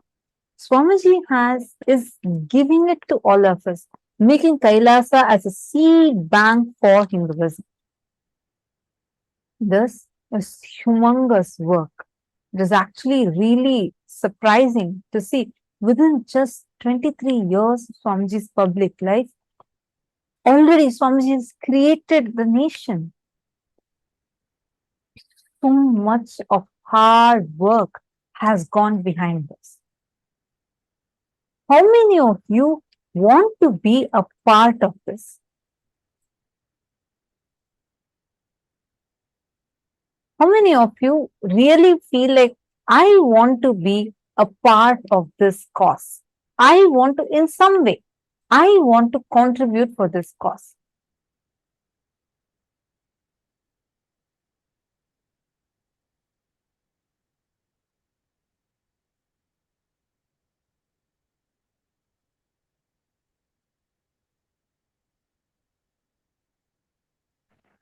Yes, me.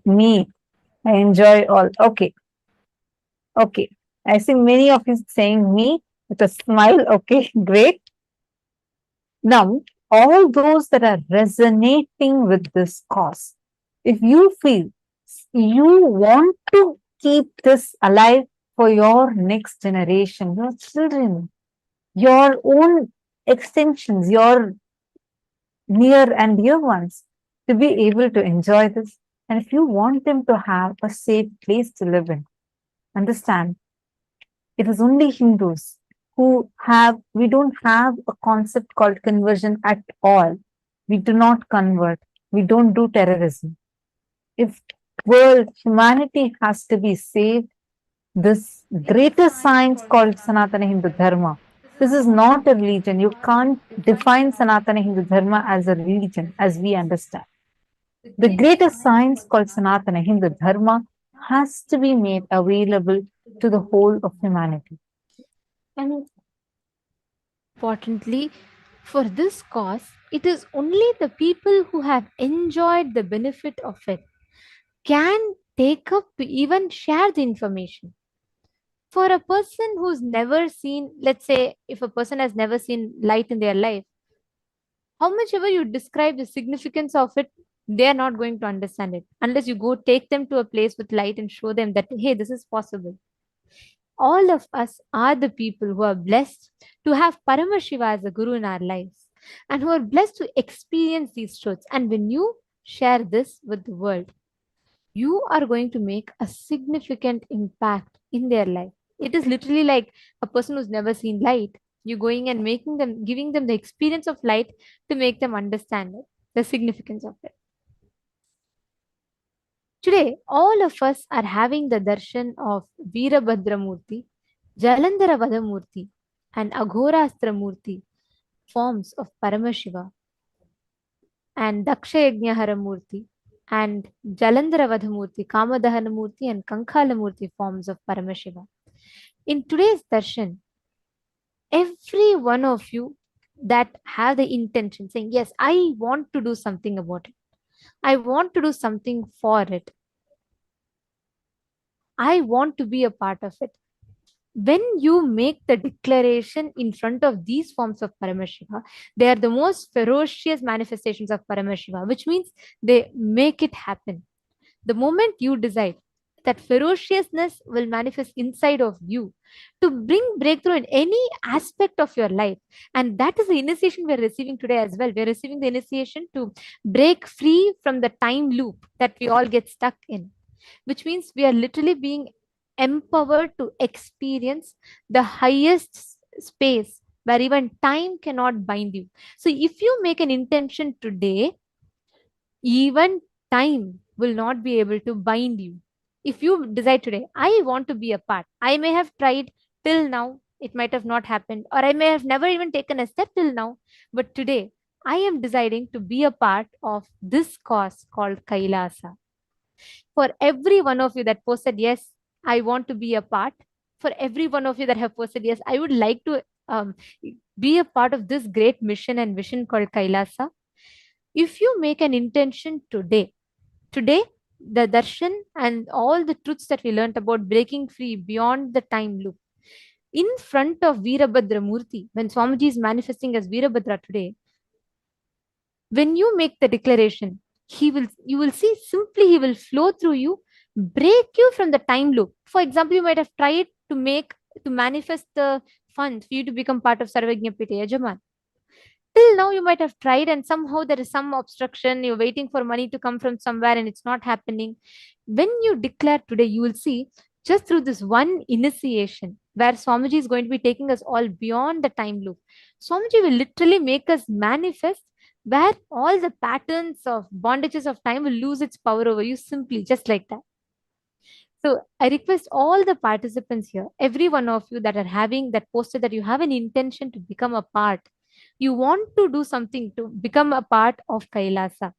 The doors are open. You all can sign up at sksjp.org and you all can The file link your is intentions. posted for all of you in your chats. Please take a moment and today make a declaration. All those, whoever is resonating, saying, I really want to be a part of this. If you even have an intention, just head to this website, sksjp.org, and sign up now. How to manifest it? If you need some support, our team will reach out to you and support you so that your intention can become a reality. Today, you can ask for the blessing directly from Swamiji to be an SJP, a Sarvajñapita Yajaman, so that you can become part of the core founding members of Kailasa. Understand? We are so fortunate and such blessed beings. We are able to be here when Paramashiva is physically available to us as in this physical body as a 1008th living avatar, Paramavatara of Paramashiva as our Swamiji. Understand? It is such a great blessing that each one of us here today are able to be part of the history as it is in its making. Just imagine and see. Just a few years down the lane, there are going to be millions and millions of people who are going to be coming, seeing how Kailasa is built and how grand Kailasa as the first nation for Hindus is. So many people, millions are going to be celebrating, but it is only those handful of most intelligent beings who have taken a jump saying, I want to be a part of this. You are going to be etched in the pages of the history and going to be remembered forever. If you resonate with this cause, you can take a moment now and sign up. This is just you filing an intention. Just file your intention, put your intention now and get blessings today during the darshan. During the darshan, Swamiji himself will be seeing all your messages and blessing, and you'll actually be even receiving the transcribed responses directly from Swamiji. So you can post your any prayers you have, you can post it, especially if you have an intention saying, I want to become an Sarvajñapita Yajaman. You can just put it as SJP. Please put it today in the chat and you can receive the blessings from Swamiji. Now, let us all chant the Dhyana Shloka of Bhagavan Aghorastramurti.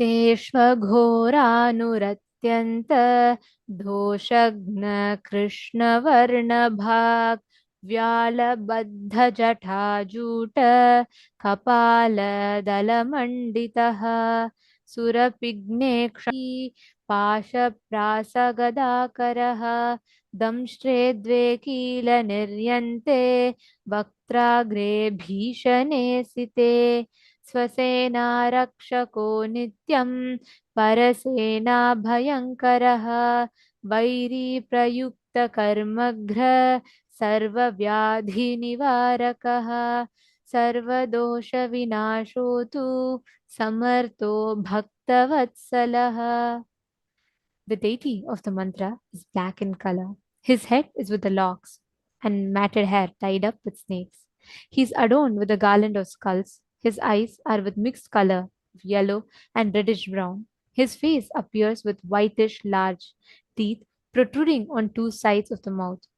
His matted hair is adorned with a crescent moon, being with a broad face. He is wearing a snake as a sacred thread.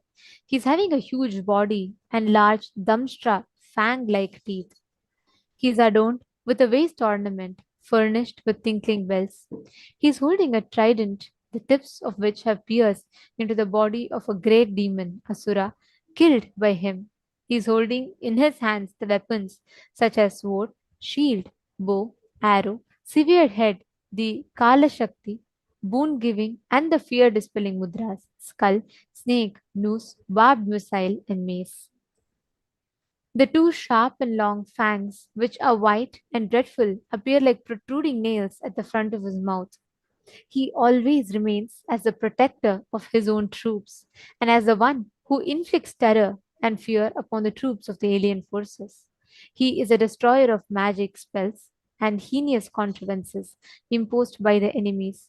He is capable of warding off all sorts of diseases and harms. He is efficacious in nullifying all kinds of sinful effects and danger, and he is always compassionate towards the devotee.